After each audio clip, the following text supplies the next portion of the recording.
hopefully we're back with you here. Having some service issues with our internet service provider and kind of at the mercy of technology at this point. So hopefully you guys can hang on and continue to watch these matches. But nonetheless, tied up 6-6. Naoki Oi brings it back to level terms.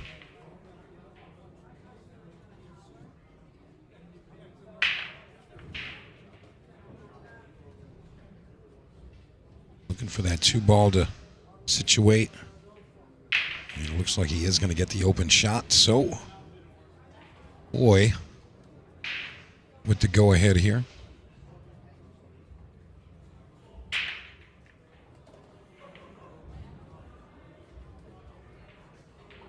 And for those of you following some of those other matchups we were mentioning, Lucas Fracasso-Werner ties up his match and currently at the table with the Meal Gangflut. So race to 6 from that point.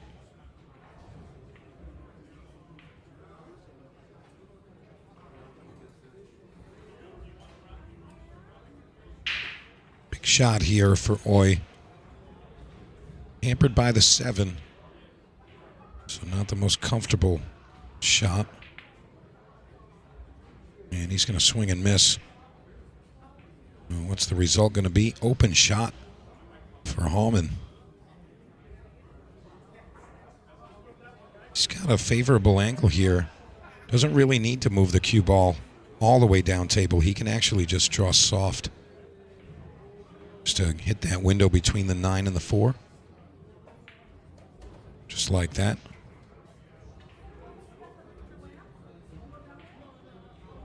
So you can see the pep in his step now.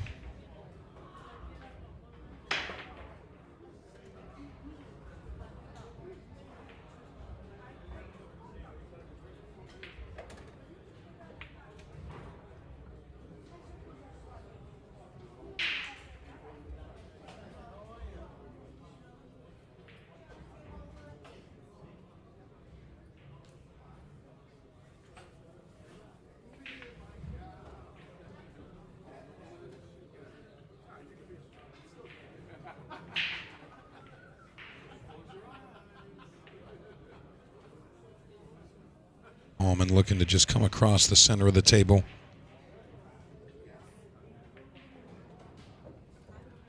Arrives nicely on the green 6.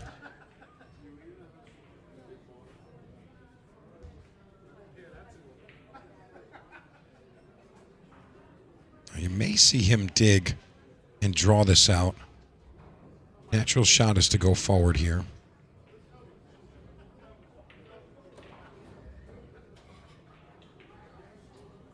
Sometimes those minuscule differences can change the comfort to pocket the ball.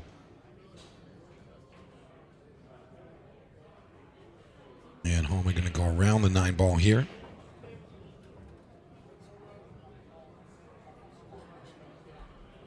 And it's looking like Hallman should be going up 7-6 here. We've got a battle here.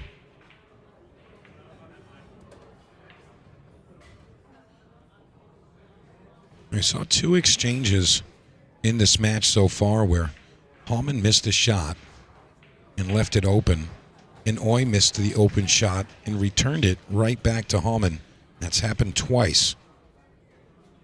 So, had those 2 exchanges not turned out the way that they did, scoreline could be very different. But this is where we are, 7-6. For Hallman currently.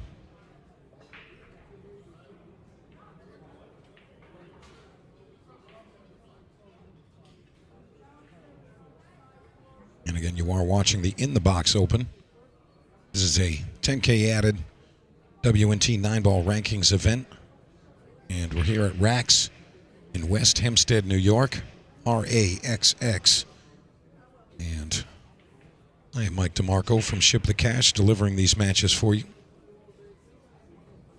And again, apologies for the intermittent service interruptions, as there Bit of a technology failure on the pole on the street outside, so kind of just have to deal with what we've got, and hopefully it's mostly watchable for you guys.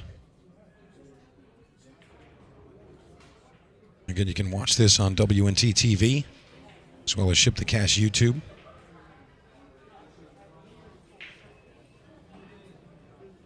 For the ease of reconnection, we've eliminated our Facebook side because just a little more complex to make that happen.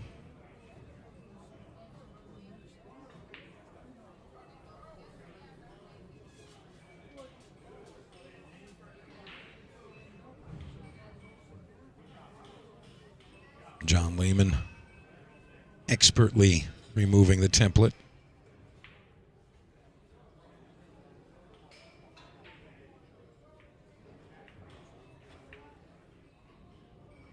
I'm not sure how aggressive Torsten's feeling, but a bank shot here would be a very big advantage to get out here.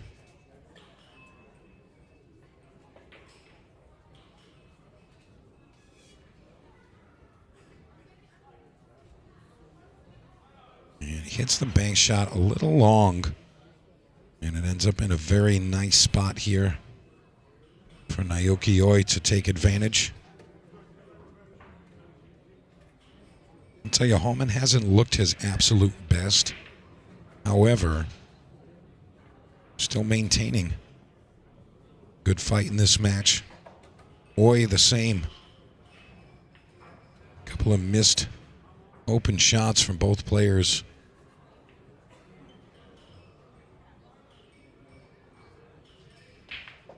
Not really what you expect. But that's the way 9-ball is played at times.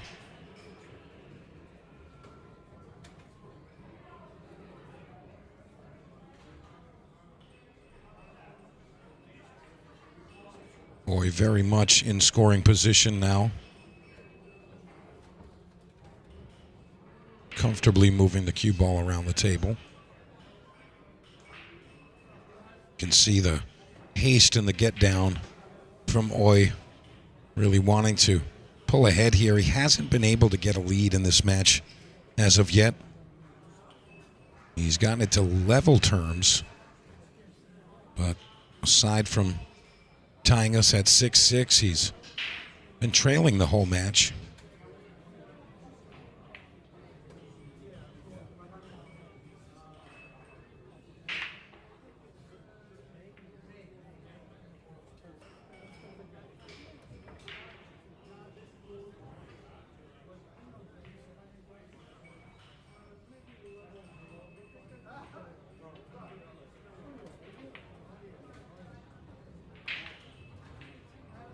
Very confident strut as he gets down to this 9-ball here. And to tie us up one more time, it's Oi. 7-7 now.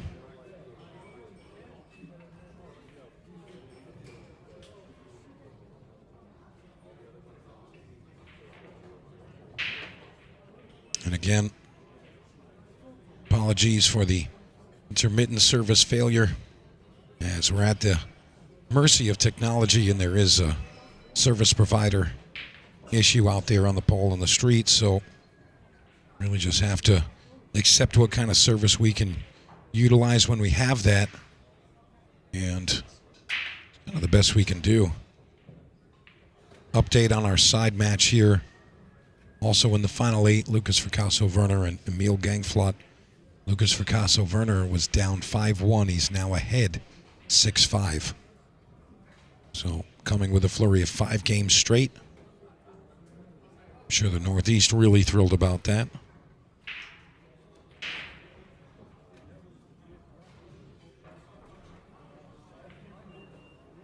For now, 7-7 on our feature table, racing to 11. We haven't had any golden breaks just yet. No 9 on the breaks. Not in this match.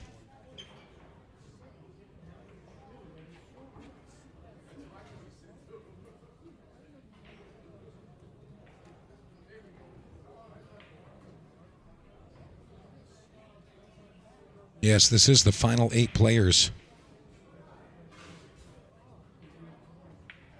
Final 8 players is what you're watching here.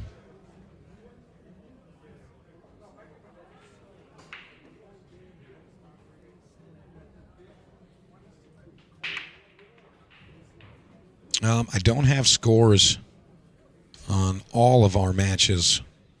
However, I can see what I can see. And again, Lucas Fracasso-Werner pulled ahead. He was down 5-1 with Emil Gangflot.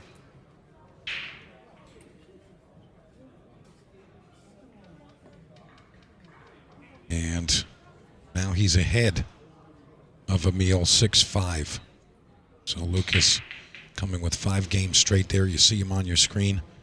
That was his break. And here's Naoki Oi on our feature. And the 9-ball not going to cooperate with him as it blocks his view of that 3-ball.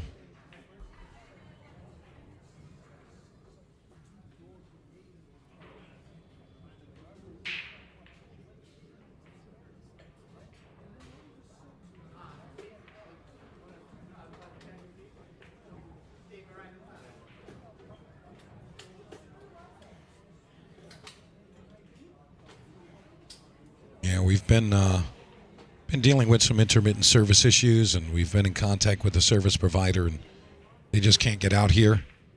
And it's not just the establishment; it is a problem on the pole. So, if I could fix it myself, I would. But best we can do is accept the service that's coming through and hope for the best. Oi missing the jump shot there. But he does leave what could be a combination on the 9 should Hallman choose to take this on. I mean, the alternative is the back cut on the 3 to the side. Cue ball definitely tracking towards the 8-ball.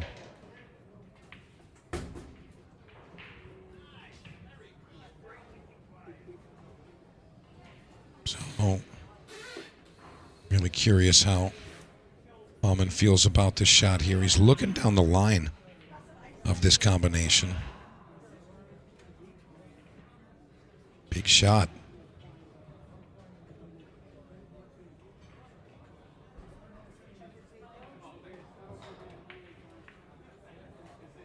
And he's going to try to duck and cover up table. And it looks like he's gotten success with that. So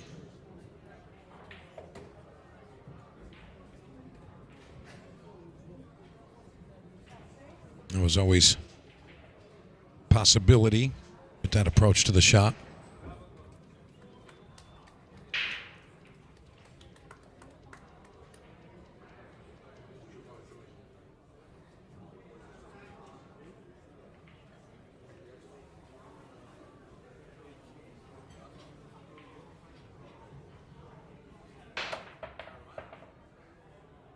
Monster connection, but not a monster result.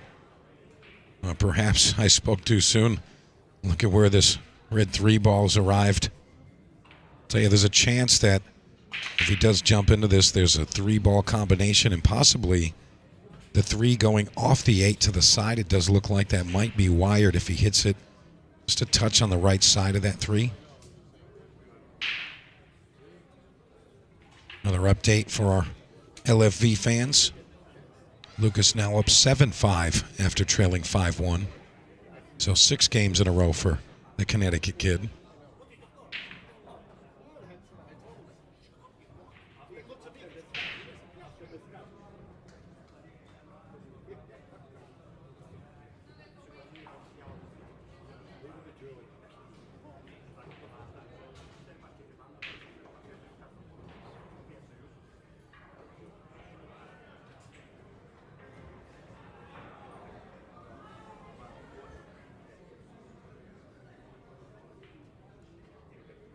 Let's see what he can make happen here. Karen was close. It doesn't happen. So it's Oi with a very thin 3-ball here. And I'm not even sure if he would take this on. I mean, it's a shot. If he feels like he's got his cue ball under wraps, he could just bank the 3-ball up and come underneath the purple. But I feel like he wants to be aggressive here. He does make it happen, but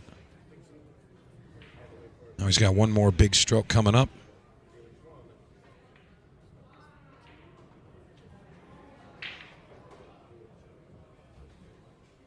Got to get himself all the way back down table.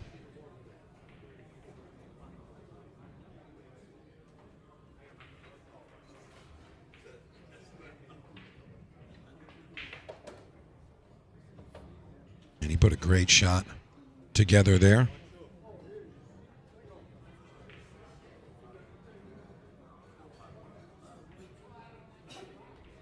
Another update. Lucas Ricasso-Werner puts another one up. He's now ahead 8-5. Kid is on fire right now. Literally burning. Table was smoking just a touch. And that's where we're at. And Naoki Oi taking care of that cue, making sure it's sliding just the way he likes it.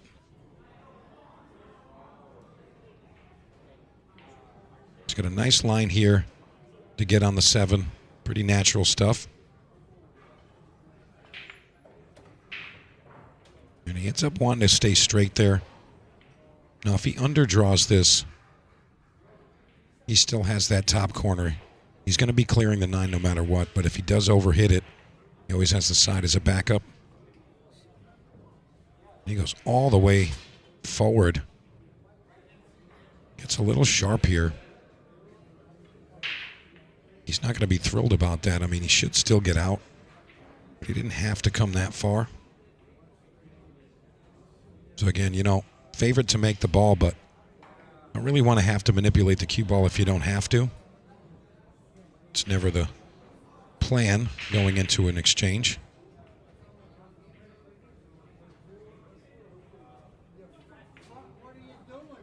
And he hangs the 8-ball. And you see that's a byproduct of that poor positioning. Felt like because he got so straight on the 7, it was a draw shot in order. But Oi disagreed. And here he sits in the chair with Hallman. 8-9 on the table.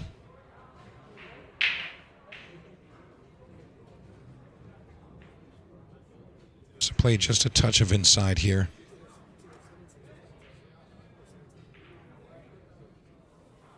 And he's hampered by the 9-ball just a touch there. But you see him trying to cue on the right side of the cue ball. He can play this with the outside spin. The shot's just a touch more difficult.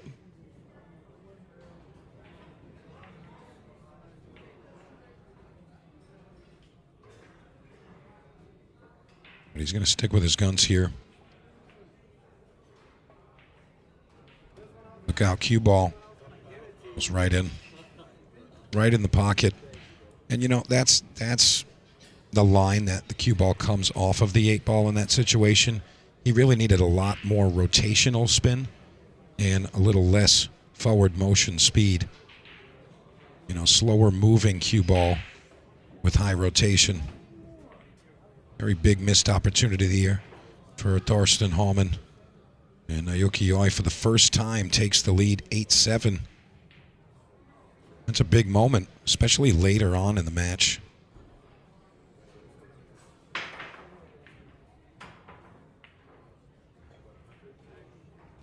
Yeah, very, very big swing. And again, Naoki Oi has been, you know, behind the entire match. Hasn't had the lead once until this point.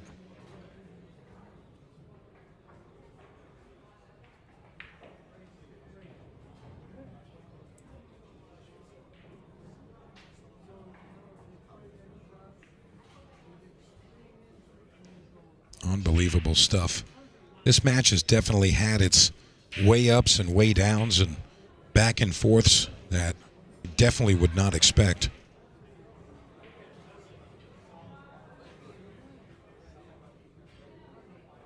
Again, we've seen a few times open ball missed by both players, one after another.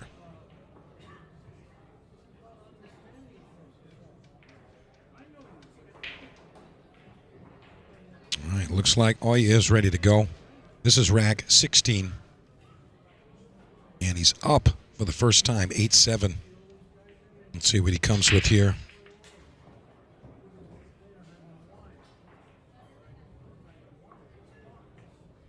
And I'll tell you, he's got a shot to hit the 3-ball here, but not really the greatest offensive shot. More than likely, you're going to see some defense. I mean, the bank is on, but that's going to be a heck of a reach.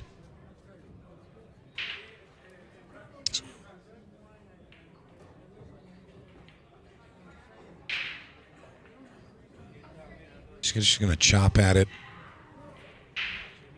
Just try to get some coverage. Very simple shot, but effective nonetheless.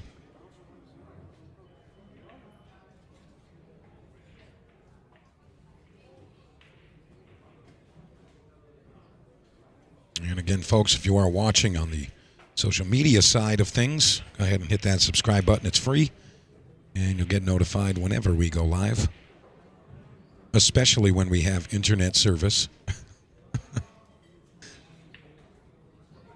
And Hallman looking to play the one rail kick with a soft second rail. You know, it's not really a 100% natural line here. He's got to manipulate the cue ball just a touch. That pink 4, really kind of huge in this situation.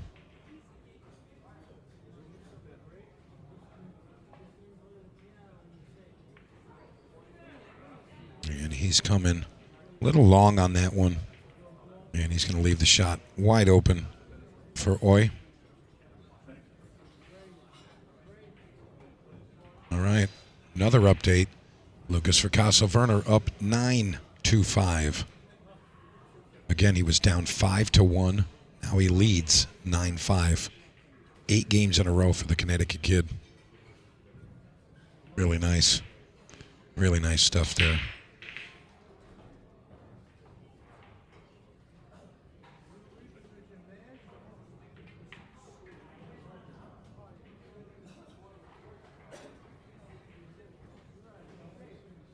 As the Japanese champion, just trying to figure out the puzzle of rack 16.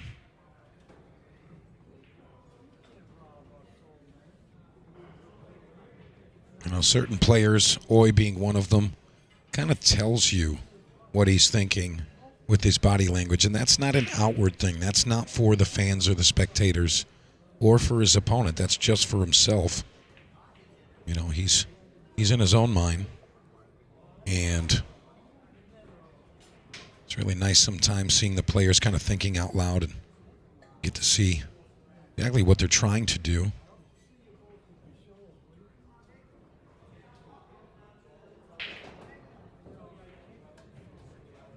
And he's mishit this. Very poor position. You can see he's definitely disappointed as well.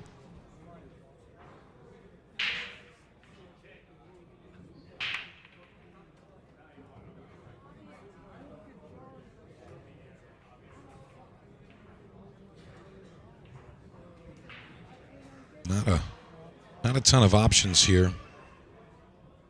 And he's going to come up with something savvy here. Looks like he might be trying a 2-rail bank or 3-rail bank underneath the 5 and the 9. Trying to keep the cue ball uptown. It's a reasonable line to look at.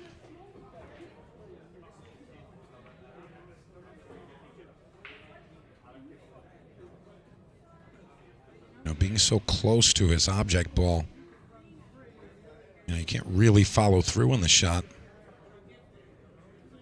And now he's introduced the bridge to the shot. Again, very, very tricky.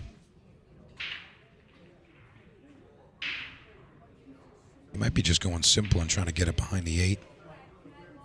No, he's playing the original suggested shot.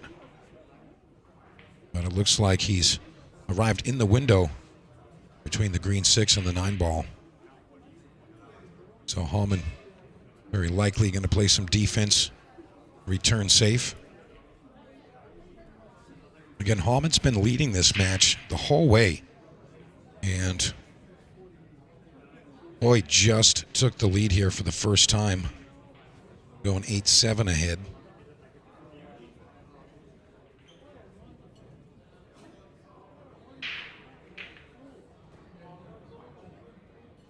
Oi immediately looking at the one-rail kick, but it appears the 8 ball is blocking the natural kick here. So you'd have to manipulate the ball. You can come past the 8. Bit of right spin. I think that's what he's going to do. Got to shorten this one up a bit. And shortened it up a bit too much. A little frustration there from Oi. You can kind of feel it in that stroke.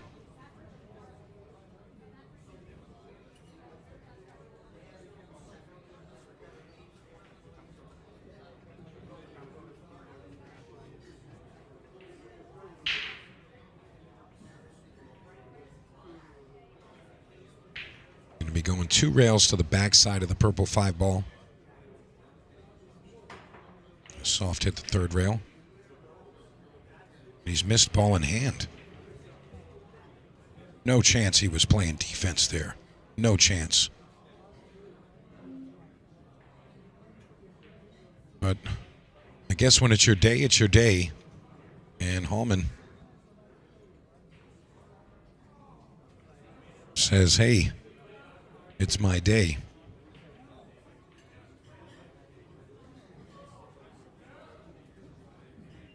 Yeah, Naoki Oi not getting the best of this match as far as the trivial exchanges go.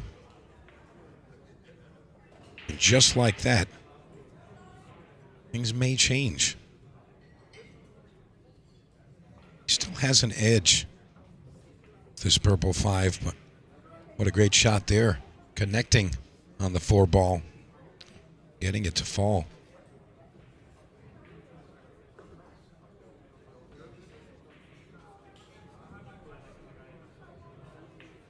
All right, Lucas Fracasso-Werner again, giving you guys updates. He's won 9 in a row. He's up 10-5 on Emil Gangflot. He's on the hill. How about that stuff for the Connecticut kid? Telling you, the table is literally smoking. He's hot. He was down 5-1 in that match.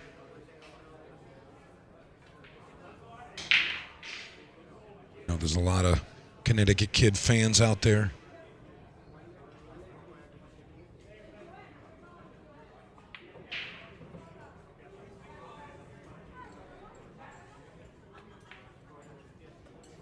And Torsten Hallman chugging through this match with Naoki Oi. He's likely going to drag the cue ball underneath Brown 7 played on the other side. I mean, that's the shot I'd be seeing him play. It looks like he's going to go up and down here. And I didn't like that shot because the 9 ball comes into play. I mean, he hit it great speed. Literally perfect. He can just draw slightly. But it was not what I was expecting to see there. You can see Torsten's just not super polished. You know, not super top form, and the same for Naoki Oi, but boy, some of these exchanges, not what you're expecting, and really just keeping us on the edge of our seats.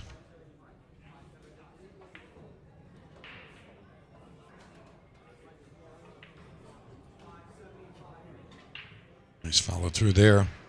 All right, this would tie us up 8 games apiece. And Hallman delivers. And the New York crowd showing a little love for their Fairlow New Yorker, Mr. Hallman. And you are watching the In the Box Open. And this is a WNT 9-ball ranking event. And we're here at Raxx. It's RAXX in West Hempstead, New York. And I am Mike DeMarco from Ship the Cash, delivering these fine matches for you. Hopefully you're enjoying what you're seeing.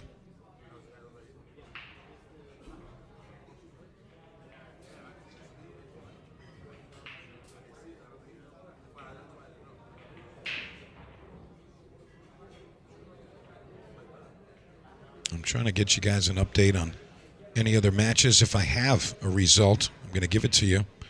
So I have one result for you. Conrad Decision over Petri Makinen, 11-7. So Conrad taking out Jason Shaw, then he takes out Petri. Now he's waiting in the semifinal. He's going to play the winner of this current match here. So Conrad Decision going to play the winner of Naoki Oi and Torsten Hallman. And on the other side, Sullivan Clark and Simon Corral. Don't have a score for them, but Emil Gangflot and Lucas Fracasso Werner, 10-5 for Lucas right now.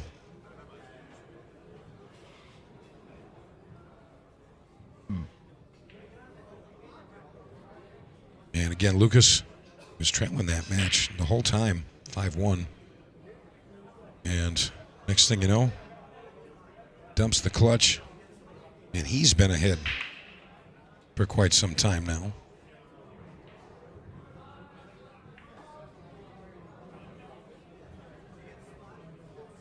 Don't forget, if you're watching on any of the social platforms, please make sure you hit the subscribe button. And also, make sure you follow those pages. Share it. Get it out there.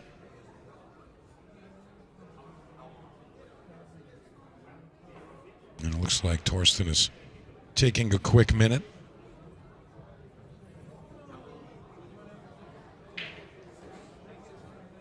Show you guys a couple of things here.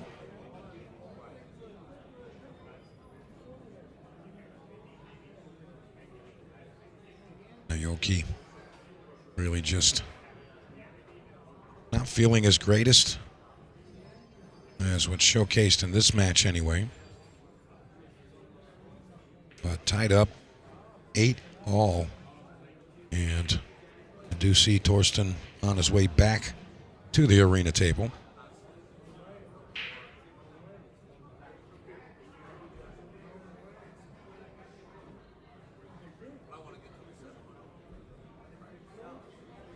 So we should be back underway in just a moment as we see Mr. Hallman arrive.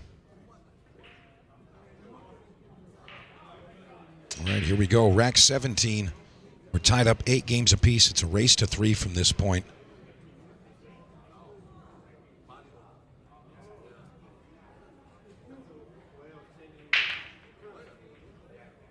The one ball misses the mark. And I tell you, the table doesn't look great. One ball available, but what are you going to do after you make it? Not the greatest.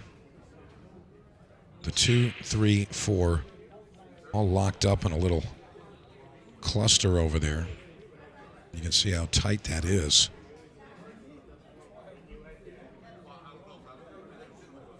So all you're going to have a look around. You might see defense here, regardless of the open shot.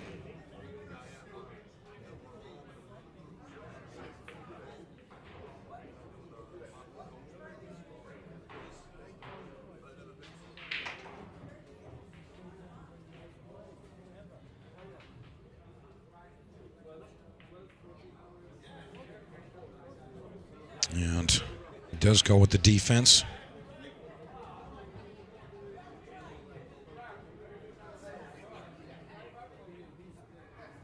And this is a real tough one. You know, if the purple 5 ball wasn't situated where it is, I would say he could go with the 3-railer. but that kind of eliminates that option. This is going to be very, very tough to hit. Going to be very tough to hit.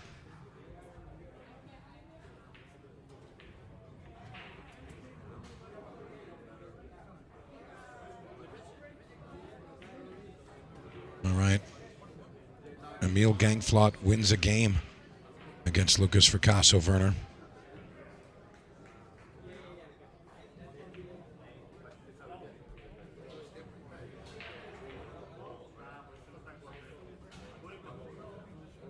So that makes it 10-6. So Emil needing 5. Lucas needs 1. So these guys battling over there.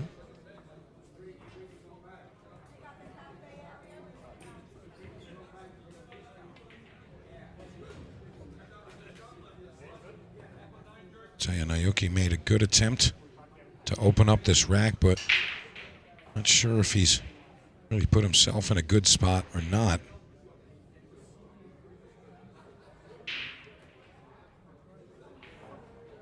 I mean, I can't tell if he can really make that 2-ball with the back cut. If he can, that's really the only reasonable option.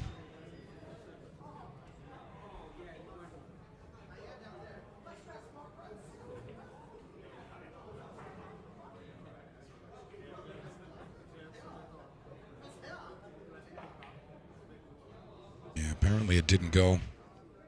He's going to punt it up table, and very likely we see a jump shot here.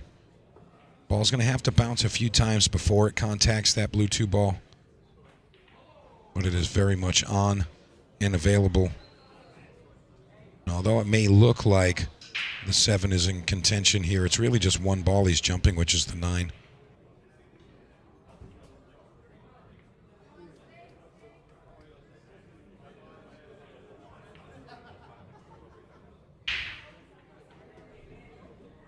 Torsten really just racking his brain about positioning. It's not about making the ball. He knows he can make the ball.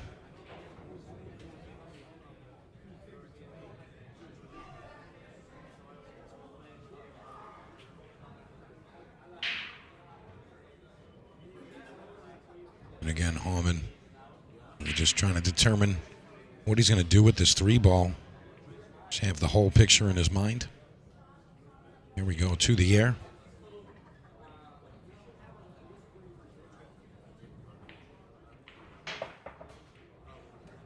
And he's made the ball. This cue ball needs to hit the window. And I'm not sure. He might have gotten there. Doesn't look like he can make the 3-ball. But he can definitely hit it. Not really liking the bank from this position.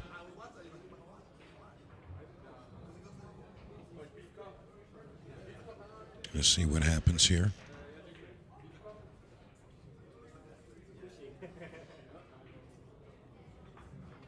Yeah, Torsten not really looking like he's going to attack.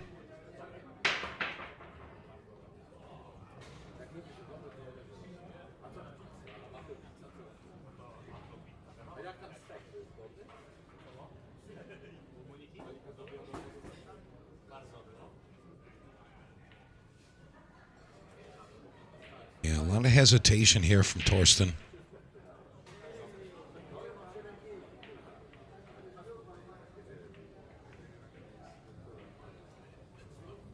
And he's executed that very well. It's a tough shot. You know, this cloth does tend to run a little bit extra.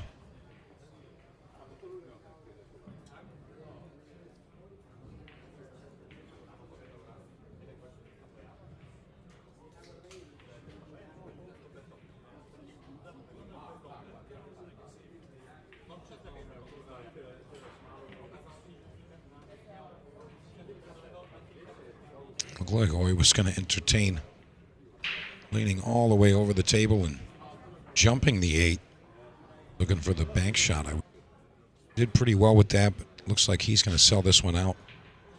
Green light to go ahead 9-8 for Torsten now.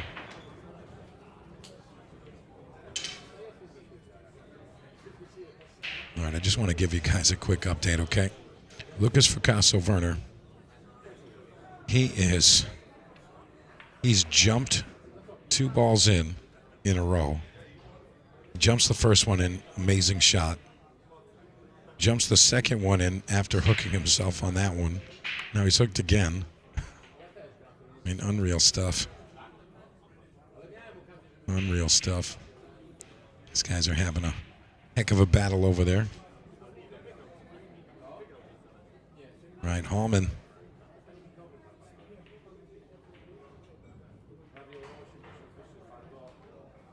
What a nice shot that was. Very, very clean. Sharp line right into the pocket.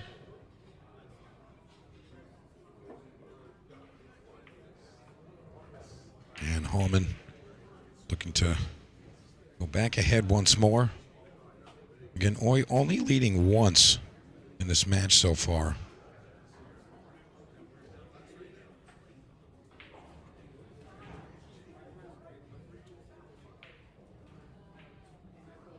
And that was getting to 8-7.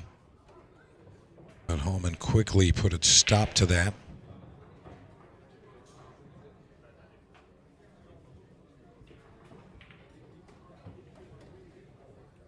And he's looking like it's going to be 9-8 here.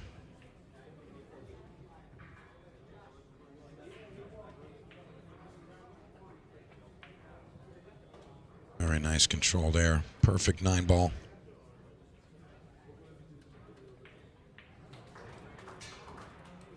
That rail's going to show some love once more.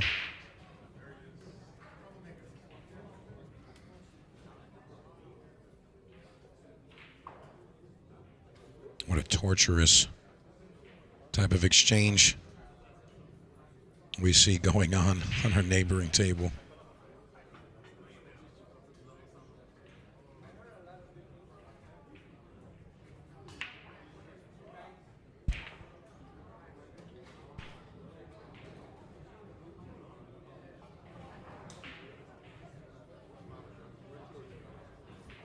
Again, if you are just joining us, this is the In the Box Open WNT ranking event. We're here at Raxx in West Hempstead, New York. And I am Mike DeMarco from Ship the Cash. We're down to our final 8 players. And you're looking at 2 of them right here, battling for their tournament life and chance at the winner's circle. And a little bag of cash on the side.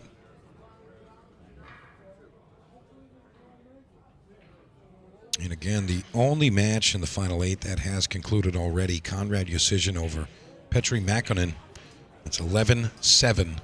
And it's kind of the only thing we can do. Just wait to see who can really go the distance in this amazing field.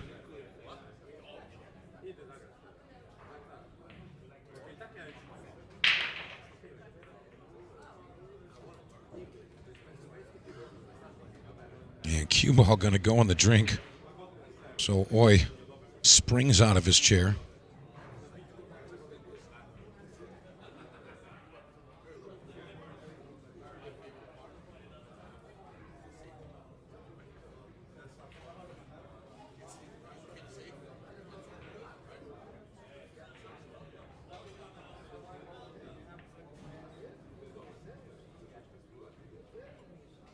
Trying to make his decision how he wants to attack here. I mean, really self-explanatory when you're looking at the table layout here.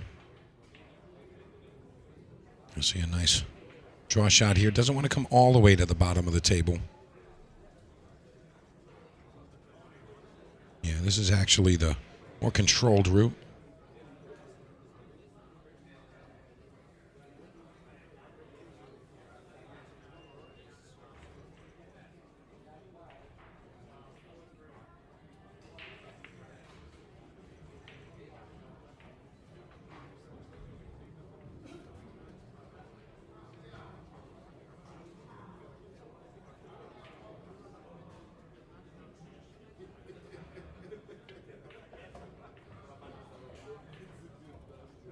He's going to come out okay here. All right, Lucas and Emil. It's 10-7 now, Emil breaking.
Naoki running through this, going to tie us up again, 99. And I'll tell you, after the way this match has gone down, this is very, very tight and unpredictable, really. And again, we are at Raxx in West Hempstead, New York. And if you're aware, we have another event coming up just this coming weekend. And you can come participate in the KC Memorial. That's April 4th and 5th. And I will be here as well, taking care of you guys. And that's the 4th and 5th coming up. That's, again, next weekend. And that's a 9-ball handicap format. And you'll see myself and John Francisco showing you guys a good time. You can compete on the same tables you're seeing these professionals playing on, which is top quality. And again, that's the KC Memorial. So make sure you guys screenshot that and save it. And we'll be here for that. Again, just one weekend away. All right, Naoki Oi breaking here. And again, we're tied up 9 games apiece, racing to 11. Look at this 9-ball. Narrowly avoids the side pocket.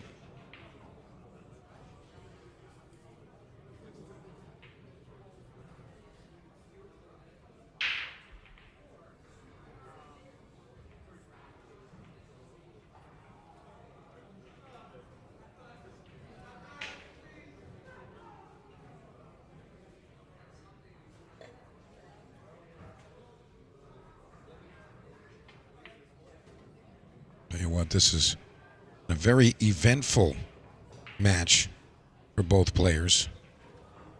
This is not one of those cut and dry matches where players are just breaking and running out and exchanging. I mean, we've seen some huge misses from both players and really just tough stuff.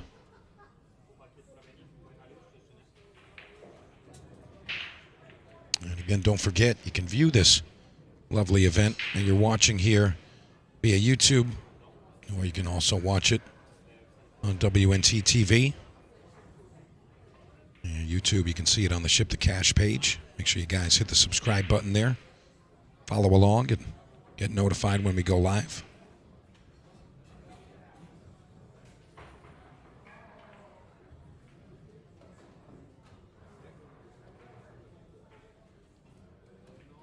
And Oi going to come nicely into position for this pink 4-ball.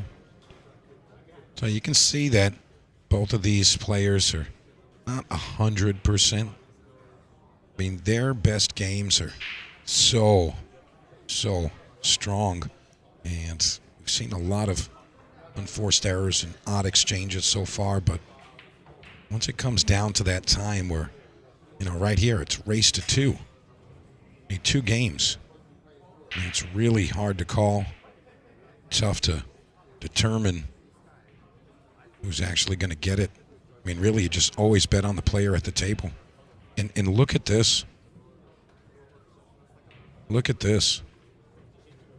I say bet on the player at the table, and Naoki Oi puts himself in such a bad spot, and he's jacked up over the green 6 ball here. And on top of that, we've seen him miss similar shots earlier in the match.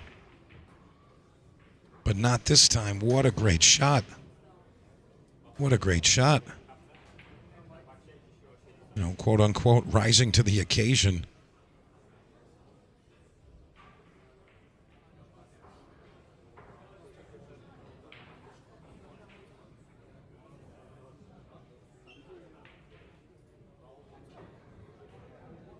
And you see Naoki Oi gearing up to take this one on.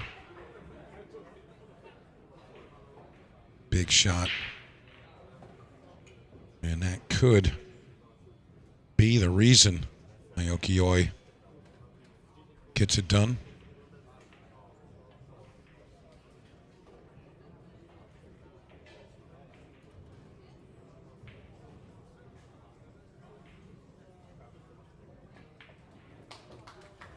All right, Naoki Oi to the hill. This is the second time that he's led the match.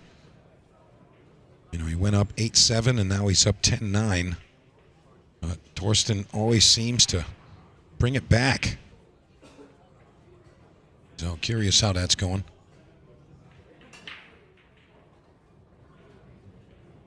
So curious how this one's going to end. Sure, in epic fashion, but don't forget, we're going to go right into another match, just a short break in between.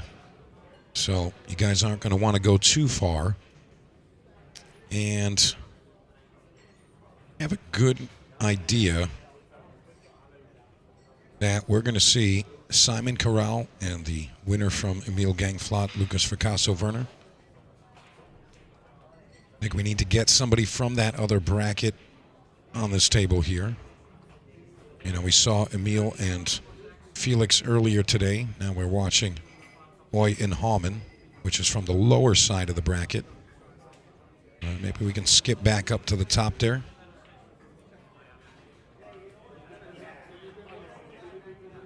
All right, John Lehman says these are good. Go ahead.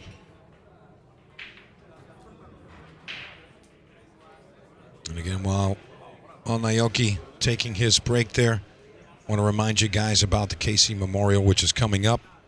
It's next weekend here at Raxx, and I will be here on site. This is for all players.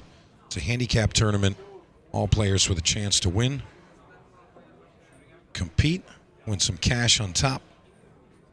And that is a 9-ball tournament.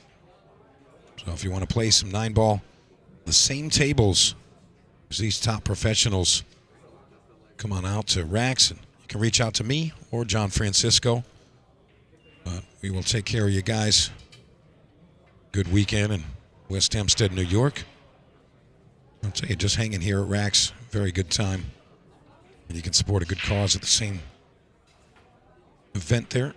And again, that's just next weekend, the 4th and 5th of April. Make sure you guys come and check us out.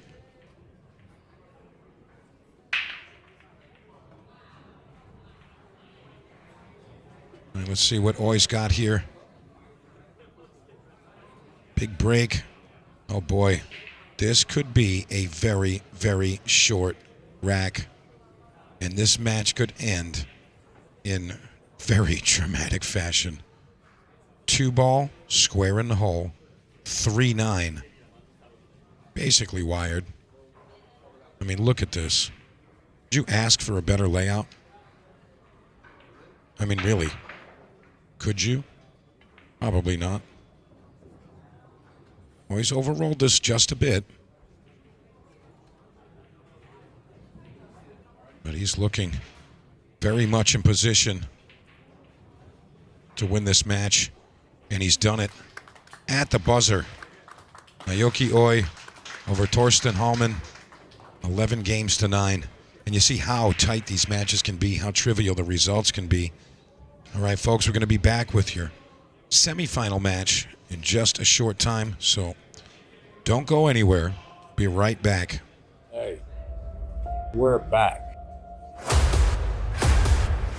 Everything that's happened over the last year is going to come to an end. Some team of amateur pool players are about to win $100,000. That's pretty special. 8 runners southbound are your national champions.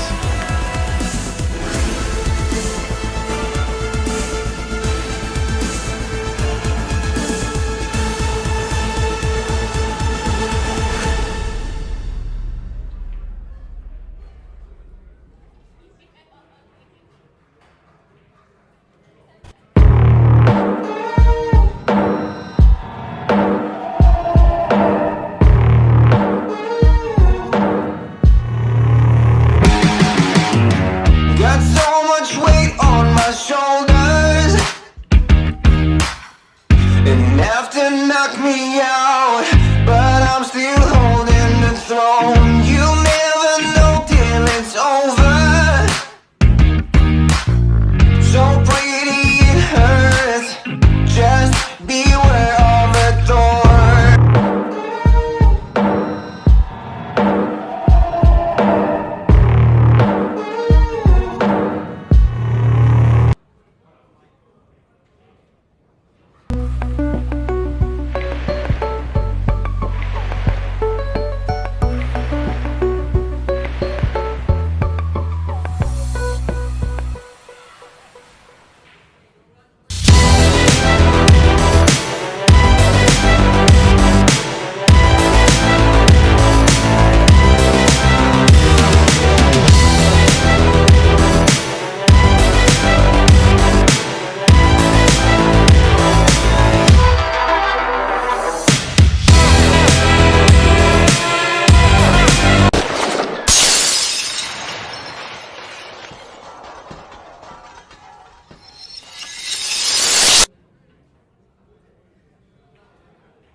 All right, I'm going to let you guys watch what could be the final rack of the Lucas Fracasso Werner and Emil Gangflot match.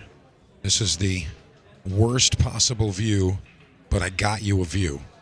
It's not even my camera, but it's just a zoomed-in version, and it's kind of the best I can get you. But again, Lucas on the hill. It's 10-8 right here. It looks like Lucas may be the one here, and he would be coming to our feature table. Yeah, Lucas Fracasso Werner going to be the one. All right, and the crowd really loving that one. You can hear him showing some love there. So we are going to get that match coming up next. So, that being said, your next match, Simon Corral, Lucas Fracasso Werner. That's going to be your next match coming up. So, don't go too far. And we'll be back with that.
All right, folks, we're back. And this is our one of two semifinal matches.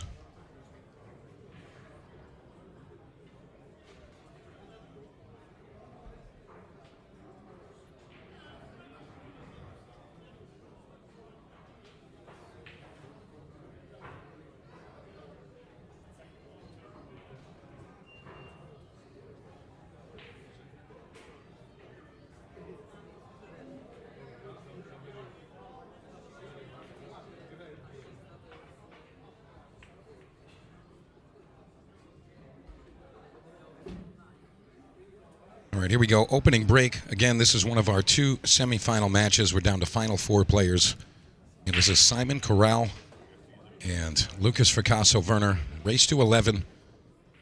On the other side of the bracket, we just saw Naoki Oi take out Thorsten Hallman 11-9. And Conrad Yusizhin moving forward over Petri Makkonen. He's taking on Naoki Oi in the other semifinal matchup. And I'll tell you, Lucas coming off a very hot win over Emil Gangflut. You know, Emil was up in that match 5-1, and Lucas won 9 straight to get ahead 10-5. Emil brought it back to 10-8, but ultimately Lucas took it down. That table was smoking. Lucas was playing so hot. And we're going to get a special guest for a short time. My good friend, Mr. In the Box. It's Elvis Rodriguez. Elvis, what do you think about this matchup here, Simon and Lucas? I mean, it just doesn't get any better than that, right? Yeah, these guys are wonderful. They both have been pretty hot, you know what I mean? And Lucas is playing so good, man. This kid, he plays a good tournament, stays gambling at night, goes to bed late, gets up early, and shoots like this. What else do you want? Well, I'll tell you what, he might be world champion if he hit the gym and ran every day, if you know what I mean. I mean, he's just stretching himself thin and still performing.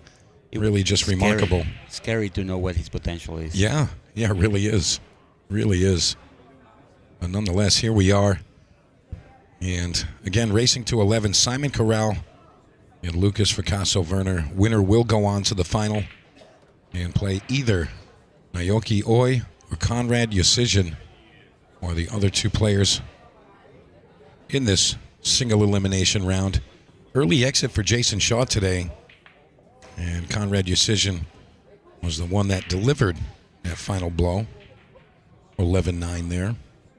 We've seen nothing but great matches today. It's been amazing. Been amazing.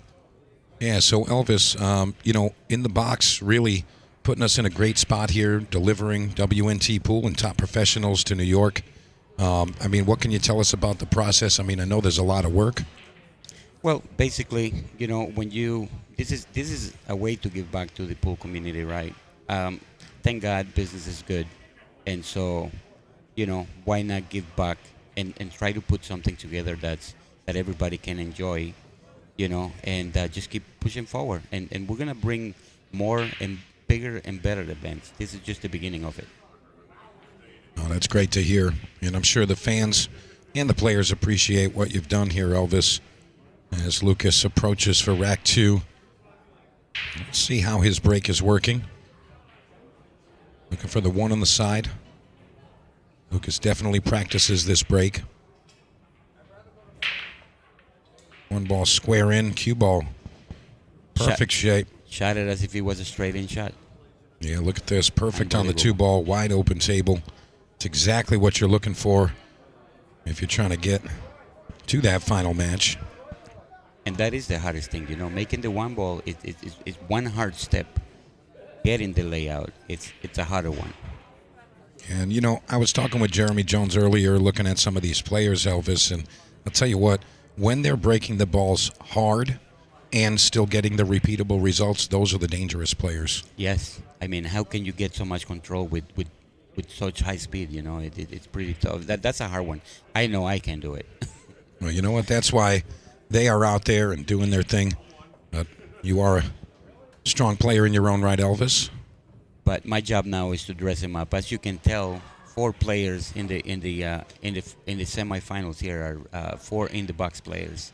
So we have 4 sponsored in the box players wearing the jerseys in the final 4 of the event. 100%. Well, I guess you know how to pick them, Elvis. You know? Yeah, that's good. That's really good. And look at the speed control from Lucas. Lucas is playing laser focus, man. It's amazing. God bless him. Yeah, he really is playing great. And haven't seen much from Simon Corral, but obviously arriving in the semifinals, he's got to be playing pretty sporty. He has been playing sporty for quite some time here, so he is definitely a dangerous player. Yeah, he was starting the day out with hot shooting Sergio Rivas, and then Who's he took been also hot. Sergio's playing a really good game right now. Yeah, and then Simon took out Sullivan Clark, 11-7 to arrive here. So really just tough bracket, tough players, and look where we've arrived. And Lucas looking to deliver, and there it is. Beautiful. Yeah, really good stuff there. He's not looking to stop. No, not at all. Yeah.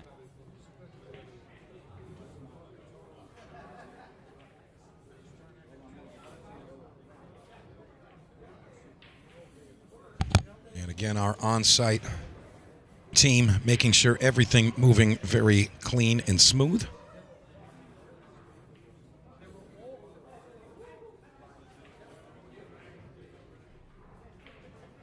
All right, here we go. Lucas Ficasso Werner leads this one 2-0.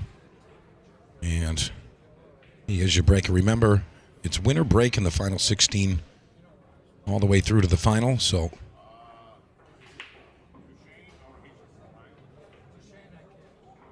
you can really get a hold of a match, and that's kind of what we've seen in some of the matches today. We saw our first opening match of the day, Felix Vogel and Emil Gangflot, 11-4 to Emil there, and his break was really just working wonderfully. Really was just making the one square in the side every time, clear shot. I want to say he had maybe a 5 or a 6 pack in his match, and the same from some of the other players, but that's really what a lot of us are really looking for. I think from the spectator side, it's really nice to see, some of those packages put together. Alternate break to get here, though. We had to outrun the alternate break.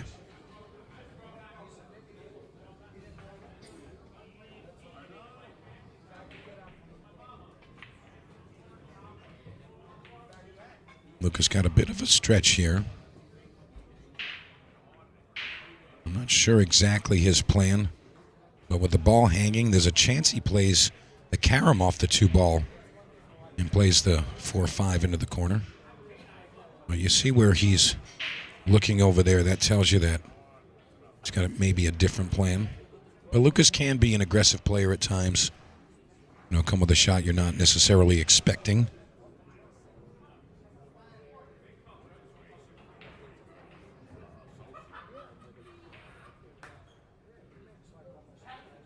He's going to go way up table. Yeah, very nice speed control.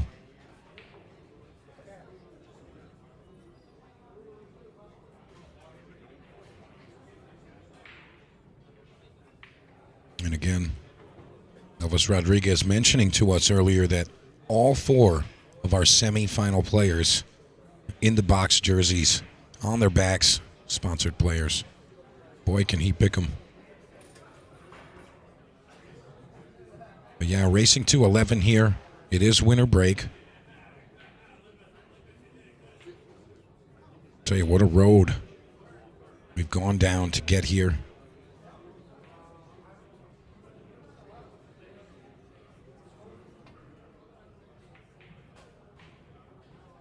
If this 2-ball slows down, Lucas is going to love this. And he gives him a piece of it. Not quite the whole ball. But you got to look at that purple 5-ball if he is going to send it up table.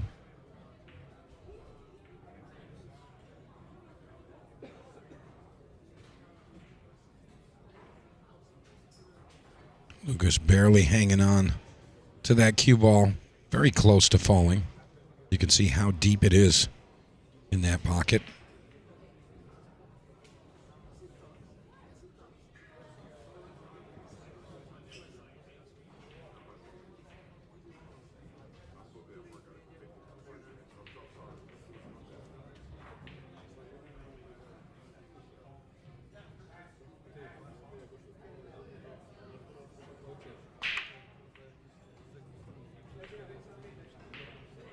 And Simon going to make something happen here. He might be just going with a simple shot, trying to separate the 2 with the 3. It looks like that's what he's doing. Just trying to get coverage. But he's going to overhit this one and leave it open. So 2 ball. Very available here. Don't know if he likes the bank shot. You might see Lucas kind of feather the edge of it.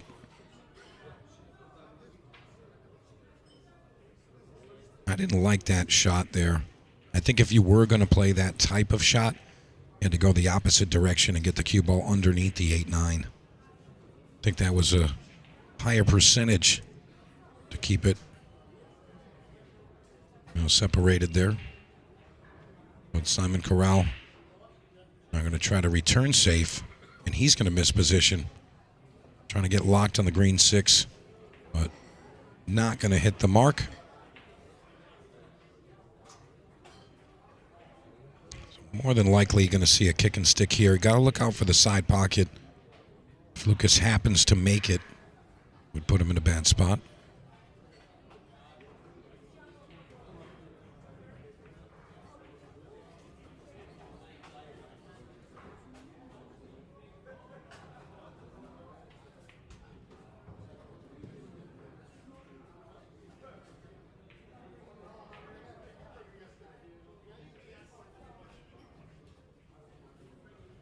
Simon. We just looking to make contact and send the 2 ball up table. 2 rails at it. I think he's done really well here. And more than likely we'll see Lucas go to the air. I think something to the effect of a jump bank combination. That 7 ball situated in that bottom right corner.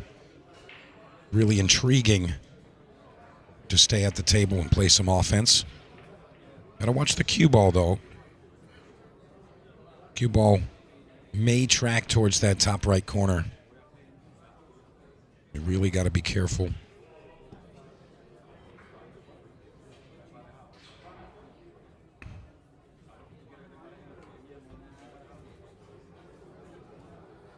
Looks like Lucas has made his decision. See if he can make it happen. Just going to come up short with the bank. But doesn't give a ball in hand. And only combinations available.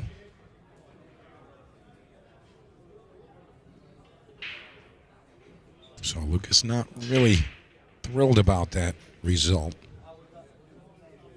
But in any case, Simon Corral going to do his best.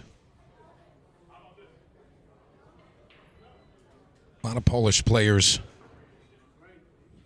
coming out to this WNT stop.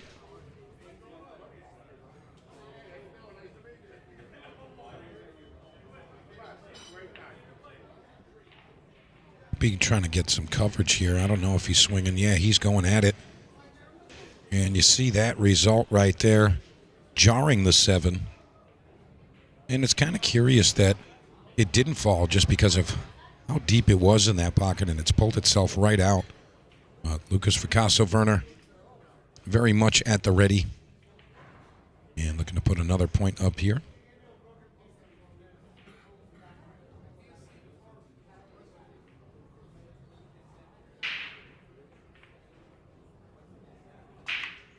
Lucas looking very, very clean and refreshed on day number 3.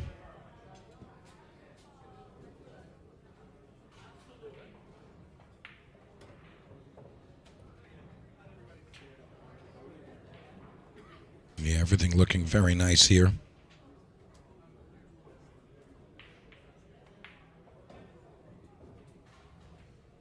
Yeah, you can see Lucas is very, very comfortable right now. When a player can really go through the ball completely like that and just hit those, perfect lines, just let you know where they're at mentally. Kind of just second nature out there. And Lucas always been that quick connect player.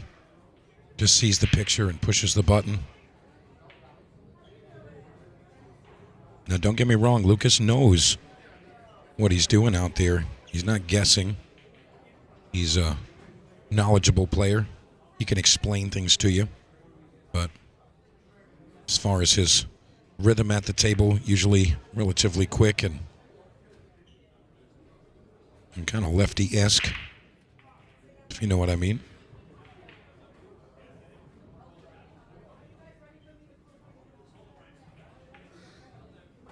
Nice shot there, and that's going to put him 9 in the side.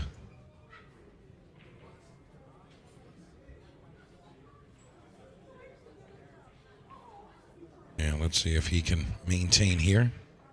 Very nice. Lucas Fracasso-Werner, 3-0 ahead. And again, this is our Final Four. Winner of this match goes on to the finals. And as I say that, we're joined by our guest one more time, Mr. In the Box. It's Elvis Rodriguez. Elvis. Hello again. Yeah, so how about Lucas right now? He's so hot on the table. I mean, Simon didn't do too much wrong there. Lucas is kind of just dominating at this point. I mean, looking really nice out there. He's got the tempo. Yeah. Played a lot of nice speed control shots with his safeties. And Simon just overrolling a couple of those. And, Lucas just taking advantage, playing real good. Yeah, when the momentum is on your side, you just try to keep it there. Yeah, we were saying that Lucas is definitely a rhythm player, keeping the momentum at the table. And, he's got the break working right now. Let's see what happened didn't come here. up. Yeah, the 2-ball didn't come up and give him a hand. So you may see a push out, possibly a jump to some defense. But I think he can see it. Oh, no. No, that's definitely going to be a jump shot. yeah, I mean, if I'm going to push out here, like, where do you push to? But No, you want to jump. You want to jump to a safety here. I mean, with the way these guys jump, it's it's a no-brainer. it looks like he he's might. he's looking to push out. Yeah, he's going to push to the top corner. I don't know how much I like that. Well, I mean, you got a 3-0 lead, and you put a little pressure on your opponent here. The 2-ball does not go in the pocket. Yeah, that's how you keep the pressure on the player. Makes sense. I don't know if he would give this back. No, he's got to play the safety here. Yeah, I agree with you. I think you got to shoot here. Yeah, he can float that cue ball between the 4 and the 5 over there. Well, Not the greatest of safeties, but that's all he's got, really. I think he might be thinking maybe to bank the 2 It looks like he's between the looking at making 5-3. it. Looks like he's looking at making it. Well, if he's looking at making this, No, it doesn't go. we're going to see exactly what he's thinking. I guess it did go. That looked like an illusion. Unbelievable. How about this cue ball? It's got to slow down or Simon's in trouble. And you And know, he is. that's the thing. Sometimes you just don't go there and look at the balls, right? Like if Lucas would have went there, he would have never left that. Yeah. Yeah, I don't know. I mean, maybe Lucas was just trying to tempt him with the shot, but I don't think he would. yeah, I mean, Simon's such a strong player. I mean, I don't think you tempt a player like him with a shot. Yeah, he just failed to go there and inspect the rack. But then again, you look at the position that Simon's in here. Perhaps Lucas saw that coming around the corner. Possible. You know, he knew that the cue ball would be running high. Jump shot on the 3. Simon Corral misses the mark. And he's not really going to get anything good out of that. Yeah, everything. You know, Lucas is playing so well that everything is going his way too. You know what I mean? Yeah, I mean, he's got to make one decent shot here. He's got to play the 3 to the bottom right, he wants to arrive kind of in the same line he is now. I think that's really the most reasonable position to ask for. You know, the 4 does pass the 9 ball to the top right corner. So I'd be surprised if he played a different line here. Little left-hand spin. Yeah, 2-rail shape maybe. Oh, he's look at playing that. all defense. Look at that. Oh, maybe this is a different Lucas than we're used to. Hey, listen, he's been playing pretty good, so it's your vision widens up, when you're playing good. Yeah, and I mean, well, what I mean by a new Lucas, I mean this is a patient Lucas. Lucas Yes. has always been the shooter, Right. and I'm surprised that he didn't fire at that. But now we have Simon kicking here at the 3. Wants a soft second rail. And very close to making that. Fluke in the side. But again, Lucas back at the table. 3 ball goes. It's really about position on the pink 4. So I'm going to see what he can come up with here. Not very difficult, really. It's just a center ball. Oh. Wait, where is he shooting it? Oh, the pink 4. I got him all mistaken here. I'm surprised he shot that. The 3 went to the left corner. He missed the ball, right? Or was he playing a safety? No, he was playing it 2 ways. He wanted Yeah. to play the 3, and if he didn't make it, he maybe get some coverage with that 9 ball, but doesn't get that to happen. Right. But that's surprising because the 3 ball went in the top left corner. It was even a bigger pocket. Yeah. He had So what do you think, options Simon there. is putting him behind the 9 ball here? Yeah, it looks like that might be the case, but you might see him put the 3 ball behind the 9. No, he's looking to freeze him up. Yeah, and I'll tell you, that's the second time that Simons went for a speed control shot and missed the mark. Well, You really got to get it frozen on there. This is a very simple jump if he chooses to, but Lucas is actually looking at a kick shot here. yeah. It's really hard to come out of the chair and come out with good speed, Yeah, you got to have that relationship with the equipment, and sometimes that's really tough to do if you spend a lot of time off the table. A lot of times you guys will remember when you're competing, the more table time you get, the more quote-unquote in stroke you become.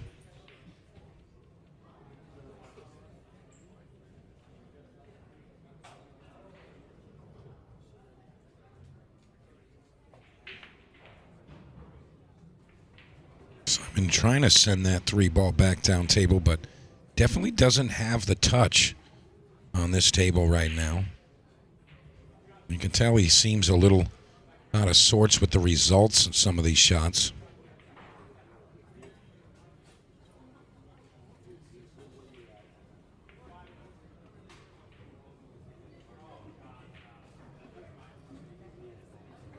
And again, if you guys are watching on the social media platforms, make sure to hit that subscribe button. It's free, and you get to see the notifications when we go live.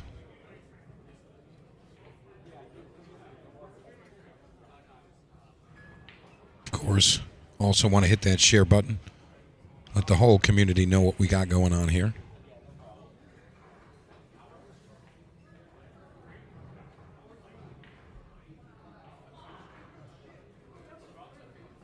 A little back and forth here for these two. Lucas entertaining what the swerve shot would look like.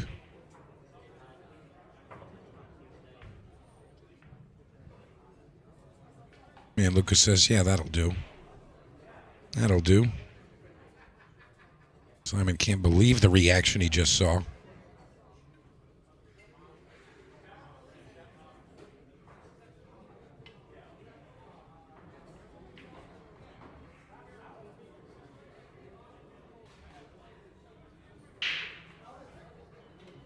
And don't forget, we are still playing winter break. Day 1 and day 2, alternate break. When we arrived at our final 16, That's when we swapped to the winner break format.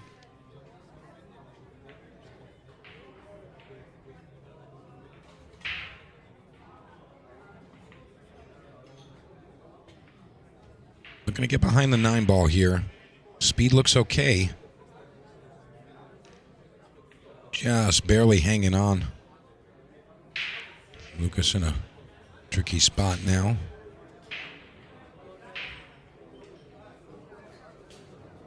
And again, this is a semifinal match. There's only 2 matches going on right now. Conrad Decision and Naoki Oi also remain in the event. And then these 2 boys right here, Simon Corral, Lucas Fracasso-Werner. That's it, final 4. The winner of those 2 matches play each other in the final. And somebody takes home a nice little payday. And they get to wear the badge that they didn't lose. They beat everybody. That's sometimes worth a little more.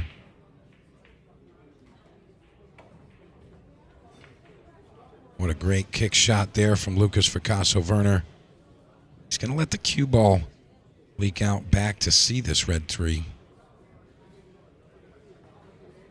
I'll tell you, I kind of like Simon to play this to the top right. And then maybe he can hold it above that pink 4. But I actually like him coming around the back side of it. Not terrible, but perhaps the angle is a bit deceiving. Or maybe the 9-ball is blocking that pocket just a hair. Position is a little bit easier if he does stay above that pink 4, but got to play. We'll check side here if you play in the 3. And look at this. He draws it underneath. What a nice shot there. Little off angle, but still workable.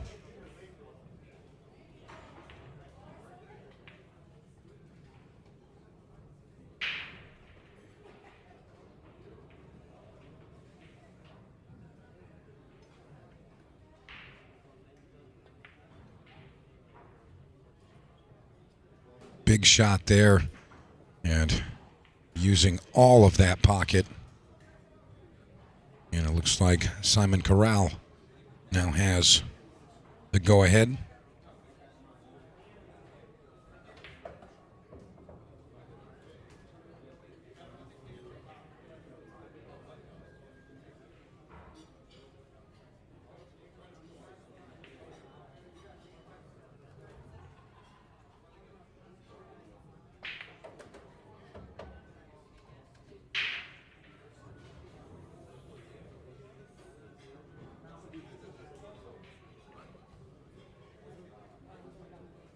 He comes out nice on this 7. Just done it over just a hair.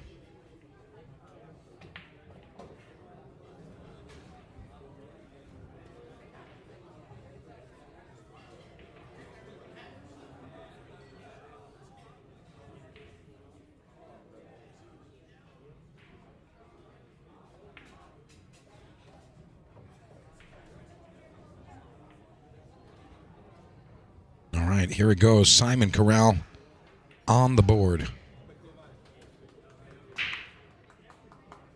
3-1 now. And again, folks, if you want to come play pool right here at Raxx, there will be some open tables tonight. The next weekend, I will still be here at Raxx for the KC Memorial. There's going to be a great tournament. Lots of players coming out to show some love. And again, that's 1,000 added. And that's April 4th and 5th this coming weekend. So, you want to play some pool on the same equipment as these top professionals, which is top quality. Come on down to Raxx for the KC Memorial.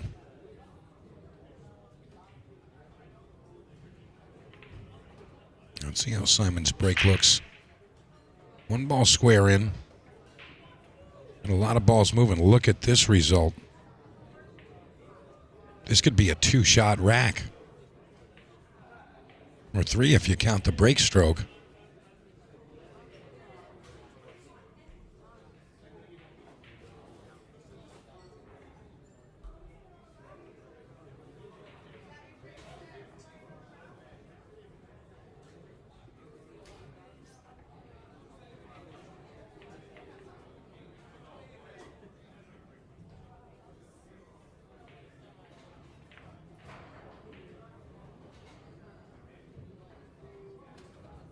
All right, as predicted, he might end up having to play this one here.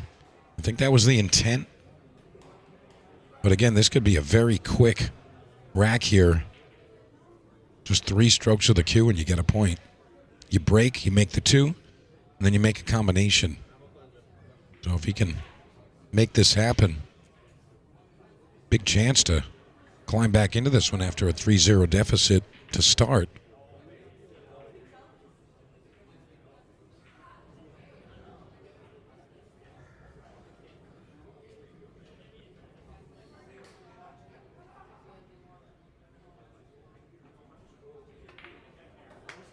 Nails it.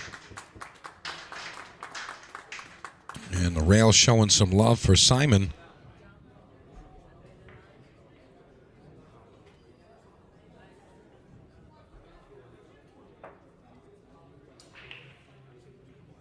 Lucas sits on in anticipation, awaiting his next opportunity.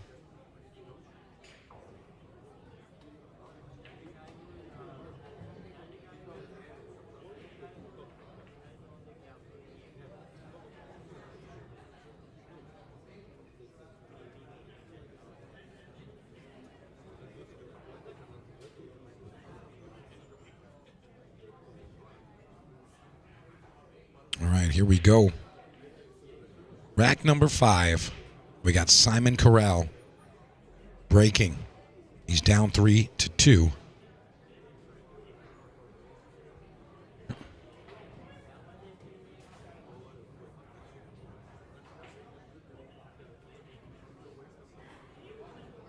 Fair layout, but the 2 ball, a lot of distance.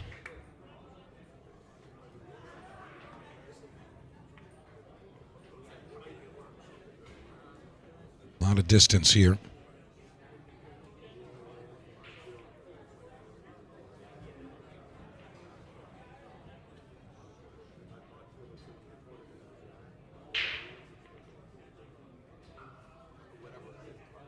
Yeah, it looks like Simon is anticipating sending the cue ball 2 rails down here. Perhaps trying to get into that 4-7. Tough shot, and you got to hold on to the 2 ball speed too. That's a big part of this.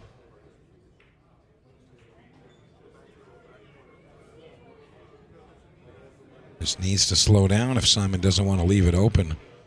And I think he's given Lucas the 2 ball to hit. Although a very small window, I think he's hit it.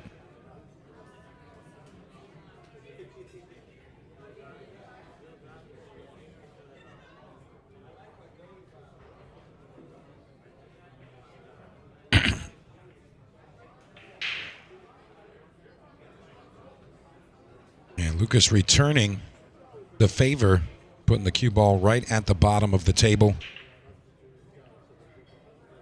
So Simon really in a tough spot now. Doesn't want to go down an additional game. And it's kind of the deciding piece here. Although the pink 4 does look to be challenging as well.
Sounds good, and we are on. Mark's got something to take care of. My name is Matt here.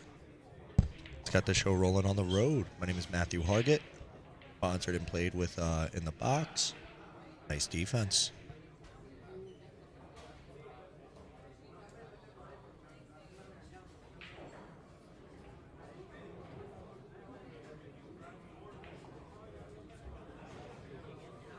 Don't really see how go out. What's this possibility off that left side rail?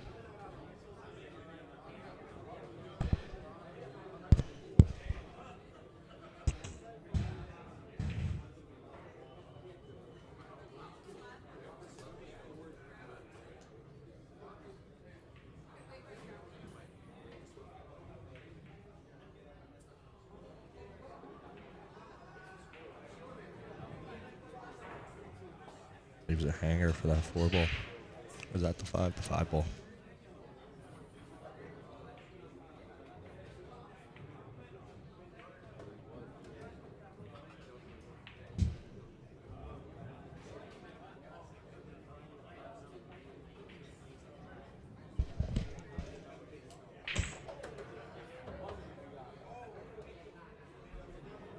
Nice touch to bring him down on that 6 ball.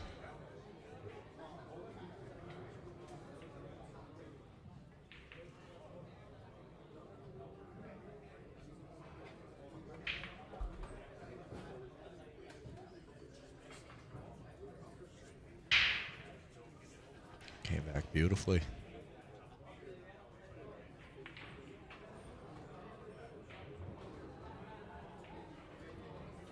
Touch, bring it in for the 8. Coming back out for the 9.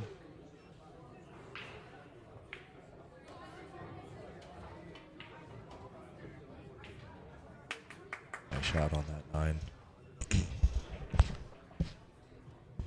Again, and this is Ship the Cash in the Box 9-ball tournament.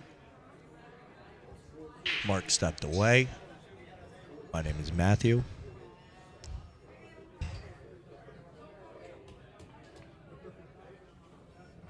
Impressive match thus far, especially on that last rack with that 2-ball kick. It came down into the left side pocket. Here we go for Lucas, up 4-2.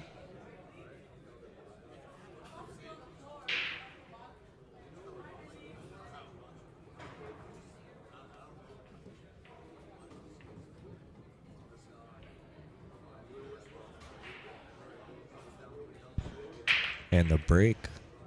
1 ball into the side. 3 ball runs up top. I believe it was a 3, the 1, and the 7. 7 went into the bottom right.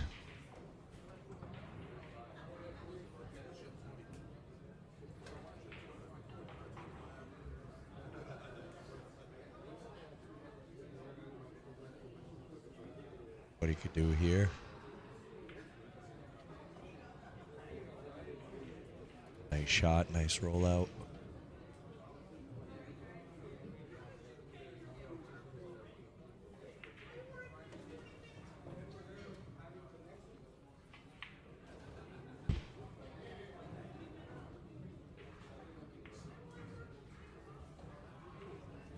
Did Mike find a fish? No, he's got to take care of some personal business and asked me to step in to into the cave, into his domain, try to help out as best as I can throughout the tournament. Was helping out selling jerseys within the box and trying to take the little bit of stress off of Elvis with running the tournament, which has come to be fantastic. And that was a break and run by Lucas. Fantastic shooting so far that I've seen from Lucas.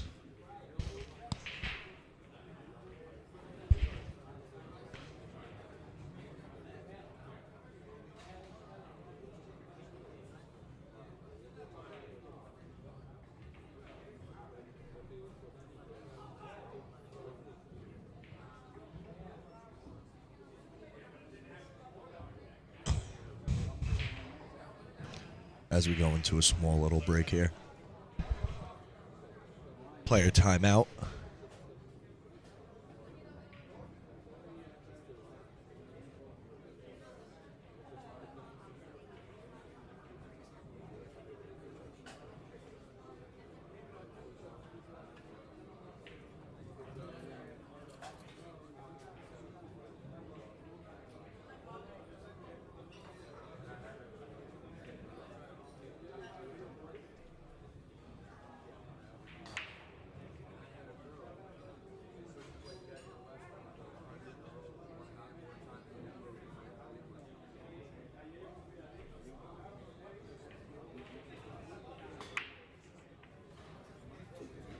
And we've got another pool player here with us, one of the APA's players out of Nassau County who plays out of Raxx.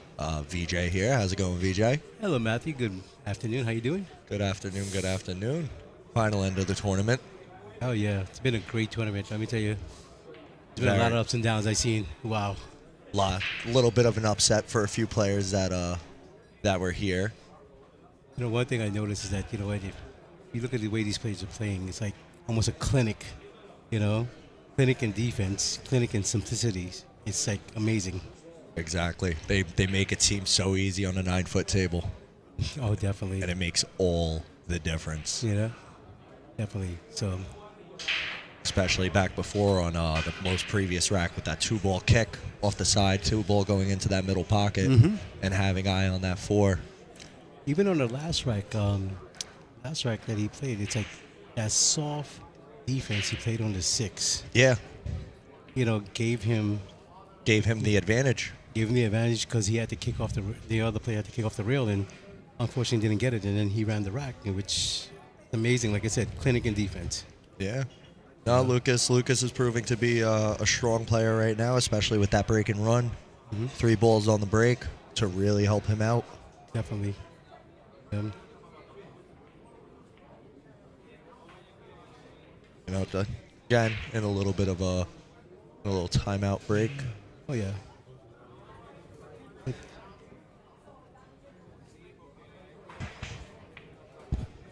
Yeah, well, you're right. CT kid, the Connecticut kid, has a hit of gear. It's definitely an interesting match on this one, and that's been a lot of the cases on these matches, especially the non-televised matches with these higher Fargo-rated players, the 780s going up against the 720, and the 720 coming out and really showing potential and showing what his shooting capabilities are, especially with these new tables, because not new tables, but the new felt, the new CBPA Royale. Definitely. Let me tell you, shout out to Raxx for making the investment and putting in the time and the effort and refelting these tables. I mean, they're playing awesome. They are, especially, what was it, 2 weeks ago when they had the women's pro tournament in here? Oh God, that was amazing to see also as well. Yeah, that was a beautiful sight to see. And then back to back, you have the women's pro tournament, you have the WNT here this weekend for the 4-day tournament. Definitely, and like I said, this is great for us in Nassau County because we don't get to see these professionals all the time, and to get them in Nassau County is awesome. Yeah, no, it's a nice experience to see. And then especially seeing, all the different shooting capabilities, the touches and everything that is going on. Oh, it definitely is. And it's amazing to see, it's just the soft touch with the English and with all the angles that they do, and they play it so simple. It's incredible watching these professionals play. Exactly, and here we go now with Lucas back up on the break. We have match 5-2. Lucas in favor 5. Race to 11.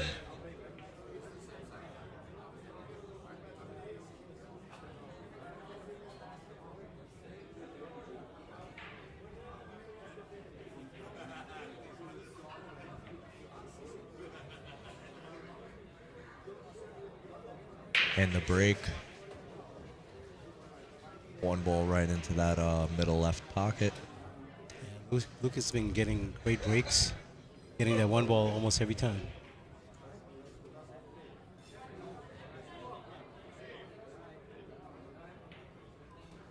See how he comes back out for this 3-ball over here with that 2 sitting on the side. 2-ball sitting close to that middle pocket.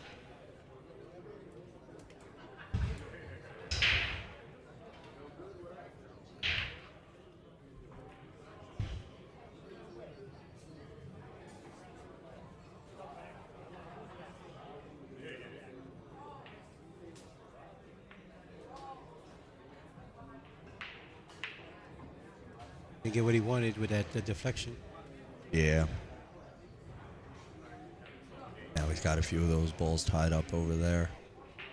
I look for Lucas doing what he normally does, play a soft defense. Yeah, it's definitely possible. See how he takes this.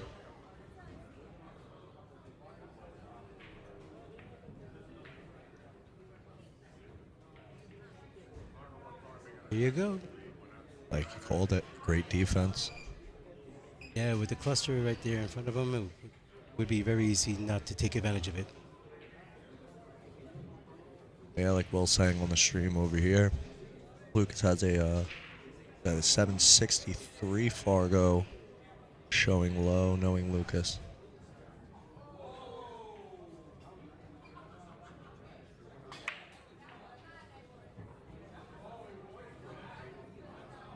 Boy, jump. Coming out with the jump cue. See how we could take this.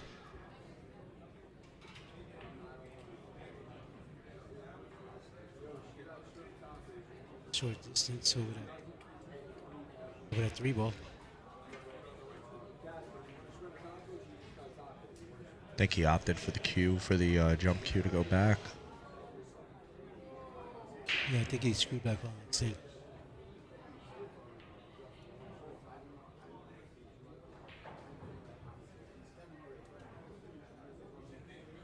Coming in different. He went right back at Lucas.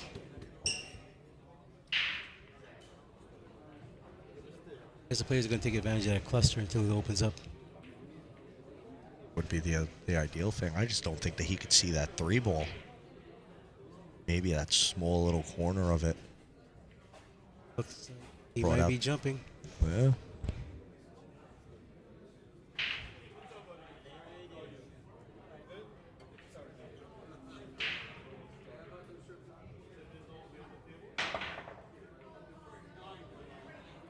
Comes around for a defense off that jump. It's not a bad play because you would have made it 3. I would have got to the 4.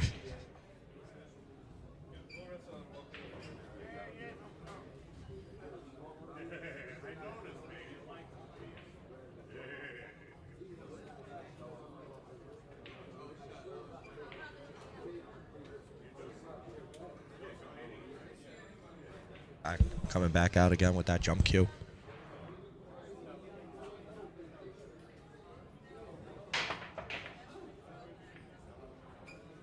All right. Chop on the jump. Got to open 3. See how he takes this.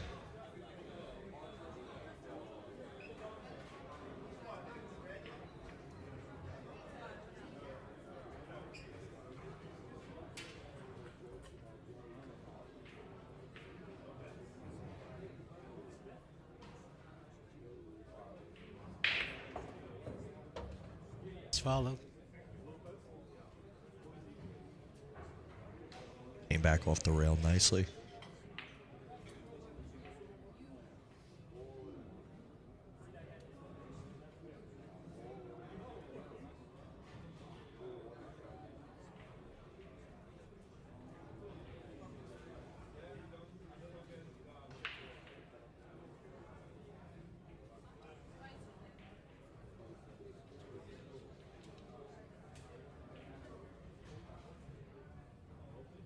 See what happens now.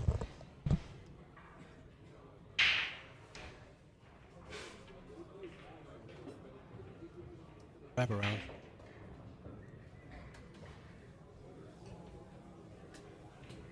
Leaves himself tight. Himself in a bad position there.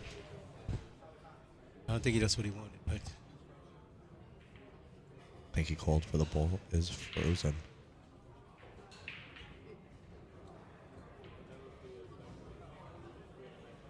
Take it out.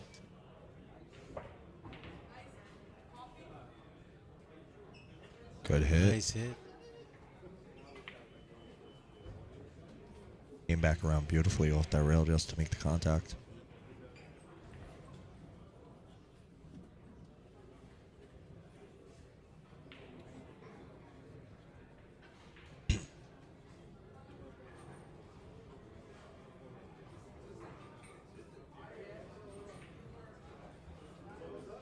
I think he's gonna go for a nice soft hit and just touch off the rail. That would be the way to go. Let's see how we can play this out.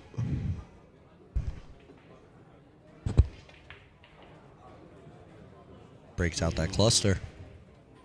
Interesting. Could come back around for that 9-ball combo with the 6. Possibility.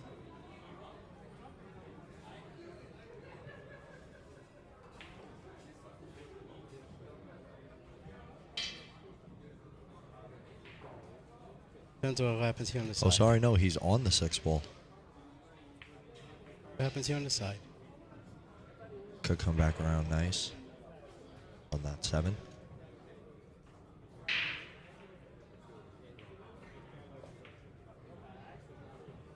Interesting. He missed. Wanted. Long table shot. Looks to be a little bit off the rail there.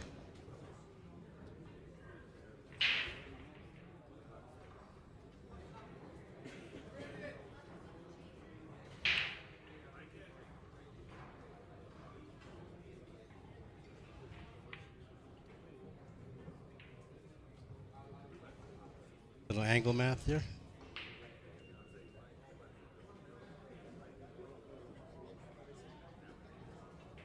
See what he can do here. Try to get a little bit of that better angle. Chin. Out.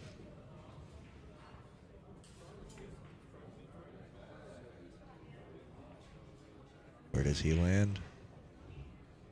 Not Stuck really on top of the 9. 9.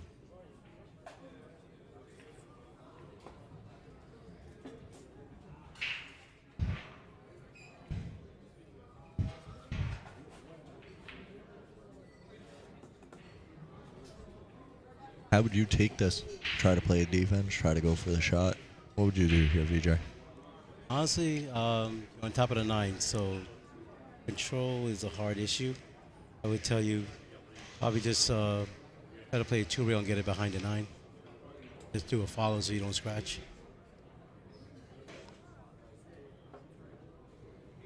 Yeah.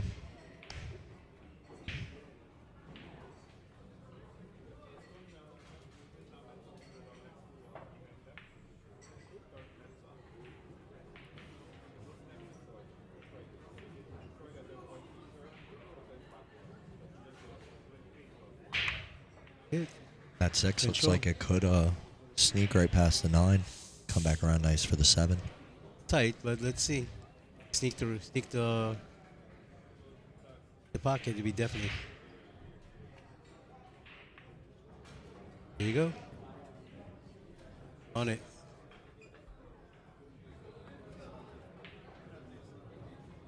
Not much room there on that rail. Soft roll.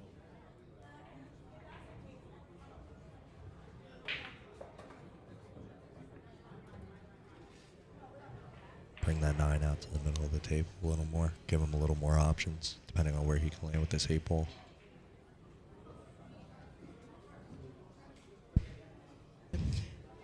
Got the whole table to work with now. Yes, he does.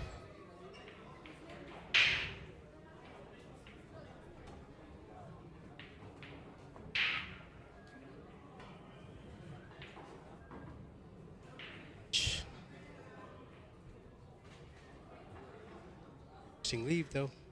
Very interesting.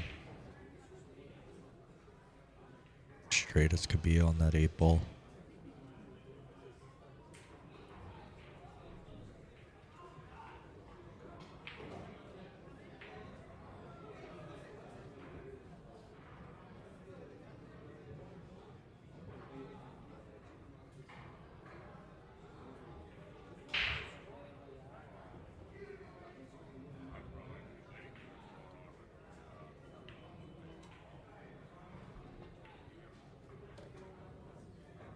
If he gets a wraparound.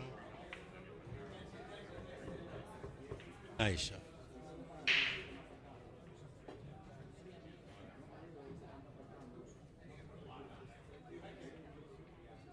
Nice setup on this for this 9. Takes it in. Very nice. And Mark is back.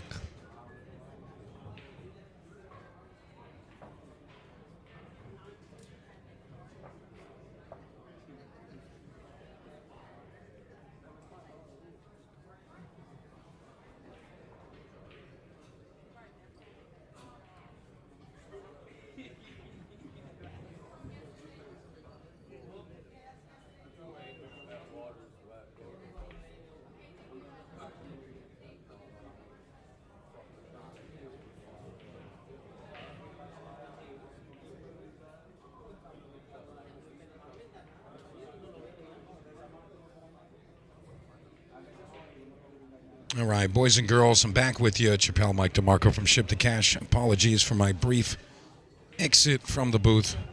Just had a situation I had to handle, and hopefully we're done with those situations. But here we are, 5-3. It looks. And Lucas Picasso-Werner still in the lead.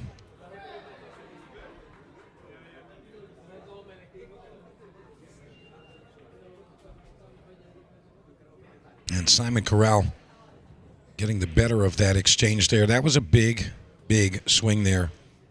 Possible 6-2 lead for Lucas and missing the 8-ball. Simon's got a very big opportunity here, but 3-ball is pretty tricky. I mean, if he was underneath the 3-ball, he has a few options. We're going to see exactly what he's thinking here.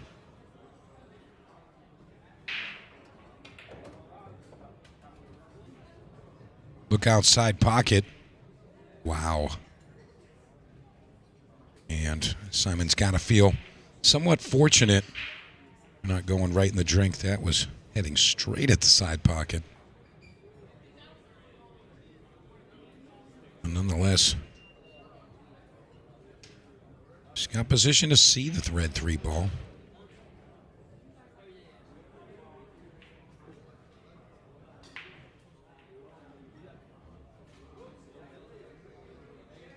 Maybe just try to get him underneath this purple. Yeah, well, I'll tell you what. You know, Simon played a nice shot there, but if you look at this line, this is a very makeable jump shot, especially for Lucas. Lucas made a ton of great jump shots in his previous match with Emil Gangflot, and I don't think this is going to be any different. So, again, Lucas very handy with the jump cue. A lot of times you'd be surprised to learn that there was an obstruction at all, the way they pocket the ball sometimes.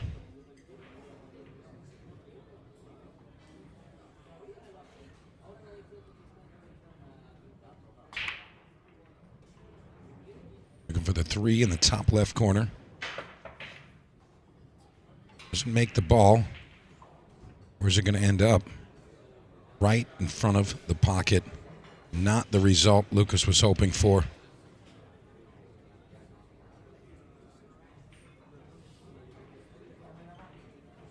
So Simon Corral gets what he was looking for out of that exchange.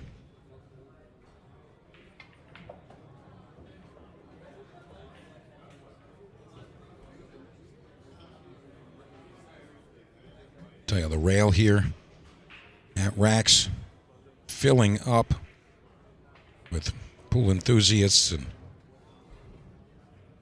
a lot of the local players as well. Everybody really surrounding this feature table here. Really just watching these great players compete and really just taking it in.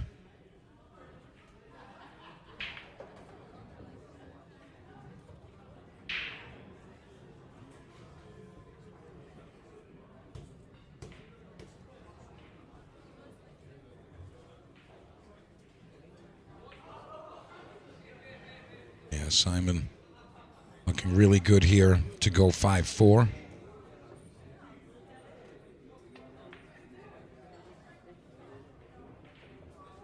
Not familiar with Simon, but I will tell you, You know, he's got a similar style to some of his fellow countrymen. You know, especially with the rhythm of his game.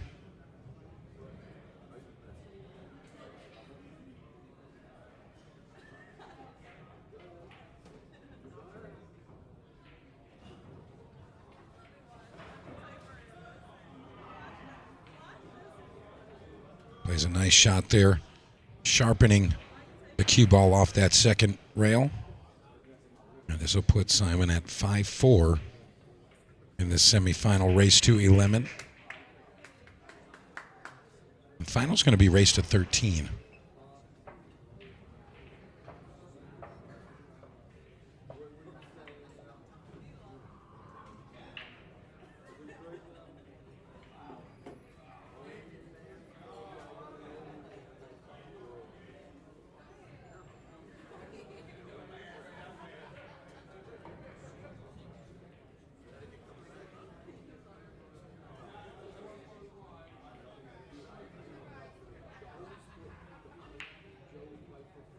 Looks like Simon is ready to break him up here. It's going to be rack number 10. We got a score of 5-4. Big swing with Lucas missing the 8 ball in the previous game. And then Simon compounding that error.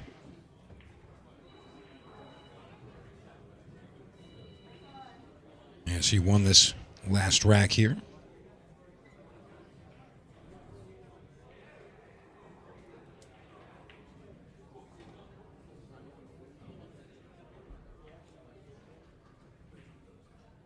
It's a tricky shot here to open up with. Simon narrowly avoids the scratch in that bottom corner pocket, but he did lose the cue ball a bit on that break.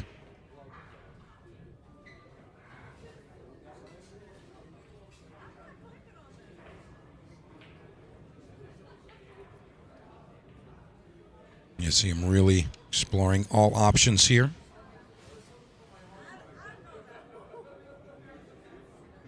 Now, if he doesn't want to play offense, he can play off the left side of the 2. And I think that's the shot he's going to play here. He just thin the 2 ball, bank it back towards that purple 5 ball, cue ball 2 rails behind the 9. I think that's what he's playing here. It's a natural line.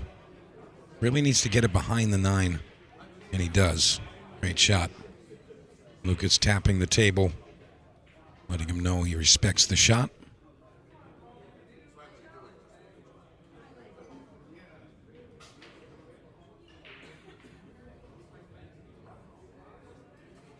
You notice Lucas, although he's usually the aggressive player, definitely been kind of taken back a little bit of that in this event from what I've seen.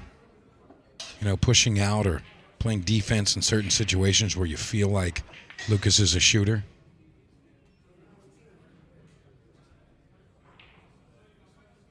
Doesn't quite get the result he was hoping for. However, this is not just an open hanging ball. Still got to make something happen here. Simon, of course, a favorite to make this. But all things considered,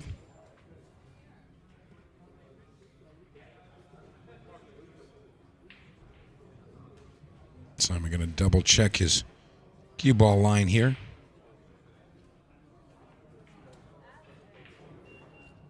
Now you can tell that he wants to come across the table here, right above the purple 5. Don't want to clip the 5. Big scratch could happen there, just like that. And he missed the 2 ball at the same time. So don't say I told you so, but hey, I told you so.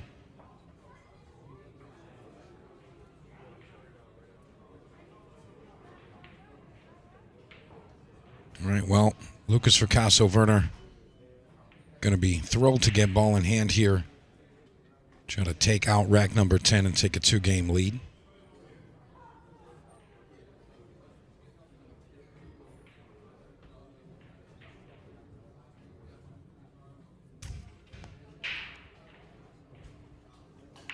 Fracasso-Werner decides to go to the alternate side of the 2. comes up nicely for this red 3. Right back to the center of the table here. Doesn't really need to come all the way across. Yeah, you want to leave an angle here. Helps you get over to that purple 5.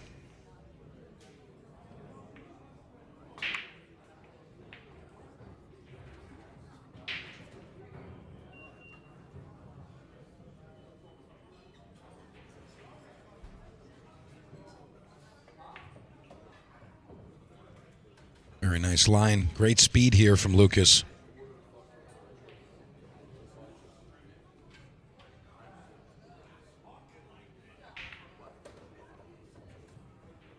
And you see Lucas with that Fracasso Werner pep in his step. Very noticeable when Lucas is feeling confident. As soon as he feels like he's going to win the game or win the match, you know, he kind of walks on his toes a bit, moves around kind of quick. Kind of power walking to his next shot. This will be to go up 6-4. And he delivers right 6-4 for Fracasso Werner. And remember, this is a semifinal match. The winner of this one is going to go on to face the winner from Conrad Decision and Naoki Oi. We're battling on a neighboring table.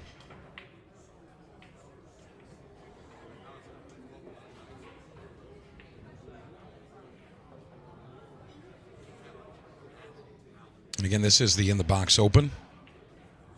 This is a 10K added WNT 9-ball ranking event. And we're here at Raxx. That's RAXX. And we're in West Hempstead, New York. And I am Mike DeMarco from Ship the Cash. And I'm here to deliver these lovely matches all weekend for you. And we're only going to have one more match after this current one, and that's going to be your final. The winner of this match takes on the winner of Naoki Oi and Conrad Decision. Big win from Conrad earlier today, taking out Jason Shaw in his first round, 11-10. And then Conrad gets through Petri Makinen, 11-7 to arrive here. Yeah, Lucas having to get through a couple of tough opponents to arrive here. First was Nathan Childress, 11-7. Next up, Emil Genflot. That was 11-8. And now he's got Simon Corral to deal with. Simon coming through Casper Matikainen and Sullivan Clark. 11-10 and 11-7, respectively.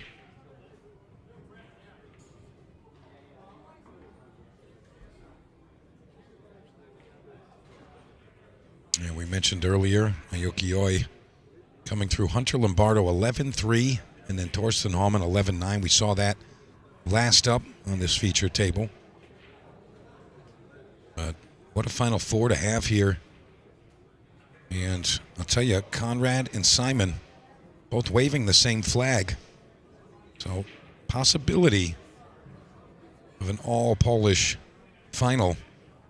But Oi and Fracasso Werner disagree.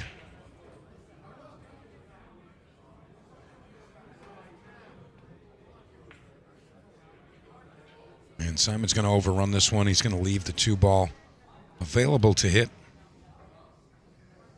Not really an aggressive shot to shoot at here, but you can still see the whole ball. Lucas might be poised to try to get behind that 7. Top right quadrant of our table here.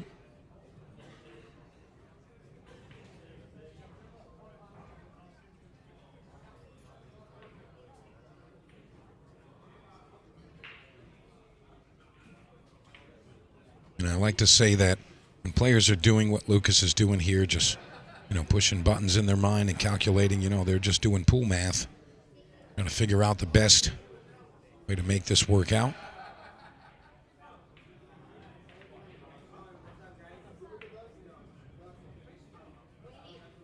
And Lucas says, you know what? I'll just shoot it square in the hole. And the rail showing some love for that great shot. What a swing from the Connecticut kid.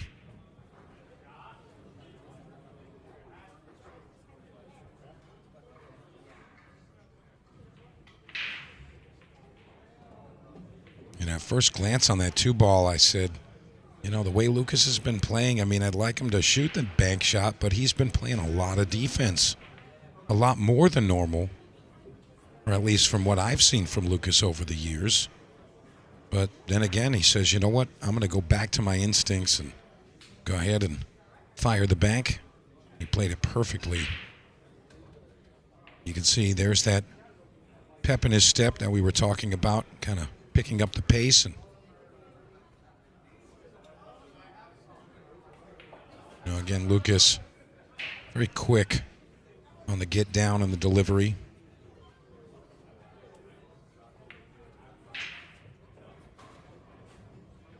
And sometimes getting us into trouble. And he's a little thin here on this 8. Still a heavy favorite to make it and finish the rack, but gotta be mindful of these exchanges.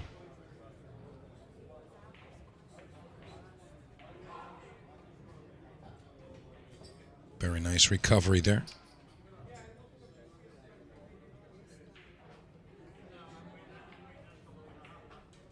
All right, Lucas Picasso Werner pulls ahead by one more, and that's going to put him at 6-4.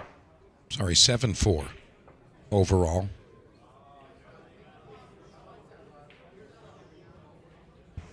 Tell you, getting closer and closer to the conclusion of this one, and someone will earn a seat in the final.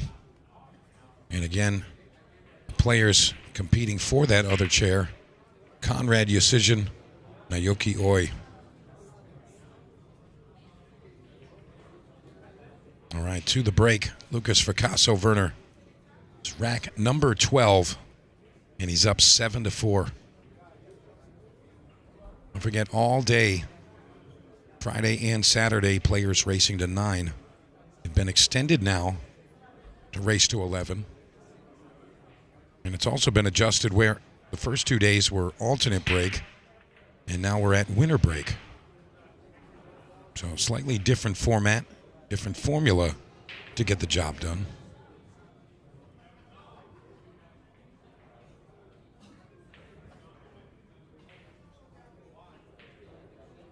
Fairly nice layout here for Lucas.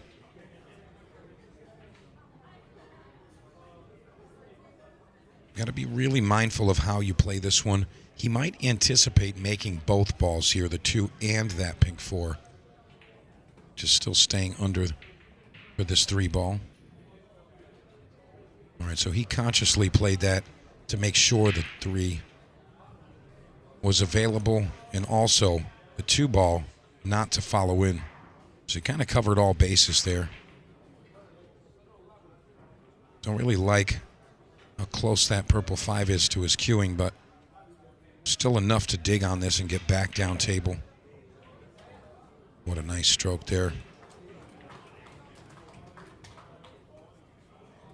Tell you, the crowd recognizing talents that are being showcased here.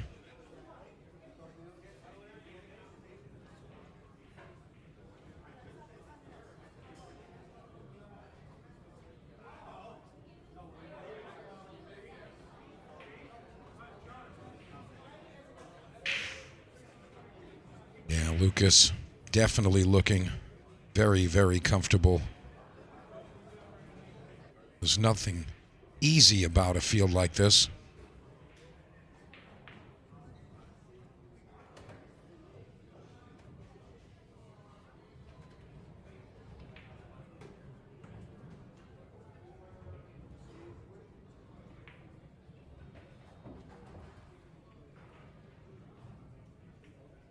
And I'll tell you, he's staying very, very constant.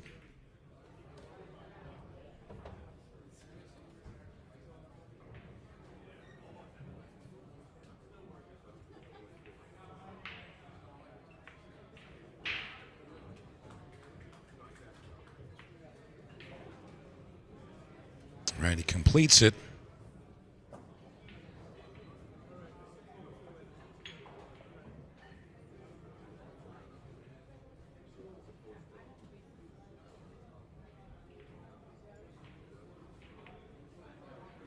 Now 8-4. Lucas within 4. And Simon Corral, hot Polish shooter, sitting at 4 games right now.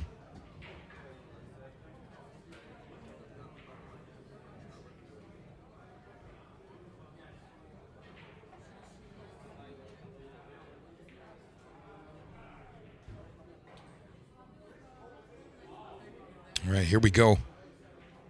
Lucas Fricasso-Werner to the break. Really hitting them square. Really getting into that one. He's going to love this result. He gets the repeatable 1 ball in the side. 2 ball ends up finding a home. And he's also got the 3 ball very available. He's also got natural position to get to the pink 4.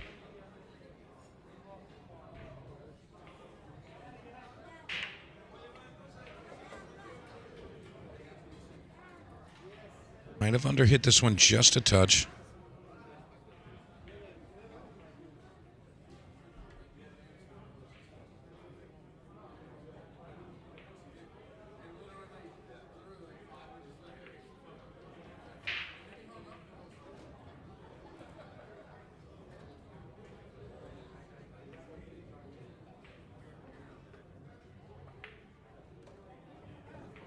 Yeah, you can tell just by the speed Lucas is approaching these shots.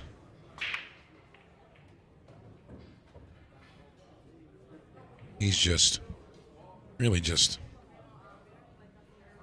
at his peak performance, really. And I'm sure it's helpful getting through some of these matches against, some of the top players and really just getting his confidence level up. Lucas is going to get through this one. And get within 3, that's going to make it 9-4. And he does it. Really nice stuff. And again, you're watching the In the Box Open. And this is a 10K added WNT 9-ball ranking event. And we're here at Raxx, that's RAXX, in West Hempstead, New York. And I am Mike DeMarco from Ship the Cash, here to deliver these beautiful matches, these high-quality players to you. Gone through 2 days of tournament play. This is day number 3. We started today with the final 16, and we're down to just 4 players. You're watching one of your semifinal matches right here, Lucas Fricasso-Werner and Simon Corral, currently 9-4. And the other match, Naoki Oi, and he's playing Konrad Yusizhin, another one of the hot Polish players. And again, our next matchup will be your final match. See if Lucas can repeat that success on the break here. Look out, cue ball. That was a very, very unfortunate kick. That was not necessarily an error by the breaker there. Sometimes that cue ball just gets kicked in and really not much you can do about it. So Simon Corral now, chance to swing back. And don't forget, we're in winter break format. So you're never truly out of the woods. Now, these top-level players really just dominate rack after rack. We saw Emil Gangflot on this table earlier today, our opening match. And I want to say he had at least a 5-pack, maybe a 6-pack against young Felix Vogel. So we know it can be done. You got to just be careful not to give up too much. In Lucas's previous match against Emil Gangflot, we saw Lucas down 5-1, and he ends up coming back to make it 10-6. Emil fights a little bit, 10-8, and then 11-8 victory for Lucas. So, again, you're really never out of the woods until the final ball falls. So, Simon just going to go about his business while Lucas anticipates his next inning at the table.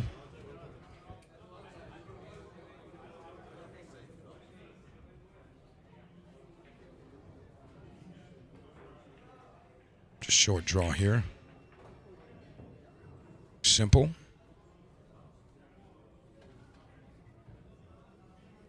See Simon just looking at his route to get on that 9 ball. He wants to shoot it to the bottom right corner. That was what he was indicating there.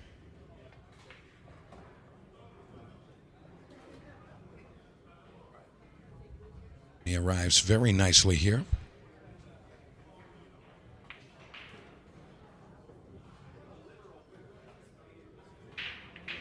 And there you have it. He delivers 9-5 now. Lucas Fricasso-Werner still in the lead.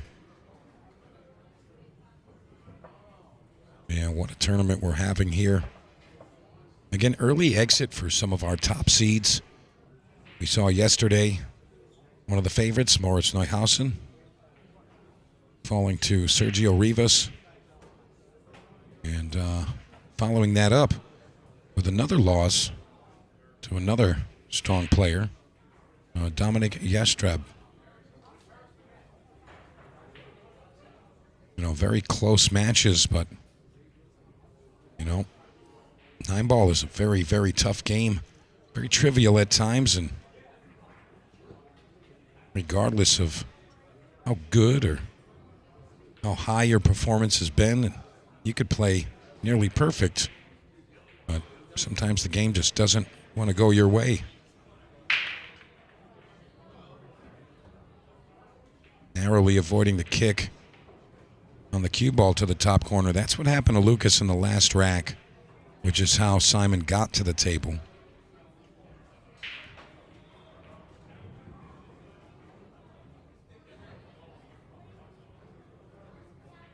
But Simon not falling to the same detriment. So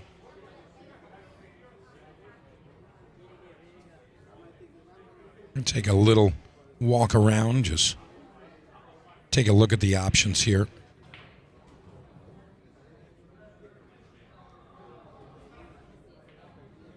Simon really knows what kind of position he's in right here. Cannot allow Lucas back to a comfortable position. Simon's in that situation where he really just needs to dominate and not allow Lucas to the table for quite a few racks here. And that's not going to happen. Missing the open 2 ball.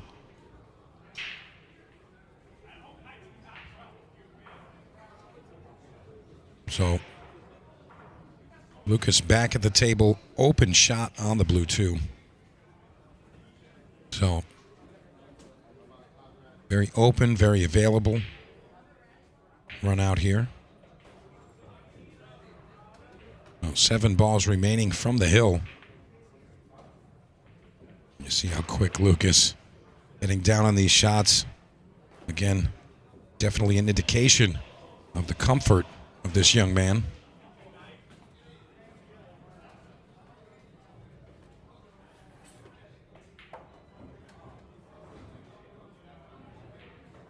Yeah, something about Lucas.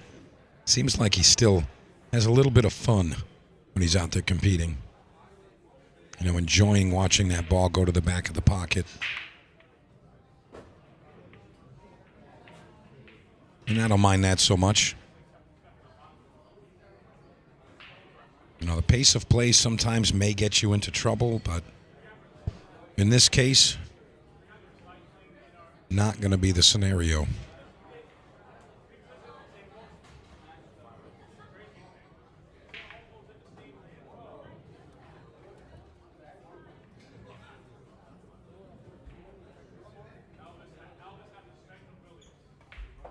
All right, Lucas Fricasso-Werner arrives on the hill. That's going to put him at 10-5, racing to 11 in this semifinal match. So I'll tell you what, very high probability that Lucas Fricasso-Werner earns his seat in that final match.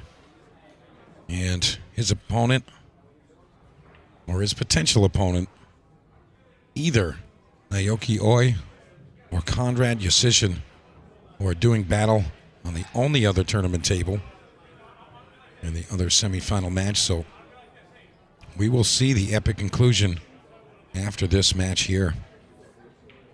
Don't forget, if you are watching on a social media platform, make sure you hit the subscribe and the share button so you get notified when we go live. And you can tell all your friends about it. Let all of the pool enthusiasts of the world enjoy these matches. All right, here we go. Rack 16. One ball perfect to the side. Needs a look at this red 3. And he's going to get it. He's going to get a look. The pink 4 is a little tough. Still available. You know, he may elect to stay up table and just keep the avenue between the 9 and the purple 5.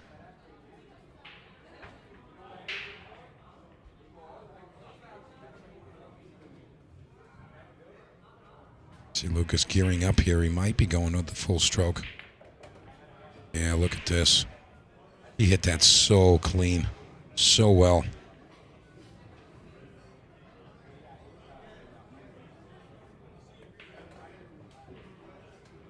You can smell the blood in the water right now. Lucas Fracasso Werner on a tear, playing absolutely on fire.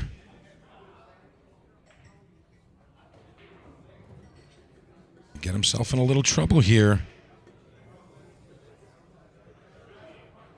You see, that's what I'm talking about, those little particulars with the speed. You know, that can definitely get you into trouble. No need. Got to tighten those things up. And we were mentioning it earlier, this, you know, the idea of how much potential a player like Lucas has, and he's still got a lot to learn, but really just such talent, such ability. And he's been putting in work for quite a number of years, so all the success that he's seeing, very much deserved.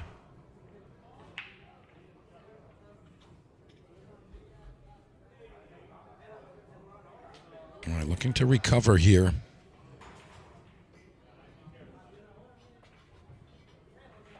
Just needs to pass the 9.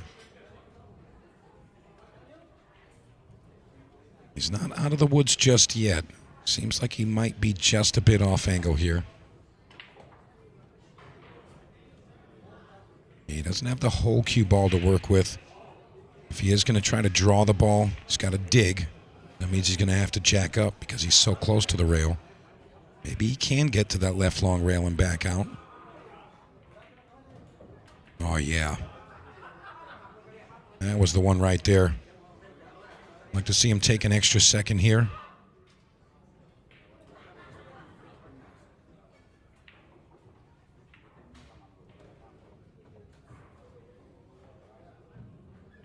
And he arrives okay on this 9 ball. All right, with the deposit of this 9 ball, Lucas Fracasso Werner will punch his ticket to the final match. And there you have it. And that crowd showing a lot of love right there. Lucas Fracasso Werner moves on to the final match. And again, he'll be taking on either Naoki Oi or Conrad Yusijin, depending on who takes down that other semifinal match. We'll be right back in just a bit. Don't go too far. Hey, we're back.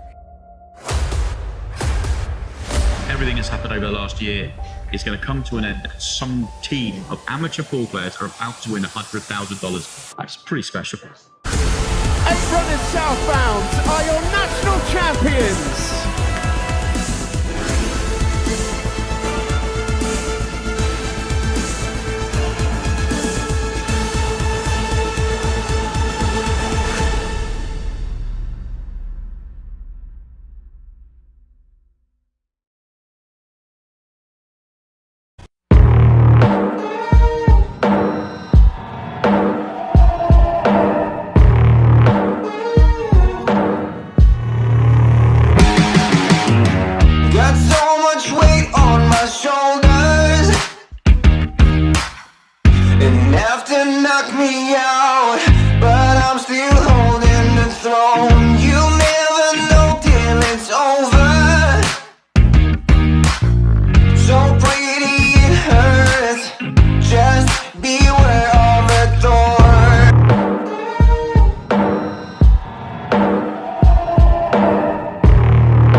All right, apologies with the sound. Little miscommunication on the start of this match, and here we are, round number one, rack number one. The In the Box Open final, race to 13. And final two players, Lucas Fricasso Werner, Naoki Oi. And again, this is the In the Box Open WNT ranking event, and I am Mike DeMarco from Ship to Cash, delivering these lovely matches and high quality pool to you. Don't forget, if you are watching on the YouTube platform, make sure you hit that subscribe button so you get to see when we go live with more quality pool. And it is free, no cost to hit that subscribe button. And make sure you're hitting the share button as well. Let everybody enjoy these matches. This is a 10K added WNT 9-ball ranking event. And we're here at Raxx, that's R-A-X-X. And we're in West Hempstead, New York. On-site referee for this match, none other than the great John Lehman. And Lucas leads this one 1-0.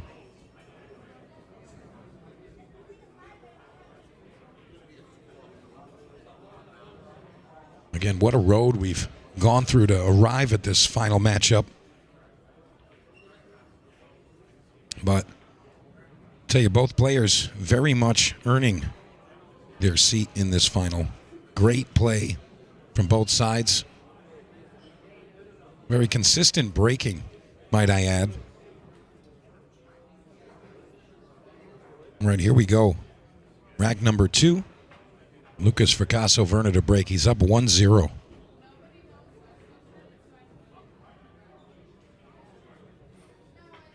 And looking for the one ball in that left side pocket. He's been hitting it very square, getting all of it. Very consistent. Look at this.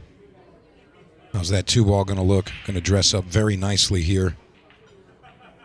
So the go ahead for the Connecticut kid. And looks like a very open shot as well.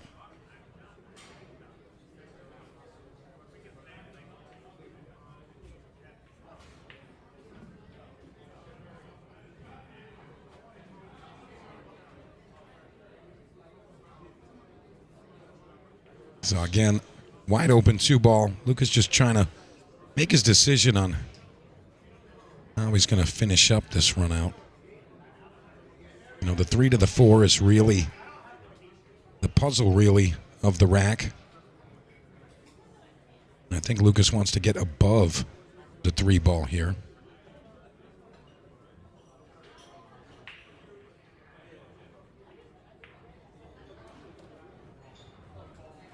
And he's going to get right where he wanted. He wanted to have an angle down table. You can just kind of stun this one towards that pink 4. He's exploring the option of going underneath it, but doesn't really need to get there. But if he chooses to do so, so be it.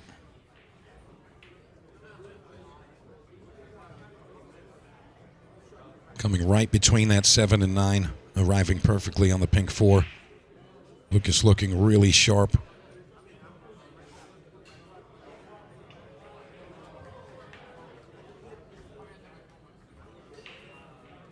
And you know, interesting fact, we heard from Elvis Rodriguez, the owner of the In the Box Sportswear company, and oddly enough, the final 4 players in this event, all sponsored by In the Box, wearing the In the Box jerseys.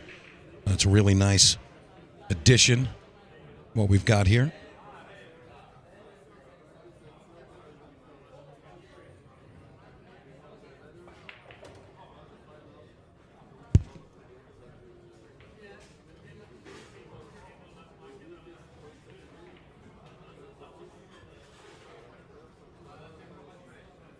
Comes up a little shy here.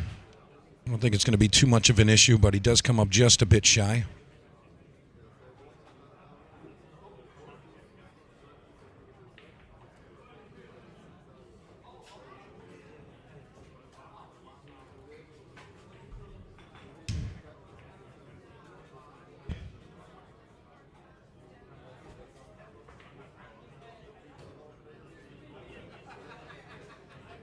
comes a lot too long here on the 7. But you just got to maintain that stroke straight through, still body. And he's going to miss the 7. Looked like he kind of decelerated going through that shot there.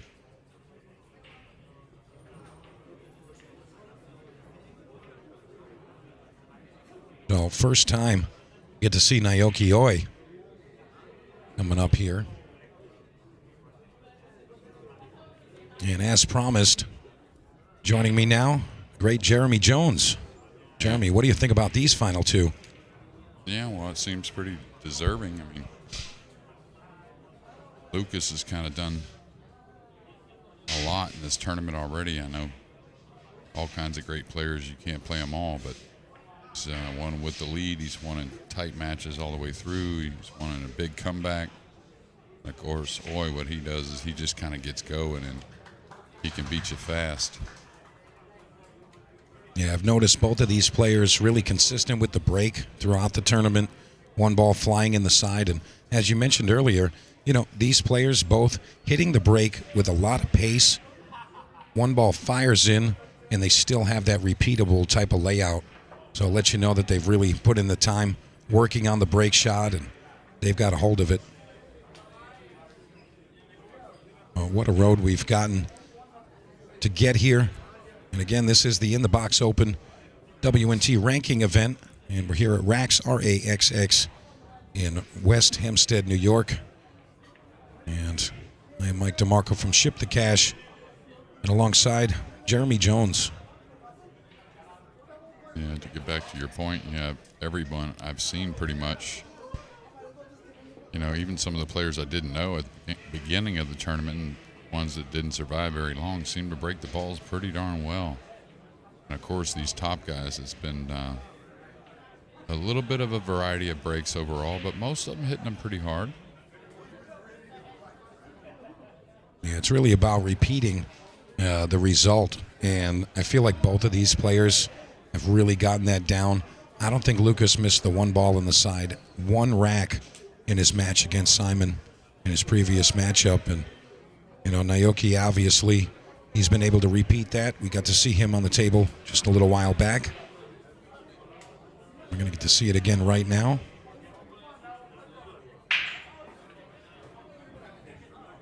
Yeah, Naoki not hitting them quite as hard, but the timing really good. That's why you see the nice spread, but you can see the 2-ball that was racked in the back didn't have the power to go 3 rails all the way to the side like we saw with like Emil earlier. Remember how many 2 balls were over the side pocket? Yeah. Yeah, it seems like this is the alternative result. You know, we saw this a few times in the previous matchup with Simon and Lucas, and the 2-ball just not agreeing, not cooperating after the break. So, Naoki gonna have to come up with a plan here. Yeah, and it's funny. I mean, we know how 9-ball pool is. I certainly played a lot of it, and you played a lot of it.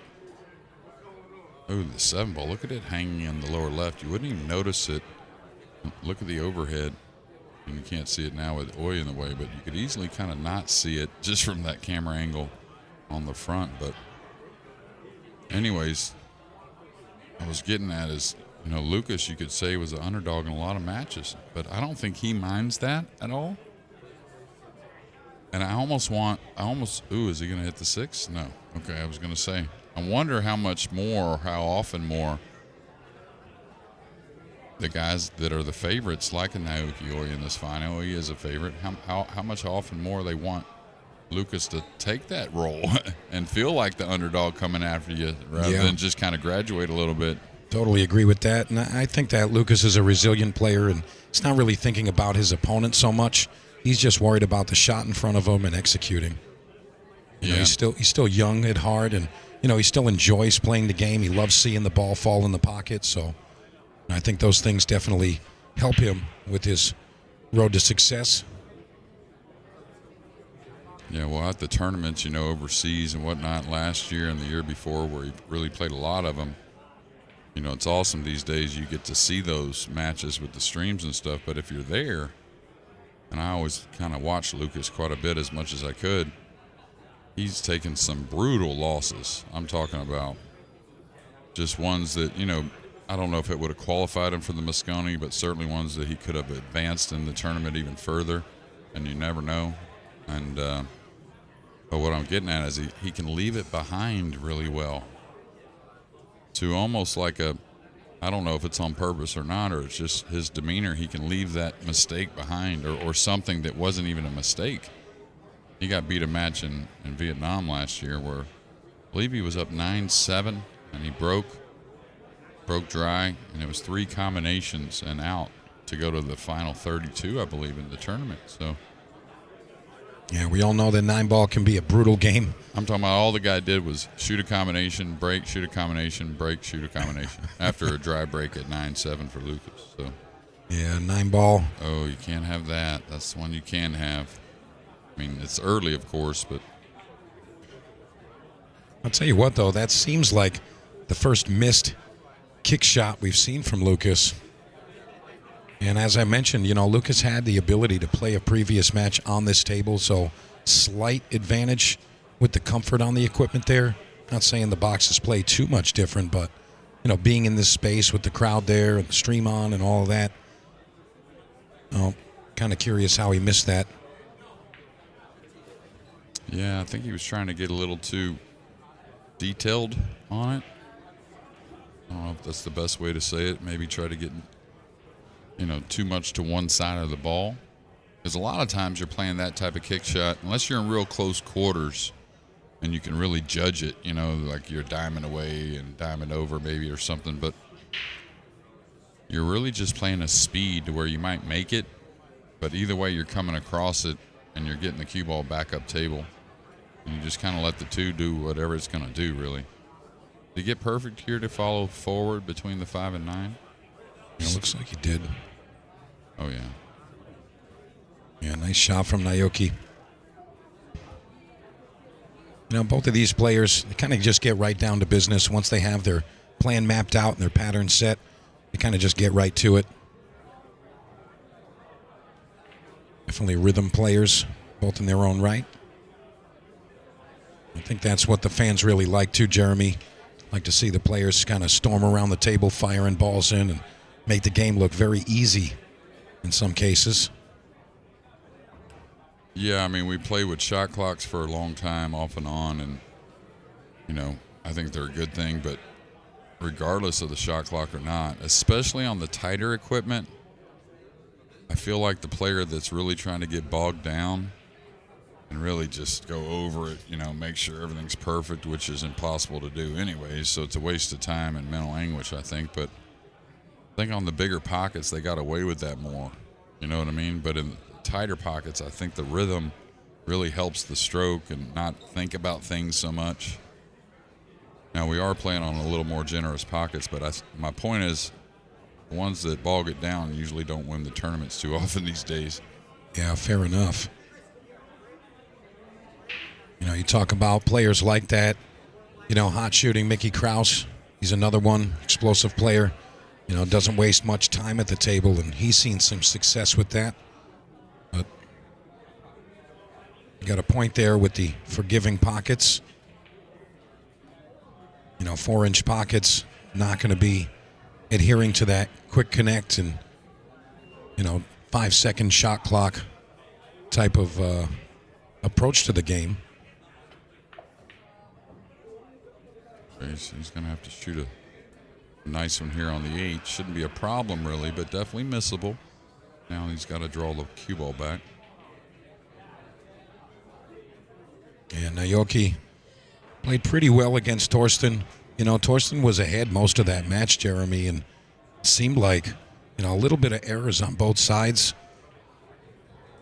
Late in the match, Naoki finally took the lead and, never looked back, really. Yeah, these guys like to fire the 9 in here. This is the type that can go into the low point a little bit. So you're certainly not going to roll it, but just a little bit of aggressive speed, I'd say. Yeah, like that. Real clean. All right. Oi answers back, putting us at 2-1 here in our final matchup. Remember, racing to 13 and starting with our final 16, back to winner break format. First 2 days, alternate break. And now, final day to be at our winter break. And again, our final match, race to 13. So, both players in for a little bit here, a little bit of a battle. Our on-site referee, Mr. John Lehman, of course. And you are watching the In the Box Open, sponsored by In the Box and their partners. This is a WNT 9-ball ranking event. And I'm Mike DeMarco from Ship the Cash, joined by Mr. Jeremy Jones. And we started with a world-class field of players here, and we've arrived with our final 2 right here. Connecticut kid Lucas Fracasso-Werner and Naoki Oi of Japan. What a duo to finalize this event.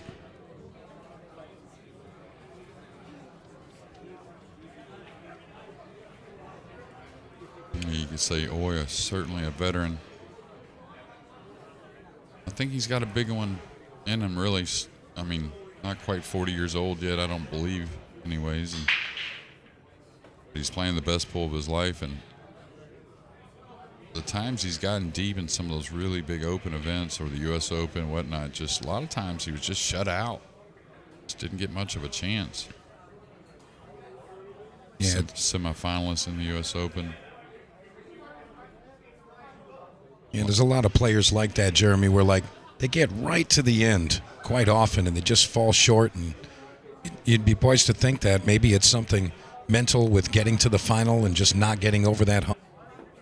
Lose at like my first year on tour, I think I won 1 match, if any at all, in 6 tournaments, pro tournaments, 1996, and then just kind of stuck with it, and you know, things got better, but it takes a while. So you know, you win one that's pretty good, whatever it may be, like one of these ranking events that certainly has tough fields, maybe not all the dollars of a U.S. Open or whatnot, but and then you go from there. Yeah, and I think that the dollars is definitely the benefit, you know, the added benefit, but I think you want the win for the confidence boost and just kind of reassure yourself that you're that talented player that you are. Sure, and that's why I've told a lot of players this: don't just play the big events. You know, you're missing out on a lot of matches, a lot of scenarios, you know, lots of different feelings that you don't even realize you're acquiring while playing more matches, along with practice, of course, but which I like about Lucas. He'll get out there and play more events. So he's making it more about himself rather than, you know, he's not getting too many glamour shots for some of those smaller events, but, you know, it's still about him getting better. Yeah, Lucas is one of the players that will definitely compete in everything that he can get his hands on. And, you know, if there's a tournament down the street, he'll play it. If there's a world-class event overseas, if he can make it there, he'll make it there too. He just wants to be in the box and playing. What a great shot there. Yeah, he's going to need this to settle a little bit. The crowd recognizing that shot there. Yeah, there's a little too much running the ball, but you can't do much about that. Now this one here, I mean, if you felt okay, you could kick and just lay on top of the 2 if you feel like you can do that, and just try and see if you get a better kick shot, or maybe not even snookered in the next round, right?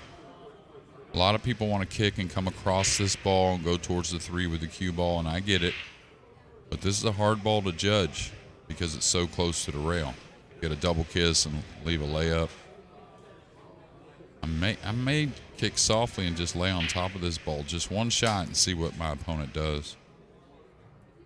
I feel like Lucas is trying to entertain coming across the top of it, kind of similar to a one-pocket shot, trying to get it up to the left long rail, try to trickle the cue ball over near the pink 4. That's right.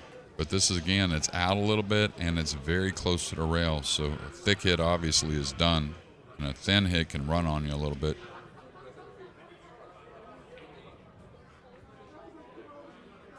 Not bad. You know, all things considered, I think he came out okay there, Jeremy. Yeah, I mean, may get a tougher snooker to get out of here in a moment. We'll see, but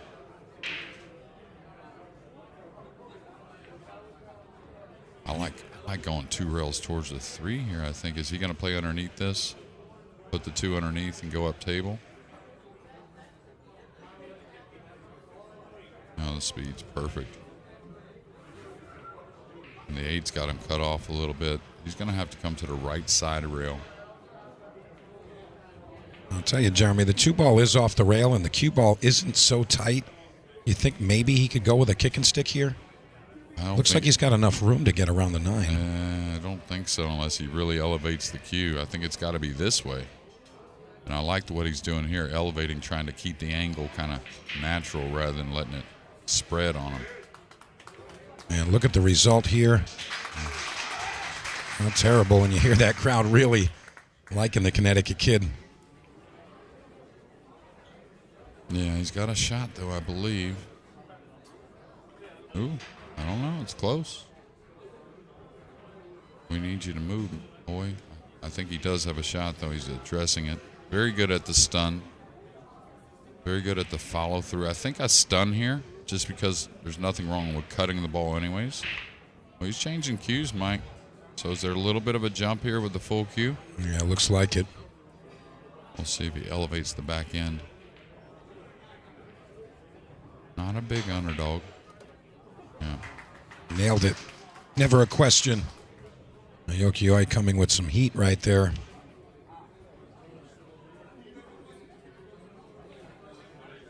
This is always a funny shot to me. I mean, are you supposed to add a bunch of inside here to drop to the bottom rail? Or are you supposed to just come across maybe into the 9 a little bit?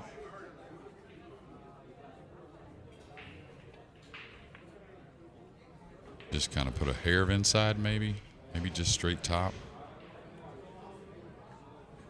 Whatever that was, worked out very nicely. I think he might be a bit straight here, Jeremy.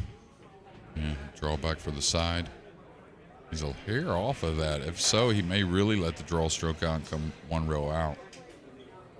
Felt like he could stun the ball, but maybe draw him back underneath.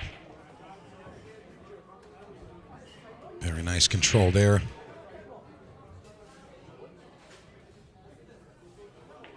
I like the rhythm of Naoki at the table. You know, he goes fast when he needs to, and he slows down when it's required. And he doesn't kind of just get himself into trouble going too quick. Seen that from Lucas a little bit in his previous match. Had a little tight on position a couple of times. He recovered. But, you know, wide open table towards the end of the games. Got to slow down a couple. Yeah, and Oi used to actually have a little of that problem. And also what he would do is a little bit like Skyler and some other players. As the match went on, the pace got picked up a little bit. But I'll tell you, as far as a guy and a fun guy to be around, and, you know, I play a couple tournaments a year, usually the U.S. Open, and I've played the odd one on the World 9-Ball Tour also, but one of the main reasons I like to try and draw one of these players I've never gotten to play before, or someone I may not get much more chance to. And I haven't ever played Oi in 9-ball, but we played a set of 1 pocket in the Texas Open a couple years ago, and talk about fun. And we were playing, you know, it's $1,000 entry or whatever it is. Yeah. I mean, but it was just a fun match. Dare I ask the result there, Jeremy? I won, but I mean, you know, he didn't play 1 pocket at the time that much, so.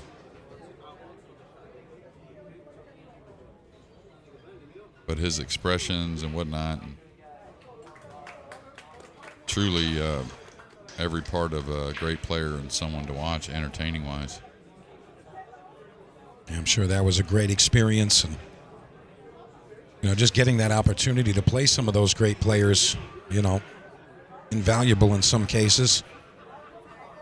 And you know how quickly some of even the top players can kind of just disappear out of nowhere, and you'll never get that chance again. So, you know, sometimes life gets in the way, and they just kind of have to go in a different direction. And you know, it's great to just be able to get out there and compete and experience those. Yeah, there's a lot of like good reasons for all that as well, usually, even if someone's just kind of burnt out for a little bit or maybe forever, just because these guys, they go hard. I mean, talk about globetrotters. I don't know if there's any sport that they travel more than than pool. I mean, now, baseball, they go quite a bit and whatnot, but still they go year round, and these guys on the plane quite often. I can definitely relate to that. I mean, there's only so many, great pool events throughout the year, and they're not all going to be in one neck of the woods. You kind of have to get out there and travel a bit and try to see what you can get your hands into, and even some cases you can't even get into the events that you want to. Well, the funny thing about yesteryear, and not that long ago really, but you could get burnt out because there were not that many big, great events to play in, like really good events overall. I mean, at times there were, of course, but it was sparse for many years, and if you did do well in that event, there was a lot of pressure to do so because you might not have another one for 2, 3, 4 months, which that's not the case for the guys now. And they can play big events and then again some smaller ranking events. There's a lot of things they can do in the game. A lot more companies involved with the players, and it makes it easy to not stress as much, I guess, is an easy way to say it. Yeah, and I think the WNT is definitely a great addition, to the pool community, and especially for the players. Just having these options to play quality events and also having it matter with the points ranking. I think that was a great addition. So, definitely pushing us in a proper direction. And we see Naoki on his way back to the arena area.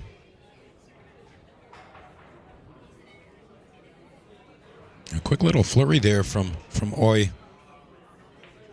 Lucas just let it slip just a bit there.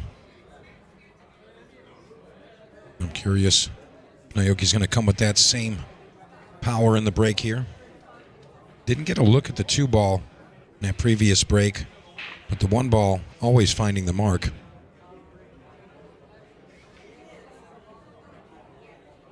All right, here we go. Rack 5. And Oi to break.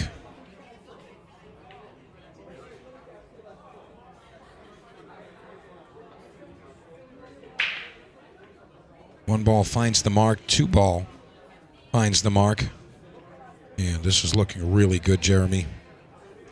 Yeah, and again, it's not the speed of a meal or the raw power. It's a lot of timing, and it's not a soft break by any means, but just definitely not going at it 100%. You can see the balls kind of roam around a little bit versus race around, like some of the power guys. But they get a lot of nice spreads that way. Very consistent on the 1. And really dressed up on the 3-ball here. He's just got to make sure he gets a little angle on the pink. He's got a few routes to get on the 6. Main thing, stay off the rail with the cue ball. And now he can pull the ball if he wants. This one here, though, you got to, be clear. Are you going to draw it with low right? If you are, make sure you get into the ball. It's very easy to kind of slap at it and go towards this lower left corner. Yeah, it looks like that's the route he's going to take here. But he is hesitating just a bit. Yeah, you want to hit it clean. Don't force it.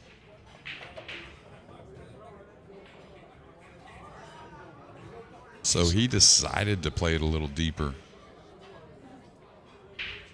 which is pretty smart, like knowing you're going to play a higher tip position and just know you're coming short anyways.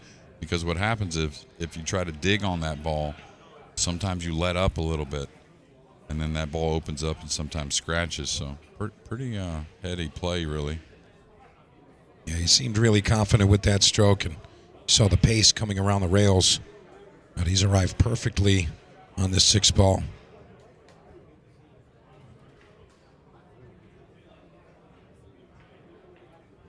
Yeah, he's got options. He can hold right there, kind of pinch it, which I think is what I like. If he had a hair more angle, he'd certainly go the rail, the high ball, but I think here's just real kind of a light one. Oh, he's stunning.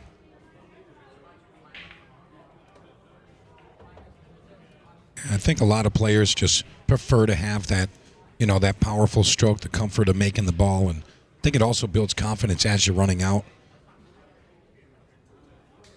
Naoki Definitely a rhythm style player. And he's looking pretty good here. Doesn't want to end up on the rail. And he's going to be all right here.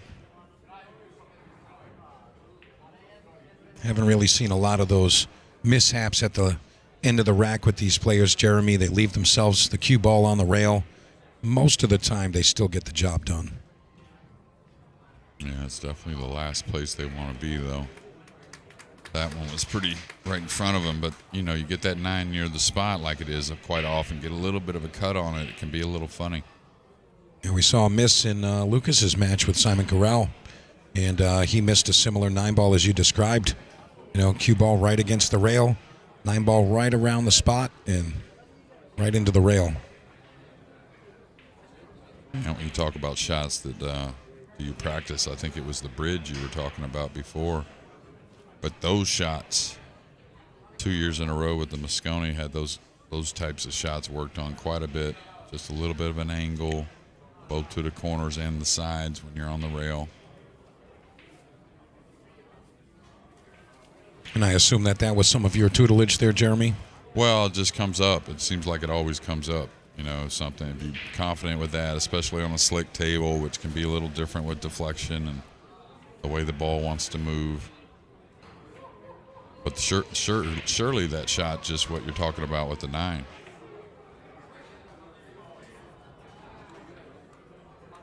All right, the 2's in the back.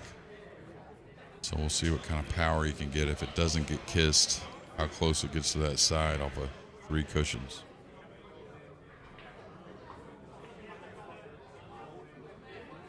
All right, John Lehman says that's good. And Oi coming up for our rack number 6. And it's been kind of the Naoki Oi show the last few games. Let's see how the break looks.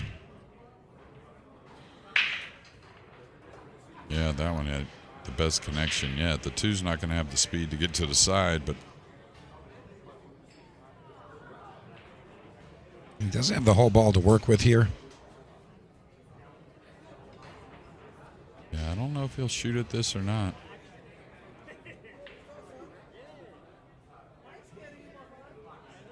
Get another look to see if there's... I wouldn't say the safety's really easy. It's not quite easy to get the 2 up by the 7, cue ball behind the 8. 2 ball might not have the speed you want. I feel like that's what he's looking to attempt here. Maybe get the 2 ball under the green 6. What about the bank following your ball? Remember the bank Emil made? That's the shot I was talking about. And he's may have left it open. I think he has. Yeah. Looks like he did leave it open. Lucas, fresh out of the chair. And this is that opportunity he's been waiting for last couple of games. He's jumping this. Looks like he's only got a piece of this to get over. So the ball's going to settle and bounce a few times here. Yeah, is it going to go into the 6? If he does make it. Oh, he got clean. What a shot. How about coming out of your chair and hitting that one, Jeremy? Yeah, better him than me. I know that. Tell you what. He's got to hit a nice one here. Yeah, Lucas has actually been jumping quite well this event. Not to say that he hasn't in the past, but saw a lot of great jump shots in his match with Emil over here.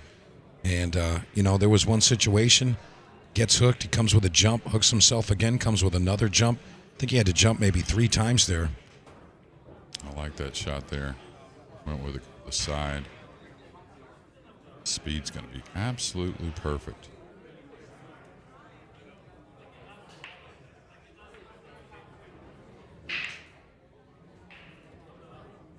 Yeah, really nice stuff. And, you know, of course, Oi the favorite here, but Lucas earning his seat here. This is a great platform for him to kind of showcase his talents and perhaps prove the numbers wrong. Oh, yeah. I mean, he could certainly win. Shown us that for a while and certainly this week. But, you know, you got to pick a favorite, right? You know, who you think on paper is the favorite. Yeah, most definitely. And I want to say there was probably at least 15 or 20 players, with the higher numbers than Mr. Lucas Fracasso Werner. So if that tells you anything.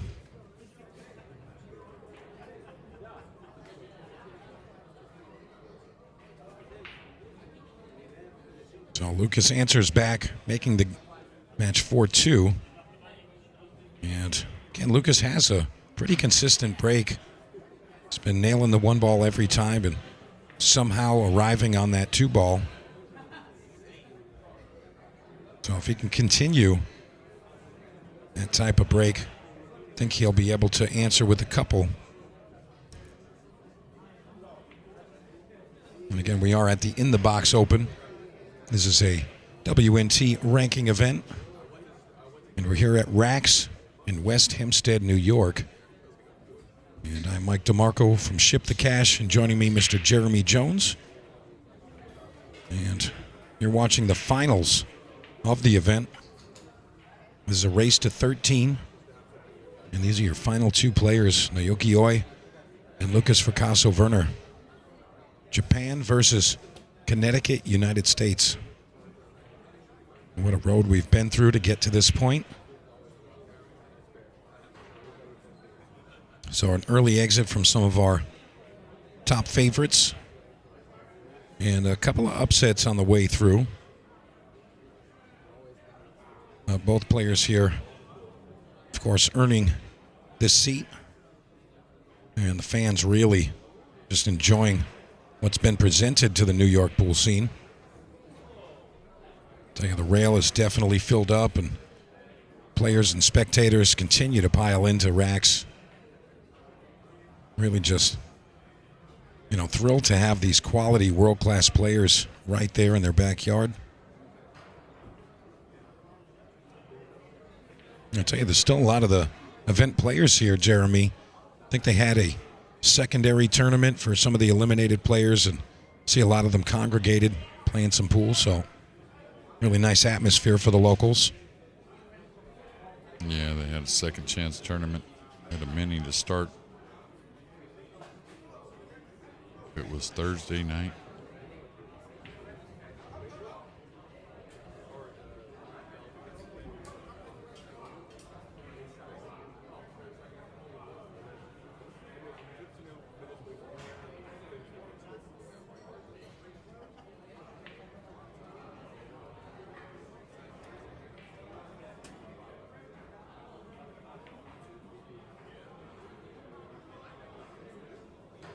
Yeah, so Lucas choosing to take a quick run to the restroom, wash his hands, a quote-unquote bird bath, as we like to call it.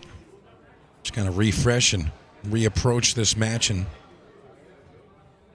try to give it a little boost here.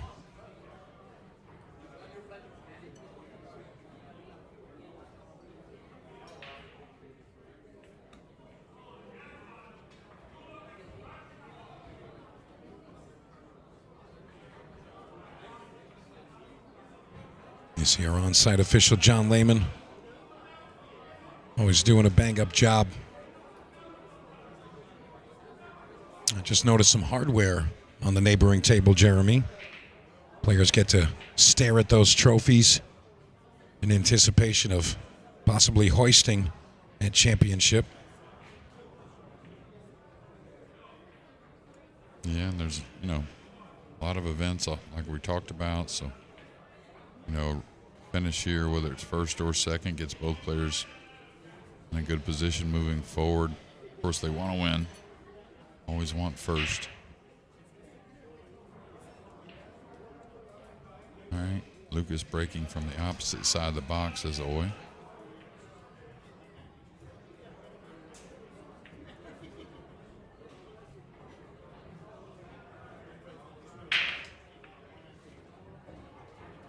Yeah, kind of similar, not really crushing them, but still getting pretty good spreads. Going to be close to the two. I don't know if he can go offensive or not. Yeah, I think he might be a little too thin here. Yeah, maybe not. Maybe he can chop it with inside. Yeah, I mean, if Lucas can shoot, I mean, he wants to shoot. He's always going to be the shooter. He's looking to chop it with inside and go 2 rails, maybe into the 9. Type of shot, you're close, it's thin, it should bite pretty nicely. Only thing is he queuing kind of down on it because of those balls and the 3 ball maybe, I don't know. Now he can get pretty level, which is good. Now this ball may open up off the second rail, we'll see.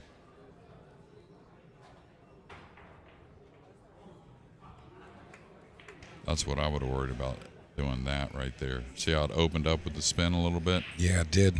And it's only to his credit because he hit it so clean, it kept the spin all the way towards the second rail. I'll tell you, even if he can't see this whole ball, I feel like Lucas very comfortable either swerving the ball or just a short jump here. Yeah, no swerve. It'll be the jump for sure.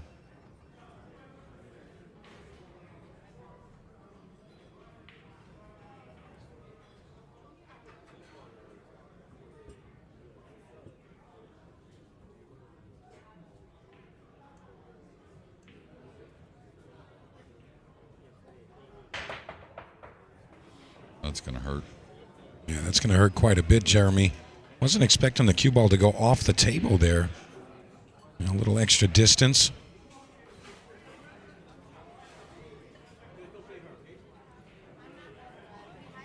It almost came up over to us, the cue ball. Yeah, right. That was a lot of distance there. It's like a baseball game where they foul ball up into the writer's box, media box.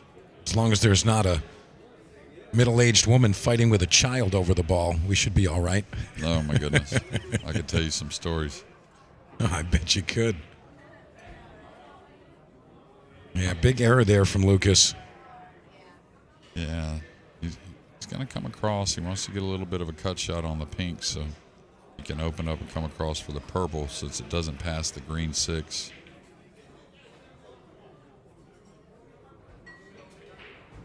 Might go the rail, might not. Yeah, most would.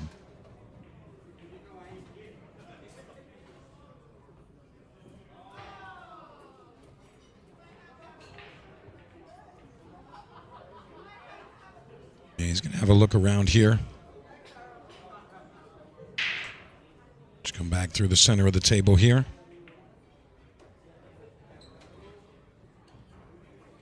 He falls pretty nicely on this.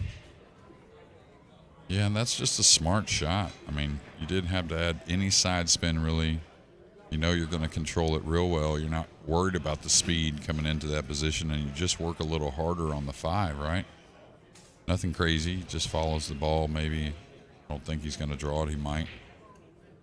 But I really think great decision. I know it looked, and the reason why I was wondering is he going to stun a little bit, draw to come over and get a little closer to the 5? I really like this shot. I think it's just a follow stroke here, isn't it? Yeah, I don't think he has to work the ball much. Just high ball, 1 rail back up to right where the 5 is now. A touch of inside on that.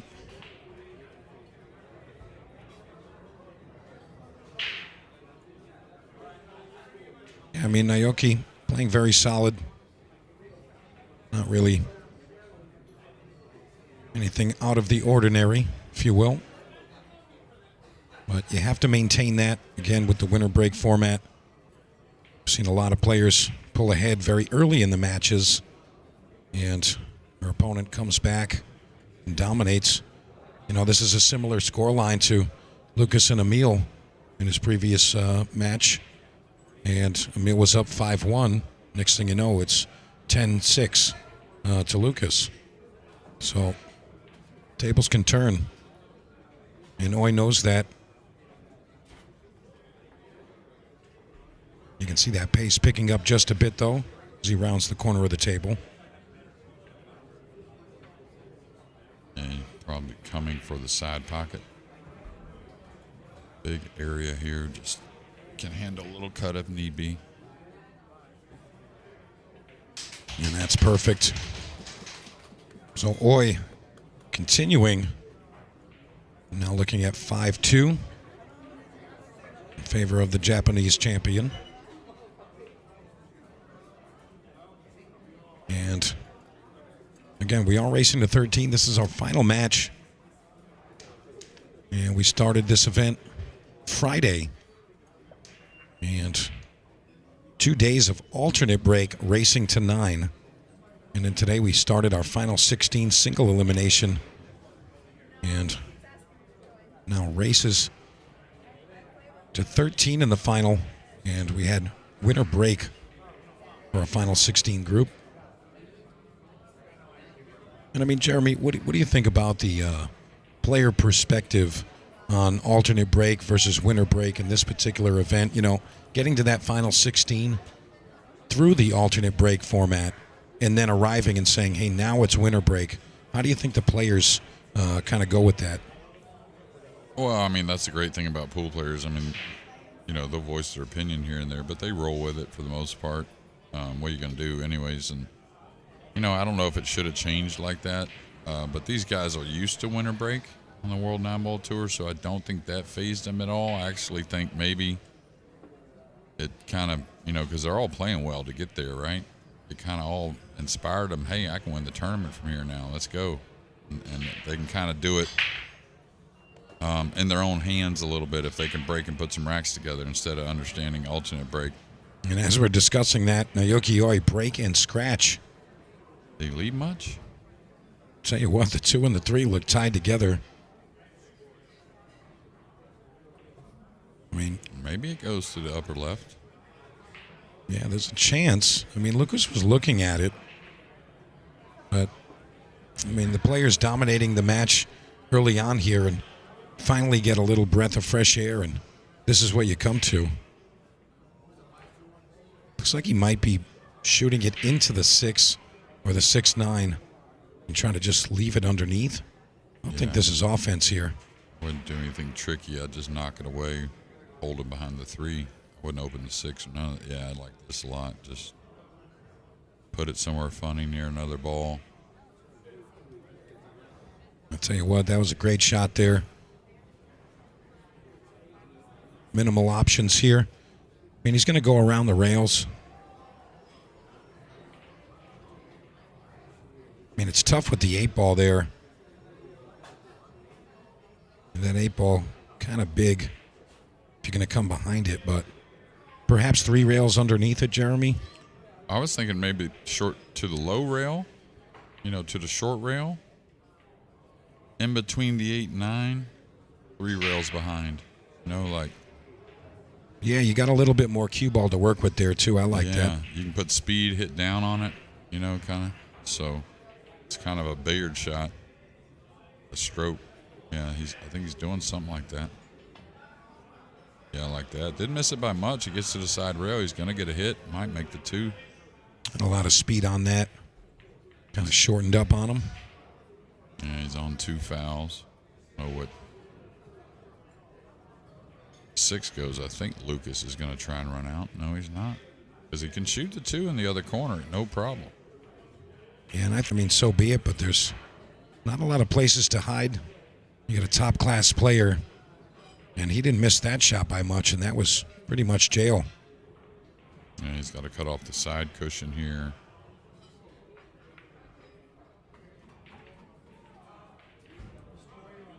He's on 2 fouls, but again, if the 6 went, I would have, even if the 6 went in the side as well, so I don't know. I may not have shot at it. May have played safe myself, but he certainly got a hittable ball 1 rail. I mean, you kind of got to like him to hit it, too. It was just a little long. Yeah. There you go. Lucas puts it up the hard way. And it's going to be 5-3 now. And, you know, we see that a lot, though. All of the kick shots, especially the one-railers, they're always going long versus short. Oh. Yeah, it seems like it. And they always say in sports there's all kinds of ways to change momentum. And in pool as well, 9-ball, 3 fouls. You never know. Could get Lucas going a bit. He's only trails by 2. And, you know, there's always that discussion if, you know, 3 fouling an opponent kind of insults them in a way where they didn't have to just run out the balls. They force you to miss. And definitely builds a little bit of confidence. It's something to throw in there in your war stories where you explain, oh, yeah, I remember the time I beat Naoki Oi. I 3-fouled him in rack number 8, and then it all changed. Yeah. Kind of part of the road to success. But I mean, as a top player, is Naoki really mentally defeated after, fouling 3 times there? Oh, no. Versus watching Lucas run out that rack instead? No. Does that have any type of repercussion there? No, I don't think so, other than what Lucas might do. And then I don't think he'll look at, I dogged it so much. The last kick, I agree. I think he was a favorite, but definitely a missable kick. That's why we see it time and time again. Missed the same way as well. Oh, he missed the 1 ball. Don't see anything else down. So Oi's going to have the first shot here. Yeah, and that's probably the first time we've seen Lucas miss the 1 on the side. And really just breaking perfect the whole tournament. Yeah, he's got to make a decision here. Does he bank the 1 towards the 9-2, kind of putting him behind the 3 off 2 cushions? Does he cut the 1, come behind the 6? That's a little dicey. I think that coming up behind the 3, you can control the cue ball pretty well. Pretty big ball to come up behind the 3 as well. Bank the 1 towards the 9. Looks like the purple 5's in the way, but it's not. I think you might be shooting your shot here, Jeremy. You can be aggressive here too. Oh, he played it pretty light. So I don't know. He played kind of in between. See where the cue ball was going though? Well, I didn't know why he just didn't put more speed and go ahead and go to the rail, getting behind the 3, right? I think he was trying to really overspin the ball and stay behind the 7. Just kind of pinch it there. But it didn't really grab into the rail. So Lucas now chance to answer back. Well, the value on Oi's shot is he kind of knew he wasn't giving up a pocket on the 1. He wouldn't let the 1 come down near a pocket, but great return there from Lucas. He's only got the top side. He hit it somewhat full. Does he try to run off this, maybe bring the cue ball down by the 3 and the 7? Could just go at it. Fluke the 1 in or the 6. And that's probably the best result if you can hit it there.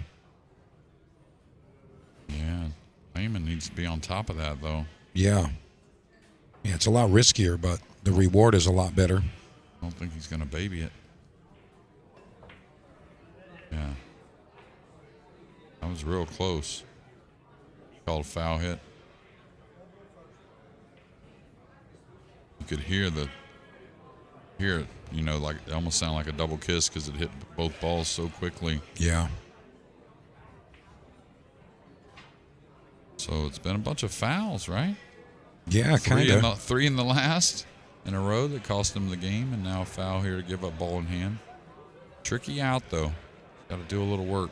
Isn't that always the case, though, Jeremy, when it gets down to the final few games or the final match? There's always some kind of oddity that comes into play. Yeah. Thought I'd seen it all till watch out 9 ball. Should be just fine, I think, but it was definitely a sweater. But I think it was last year. It could have been 2 years ago. In Boston, was it? When the 9 ball moved. Oh, yeah, Mario He. Oh, my goodness. Yeah. I've never seen. I don't think I'd ever seen that. Shooting the winning 9 ball. And as the cue ball approaches the 9 ball, you see it just roll a half a roll. Just out of nowhere, like a ghost moved it. It was in the semifinal? Yeah, against Tyler Steyer. That's right. Yeah. And Tyler Steyer ended up going on to the finals and playing. Zelensky? Yeah, Zelensky. Zelensky ended up winning that event. Yeah, that's just unheard of until now. This is going to get a little odd. Oh, he got a friendly bump there. That helped a lot. I thought it was going to go by and get on the rail, which would have made it very tough shot and tough shape. Now he's got a natural 2 cushions. Just, don't take your eye off it.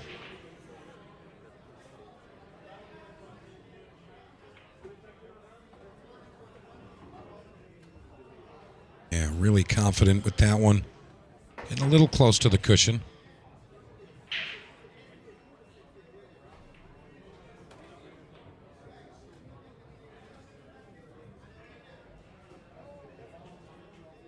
Really nice line here. Just come back to the left side of the table here.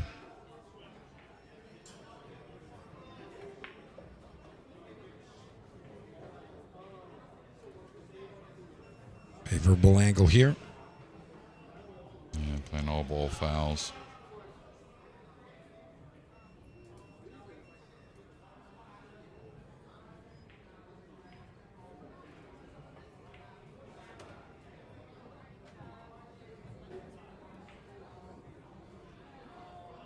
I think he's got plenty of angle to come above. Looks like it anyways.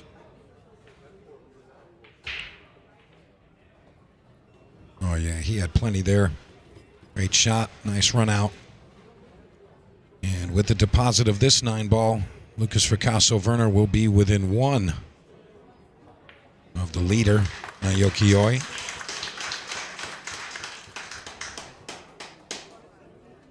Yeah, this New York crowd really showing some love to these players, Jeremy. Really enjoying the show. And if you are just joining us, this is the In the Box Open. It's a WNT 9-ball ranking event, and we're here at Raxx in West Hempstead, New York. And I'm Mike DeMarco from Ship the Cash, and joining me, Jeremy Jones. You are watching the finals of this event. And last 2 players remaining, Naoki Oi, Lucas Fracasso-Werner. And a final race to 13. Judging the momentum, I mean, I couldn't call this one. Not yet. No, they both, I'd say the break very similar for both players, about the speed and the way the balls are spreading, so you never know. I think Lucas is obviously still, got it between the ears really well, keeping the focus, however you want to call it. He's really in his own zone, which is very good, and I think Oi's kind of always playing that way. So, given the chance, I think it'll be a close one. Well, let's see what Lucas can come with here. This is rack 10, racing to 13. Lucas trails 5-4. Sticking with the break that's been working. Rightfully so.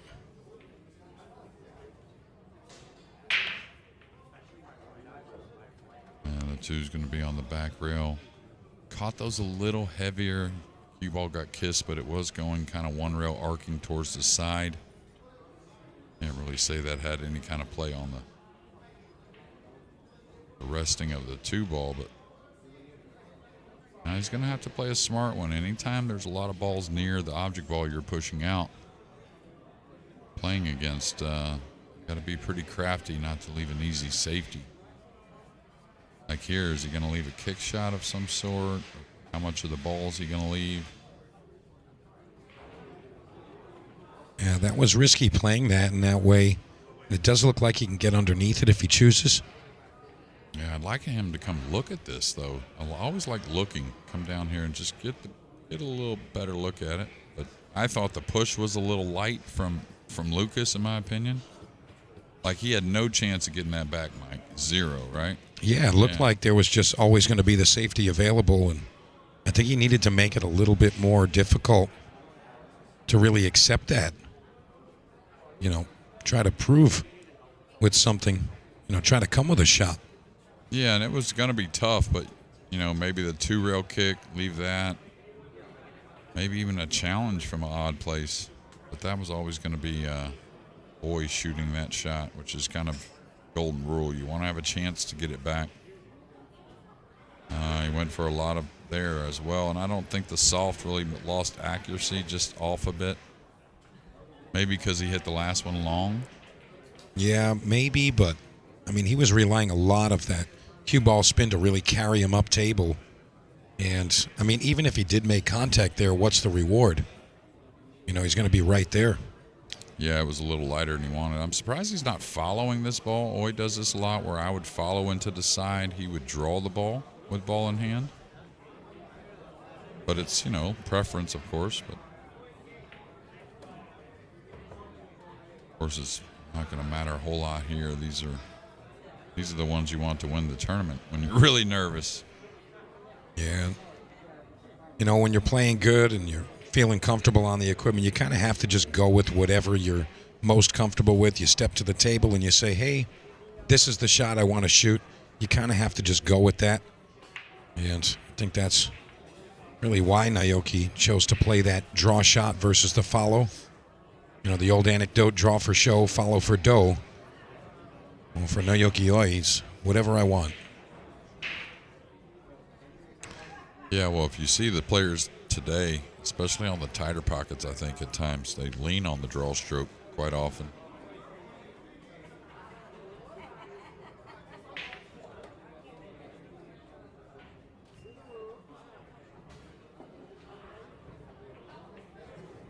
And Naoki going to be very thrilled with this layout here. 5 wide open shots to take a 2-game lead and come with a break. Really going to be happy about that.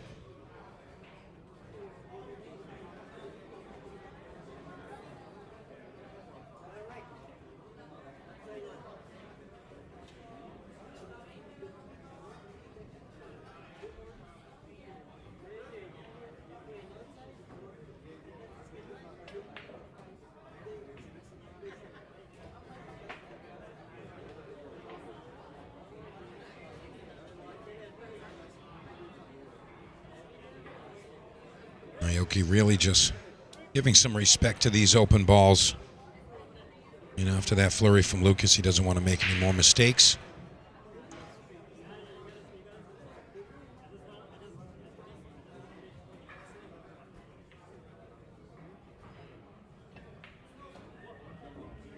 Looking pretty good here.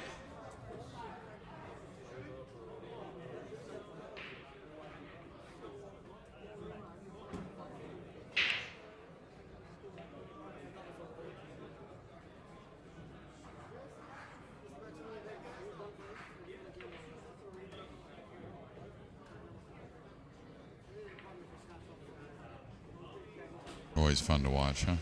Yeah. Lucas as well. I mean, a lot of these players are fun to watch, but my favorite always with the rhythm style players like these two. You know, really just it's not boring to watch. You know, they're always going to come with a shot, and you know they don't waste too much time doing it. So you're always really engaged in what's happening on the table. You don't really drift away and say, "I'm sorry, what's going on again?" Right. Nonetheless, Naoki Oi 6-4 now in our race to 13. Not quite at the halfway point, but getting very close to there.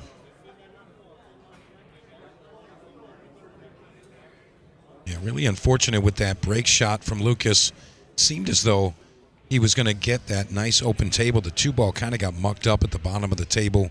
And honestly, though, I agree with you, Jeremy. That was a poor decision on the push out. Yeah, it was the brain that got him in trouble there, just a little light.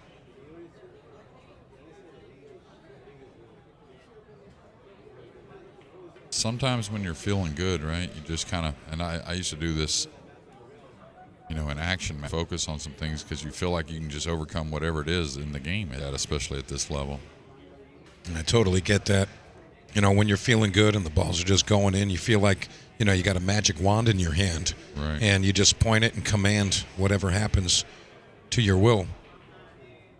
And they're both doing pretty much that at the moment. Just a couple little mistakes. A little thin one there. That's a big bad one. That's on him. There were no kisses, and if there was, it was a little bit on him anyways because it was thin, the hit on the one. I'll tell you what, Jeremy, that's the second scratch that Naoki's had in this match. On the break and in very similar fashion. And we'll see what he can do on the one. This is a little bit odd, this rack. I don't think the 8 goes by the 5 in the lower left. So there'll be some later position probably. His first shot, I think he may have to cut it and maybe go into the 7 a little bit. I don't know if he can play it from on the other side of the 7. Yeah, he was looking at that option, but he doesn't want to move that 7 ball. I don't know if there's much choice. Yeah, he might have to. I think he can throw it in and catch the 7 a little bit. Oh, this way would be better, but can he do that? And that ball very tight in there. Just going to kill the cue ball with a little spin. Well, that'll definitely work.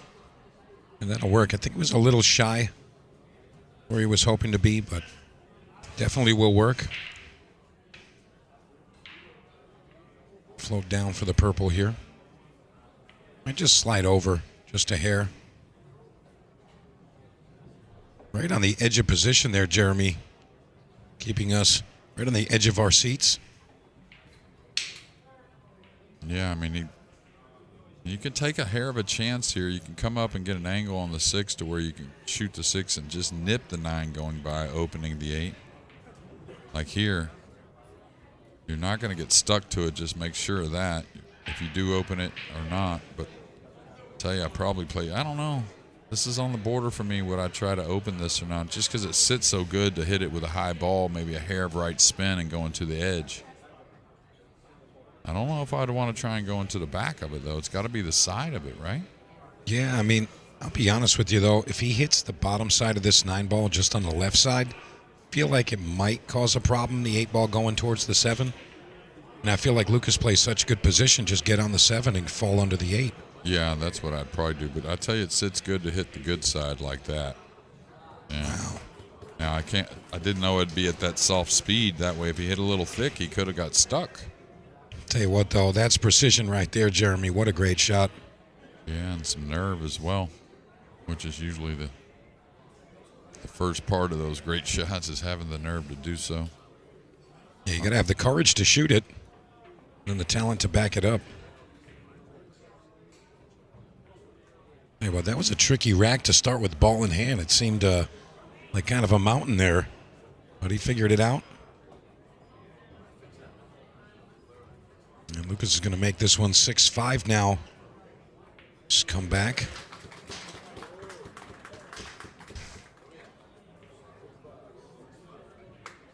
And a very nice matchup here for a final. As much as the players and fans like to see those packages, I really like that we're having a little back and forth here. You know, keeping it tight. Can't really call the winner yet. Of course, Naoki's staying ahead so far, but I really like it when it's a battle and, you know, there's still that suspense of can he do it or will he do it? I think we're getting prime example of that right now. Yeah, and Oi really, you know, scratches on the break. There are all kinds of them. That one there, he's going to have to forget about and make sure that doesn't happen again. I think that one underneath that scratch, the one hitting it real thin, hurts more than the one hitting it a little thick where you go one rail on the side. Either way, it's a scratch, I guess. And I want to remind you, folks, if you want to come down to Raxx and play on these same tables next weekend, you can play in the KC Memorial event. That's right here at Raxx. I will be here along with John Francisco, putting on a good show for you guys. Make sure you come down April 4th and 5th for the KC Memorial.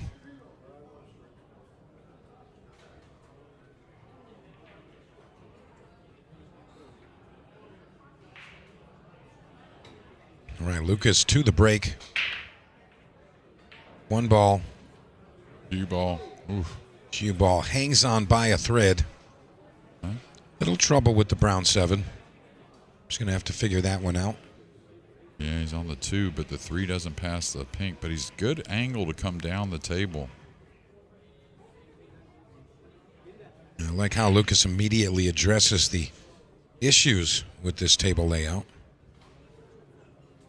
Yeah, the 6 isn't bad, really. I mean, You can get on the 5 to shoot the 6, maybe not from distance, but a little angle to shoot the 6 in the corner by the pink later on and go into the 7-9.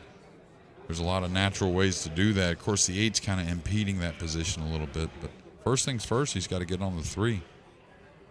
Fair enough. Looks like he's going to drop way behind this one. Yeah, he wants it to go. You never know. He may get the real nice angle. Yeah, he's good. He might have this, Jeremy, to just bump square into the 9. I think he might have hit Jin. I don't know if I'd do that, though. Could get really thin on the pink. What if you come off and get behind the 6? I think the 6 really helps you get on the 7-9 some kind of way, whether it be a safety or a breakout. Maybe he has to go kind of into it anyways. No. He's not even flirting with it. I think that's smart. Yeah, I agree with you there, but it seemed like he was kind of gearing up for it. But nonetheless, he's got to figure this out. You know, ironically, you know, similar to an 8-ball run out, you can't save your problems for the end. You kind of have to have a plan at least.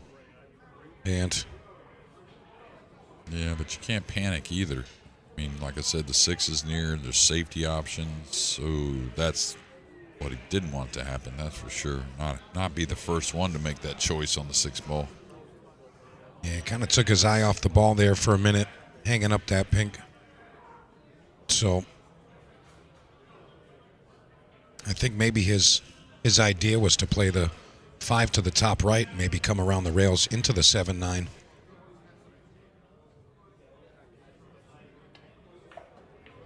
Let's see what Naoki Oi can come up with. He got perfect. He's going to be able to draw and hold that angle I was talking about to play the 6, I think, in the lower left, if he wants to take it on. Draw up the rail a little bit. Yeah, I think so. I'll tell you another thing. You can certainly get straightish on the 6, knock it in, follow down, and just plant him on the 7, on the 9, playing off the 7. Definitely a reasonable option there. As we say, always like to be at the table. So if he does have an offensive approach to this, I think that's what he'll do. Yeah, that's what I was talking about, natural, to go into the balls. He just accepted it, really. If the 8 wasn't there, he gets really good on this to slide into the balls with a lot of control. This is definitely a shooter shot, right? I mean, I think all the players are going to attack here.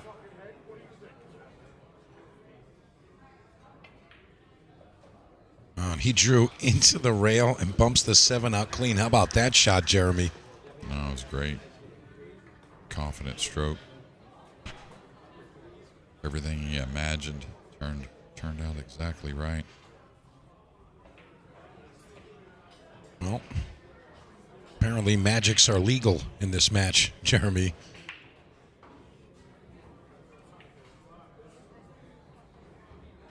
Yeah, really great stuff there from Naoki Oi. Lucas taking his eye off the ball there, shooting the pink 4 ball. And Naoki Oi taking full advantage as he goes up 7-5 now in our final race to 13. And this is your final of the In the Box Open. This is a WNT 9-ball ranking event. And we're here at Raxx in West Hempstead, New York. It's RAXX, Raxx. And I am Mike DeMarco from Ship the Cash, and joining me, Mr. Jeremy Jones.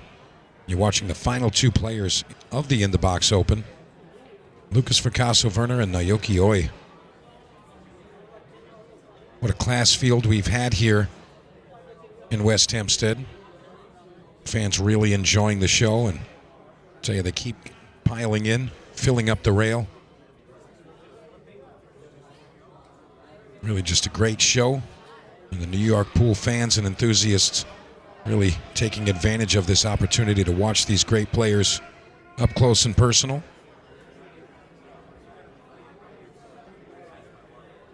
And this is day 3.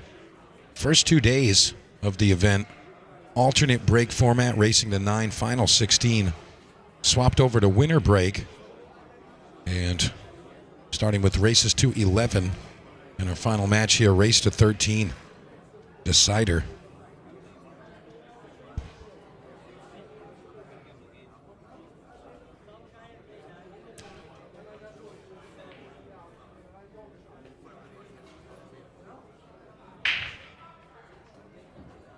Look at this break. It'll be a little uncomfortable with the cue ball, but looks like he made quite a few on this one. Yeah, if he could get a little more of that cue ball, I think he takes on the bank, but I'm not so sure now. Easy to chip it and could just come towards the pink with the cue ball, right? Yeah, I think that's really the smart shot. Yeah, if he just had a little bit of the cue ball, John's on top of it. Should just be a little off his left side of the red. He may have overhit this unless he gets behind it.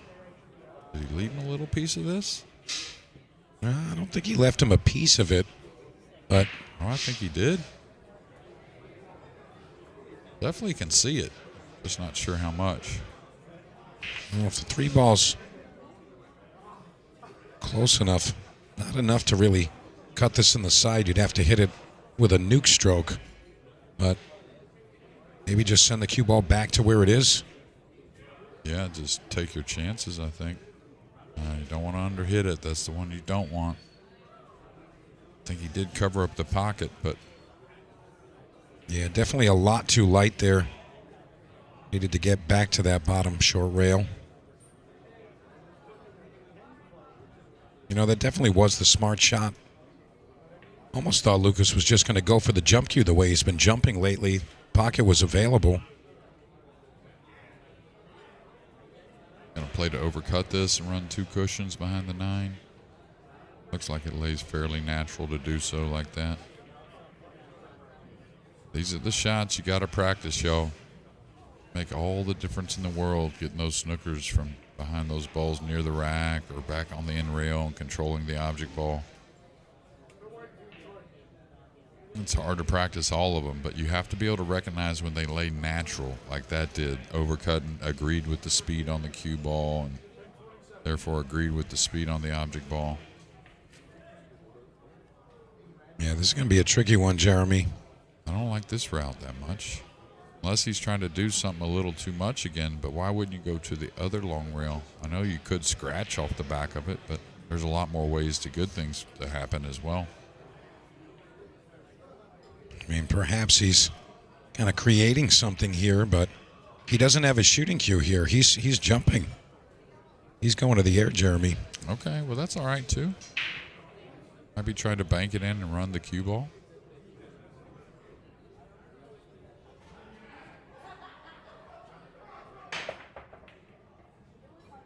He's made contact. How about the 9 ball? No such luck. Oh, he didn't leave it easy, that's for sure. Boy, he's going to have to do something special to knock this in and get position on the pink 4. Tell you what, Jeremy, the top left corner's open. He's got a cue ball to dig on. Yeah, I think he'll shoot on it for sure. I mean, a little bit of a two-way shot you suspect anyways, or a chance of it. And he's good at this shot as well. Any of the balls out in the middle of the table, he really excels at usually. Had no chance once I said that, though, Mike. The proverbial commentator's curse. Well, I call it a myth. Don't believe in it. All right, he can see it. Still an odd rack again. The 6 and 8. Now, can he get this to pocket it? Oh, yeah. And he's natural. He's just got to command the speed a little bit. He might be going at the 9.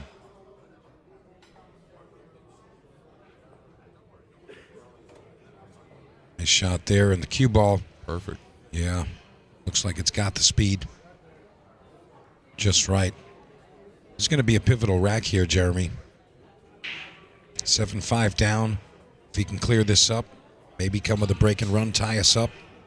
It's just what the doctor ordered for Mr. Fracasso Werner. Yeah, he's looking at an odd way to get there. He's got to come back with the cue ball here. You take a heavy angle on the 5, like come straight up the middle, he was looking at. I really don't like your chances getting on the 6. That's what he's going to do, though. Oh, he came. Yeah, it looked like he was trying to maybe brush that. Really? Wow.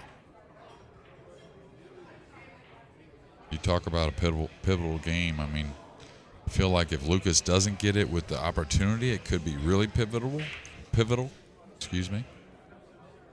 And into the other direction, I would suggest. But, I mean, he's still at the table. Still opportunity here, but that 6 ball, definitely a challenge.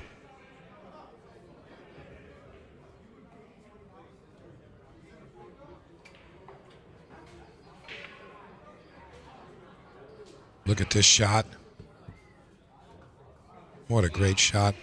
Wow. All the way down to the bottom. Huge shot. Got to make another one here. Definitely off angle. And the cue ball's got to contest with the 8 ball here. You got to make sure you brush it just right.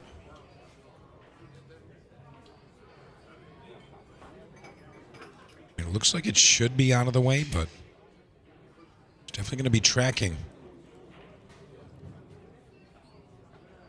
Yeah, what the 8 ball's doing, maybe not letting him shoot it how he wants. He's got to kind of pinch it. Oh, he didn't even shoot at it. Wow. Look at this. What a shot. I'm not saying that's the wrong shot at all. I just expected him to shoot. Yeah, I think so too, but, you know, we've been saying this right along, Jeremy. You know, this Lucas Picasso-Werner at this particular event, he's showcased a lot more patience than we've seen from him in the past. You know, really just laying up when, you know, most of the time we're like, yeah, he's a shooter here. And maybe that's showing his success getting to the final here. Yeah, because it's not going to be all the time. It's just at crucial moments, it seems like. Oh, he's going to get that shot he wanted. Definitely easier than the one that was presented a moment ago. Yeah, much more manageable here. So perhaps the patient Connecticut kid is exactly what he needed. Kind of take himself to that next stage and really excel.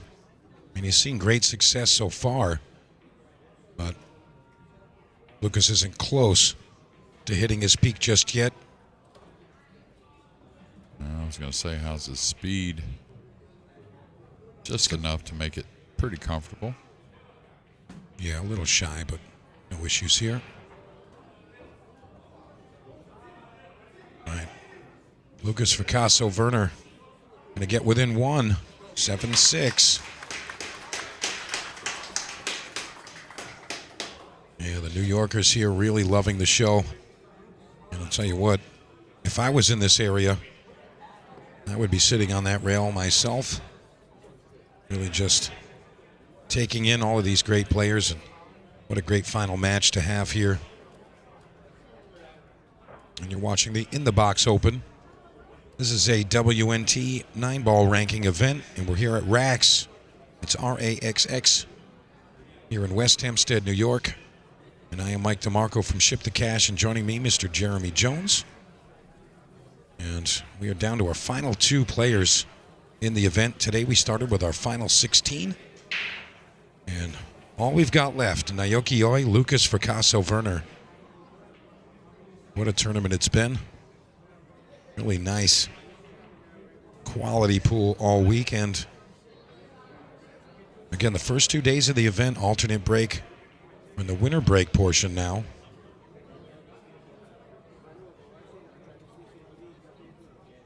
See our on-site official, Mr. John Lehman.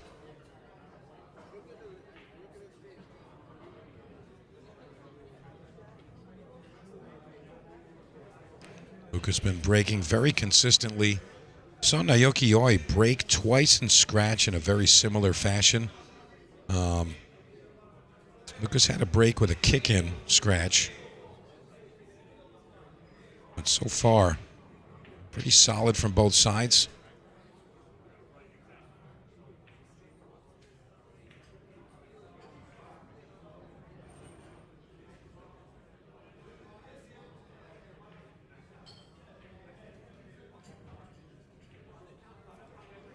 Really focused here. One ball square in the side pocket. Uses cue ball to stay open. And this is going to dress up nice, Jeremy. Really nice. Cue ball went straight back and forth. Got a great shot on the 2, the 3 hanging, pink 4 near. So odds are he ties this match. Expert removal of that towel Max rack. Also a sponsor of the event. Yeah, this is really what Lucas was looking for. You know, that wide open table. He can kind of get, you know, into that perfect stroke and get that momentum on his side. You know, this match has kind of reminded me of Naoki Oi and Torsten Hallman, where, you know, Hallman was leading most of the match, and right around, I want to say it was 8-7, Naoki Oi took the lead for the first time in the match. And it kind of has a similar vibe here with just how the match is moving along.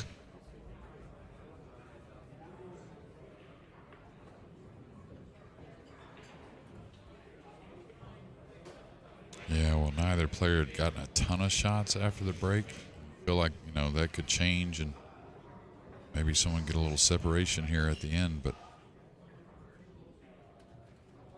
both players have played pretty darn well. You always want a couple shots back, it seems like, but overall it's been really high quality pool. Now is he just a little off angle trying to figure out how to hold this for the 6 and then maybe the 7 to the 8? Wouldn't worry about that too much. But he's got an angle to go into that right long rail. So I feel like he's going to be okay. So he overhit that one just a touch. He'll still be all right, but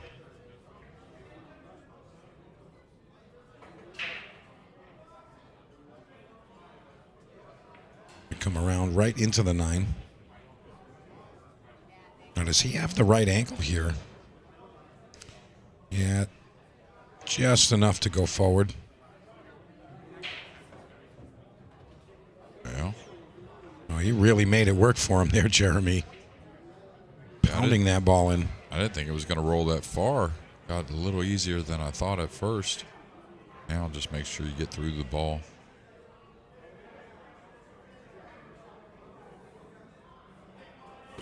Wow. Edge of their seats. 8-ball trickles in. And Lucas Fracasso Werner comes with a nice break and run in rack 14 to tie us up 7 games apiece.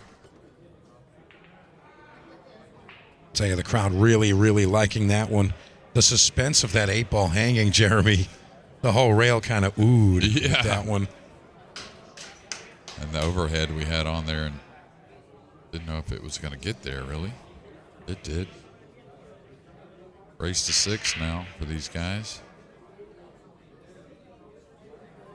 Oh, this is definitely what the fans were hoping for, and I hope all of our viewers are enjoying this matchup here.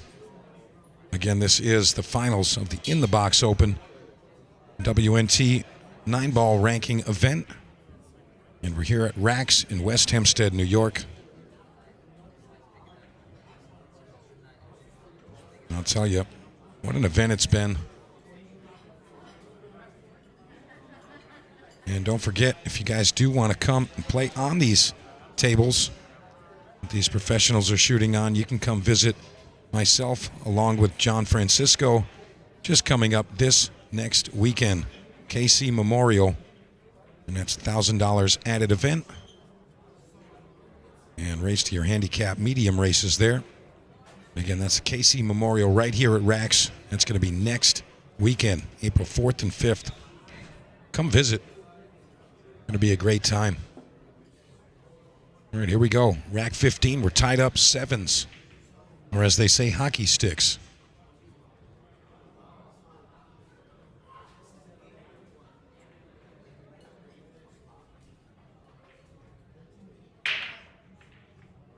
I'm really liking seeing that deliberate pause there, Jeremy. You know, kind of freezing before he delivers. Yeah. He usually does that. Usually. I think he's got a sneaky kind of look at this 3-ball. cue ball's really coming on a straight line back and forth through the rack. That's a good sign, breaking the balls. Oh, no, he's partially snookered it, if not fully snookered. Now the push out, remember, it's a little light. When was that? 4 or 5 games ago. And he got an easy safety. That won't be the case here as far as the safety won't be really easy. Not a whole lot of options to push out. It's got to be something like that.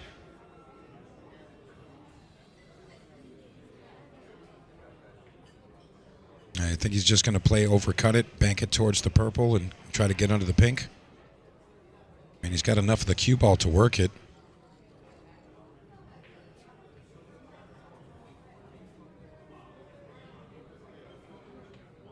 I mean, he's addressing this like he's going to take it on, Jeremy.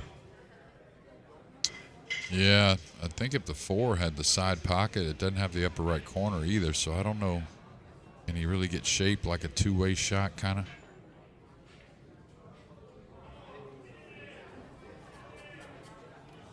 Just brushing the pink 4 ball. It still gets the hook. So we'll call that a successful shot. Yeah, absolutely. He's got to go the air, really. The 6 has got the kick cut off. You wouldn't want to kick to the side cushion, I don't think.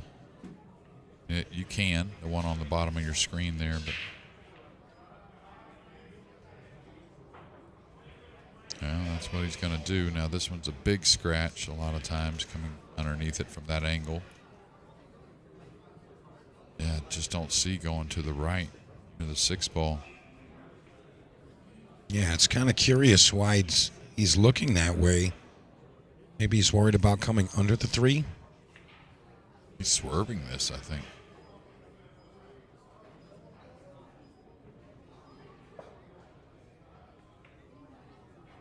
Not bad. Not bad. I'd say that's better than not bad. Look at this. He leaves him just maybe a sliver of this ball.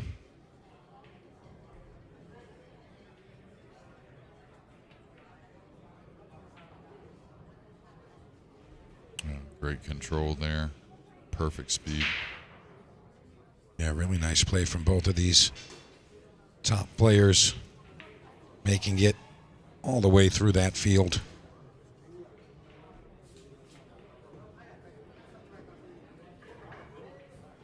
Gonna go with the kick shot here.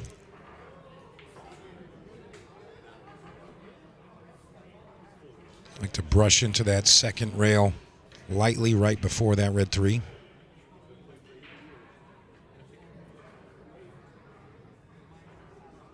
Yeah, the guys make this one every now and again.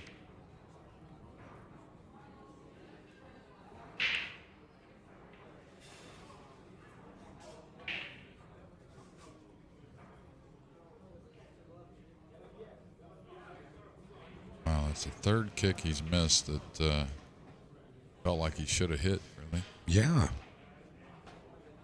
It's almost like he kind of talked himself out of that one. You know, he did a lot more measuring than maybe he's, normally doing there. I feel like Lucas, again, a lot of feel in his approach to pool, and usually he kind of just looks at a couple of references, gets down and shoots it. Almost seems like when he puts the added effort in there, perhaps kind of like brings him off of it a bit.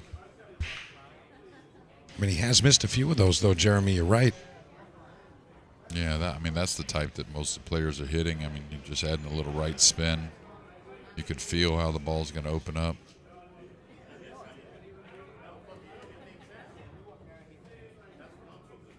Nice shot there to get nice and close. Entertained shooting a 3-5 combination. That's the way he didn't have to deal with getting on the 4 back to the 5, but I like this choice much better.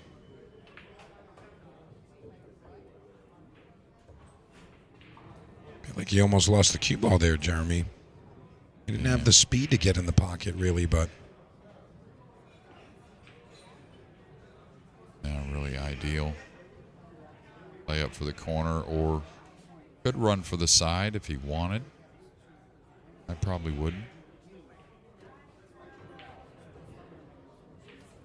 Yeah, this is going to be nice. Natural, just come across the center of the table. Blow back above the 7.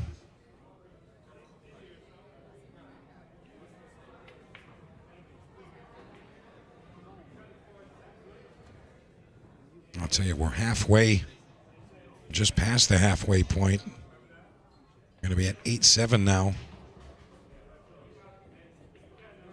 What a great match from these two.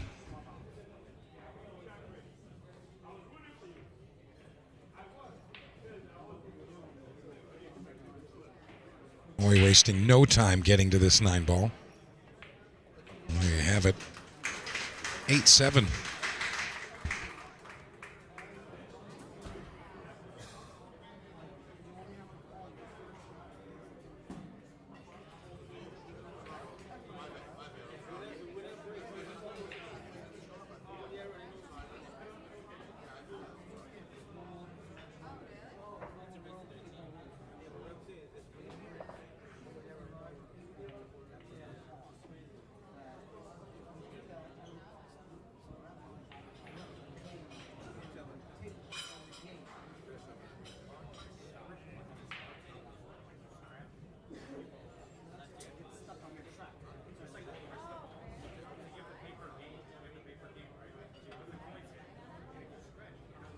All right, Naoki taking advantage of that missed kick from Lucas Fracasso Werner.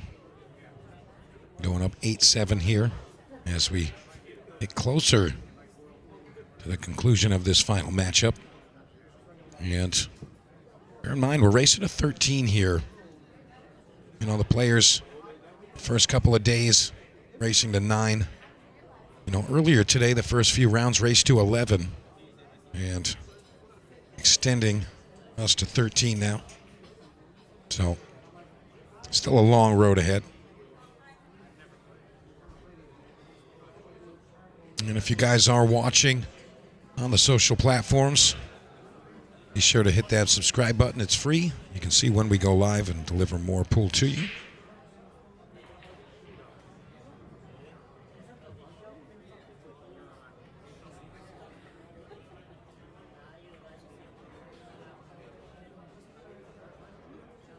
And again, we've got lots more coming up. A couple more WNT stops on the list for this year. Going to be down in Virginia and in just a little bit.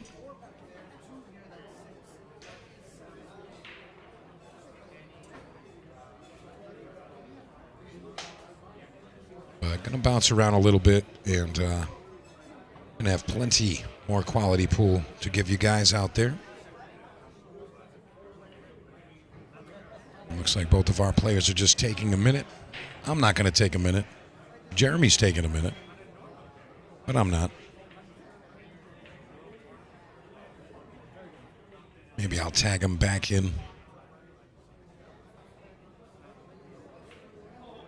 But yeah, lots of pool coming up and everything coming through that Ship to Cash YouTube. So hopefully you guys come along for the ride. Lots and lots more pool. And again, make sure you hit that subscribe button.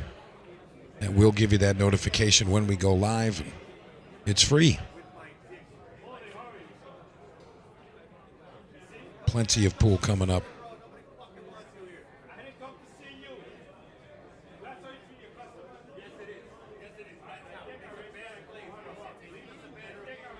This New York crowd getting a little bit anxious, waiting for this match to continue.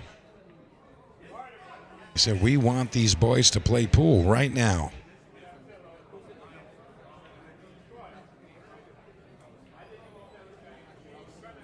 And I'm going to flash that back up for you guys. Again, KC Memorial, April 4th and 5th, $1,000 added. And that's coming up right now. This weekend, the 4th and 5th of April, 1,000 added. There's a handicap 9-ball tournament. A race to your handicap medium Fogel races.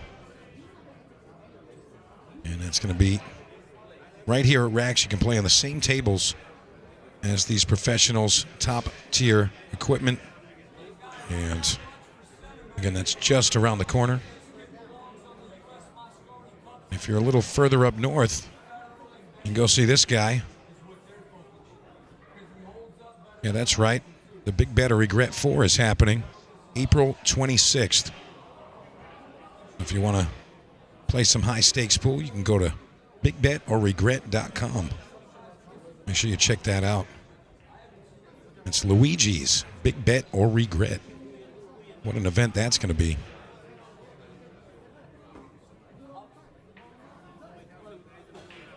It looks like Lucas might be making his way back over in just a moment.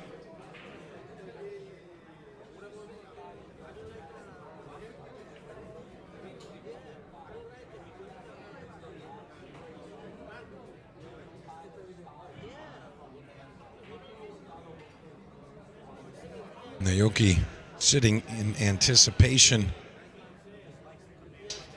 for Lucas to return.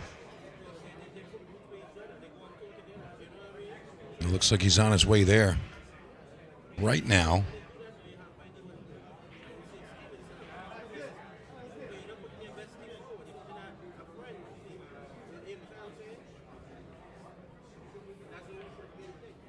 Get this back underway in just a moment.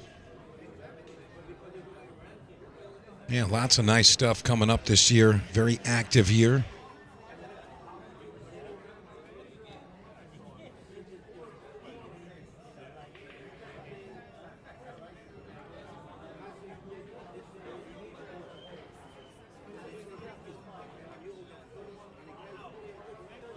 And Lucas has returned to the arena, so here we go. 8-7. Naoki Oi still at the table. We're going to see if he can continue to stay in that position.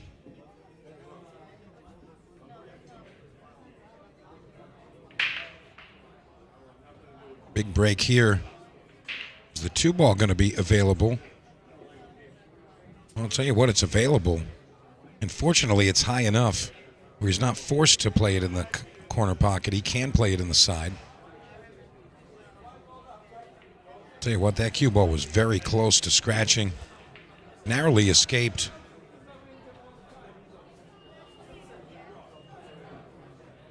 Yeah, it's nice he can chip this in the side. Gamble a little bit going into the 3 softly. Oh, he went in with speed, which is surprising to me. I thought he'd go a little lighter. I'll tell you what, Jeremy, I don't know if he's left this open. Definitely not. Yeah, I don't think so. That's tough. That's really tough. And I'm kind of surprised, like you said, Jeremy. I don't know why he went at it with that much pace. Was it thinner than we thought it was? Maybe sometimes players don't like to, you know, if it's really thin, which I didn't think it was, really, but.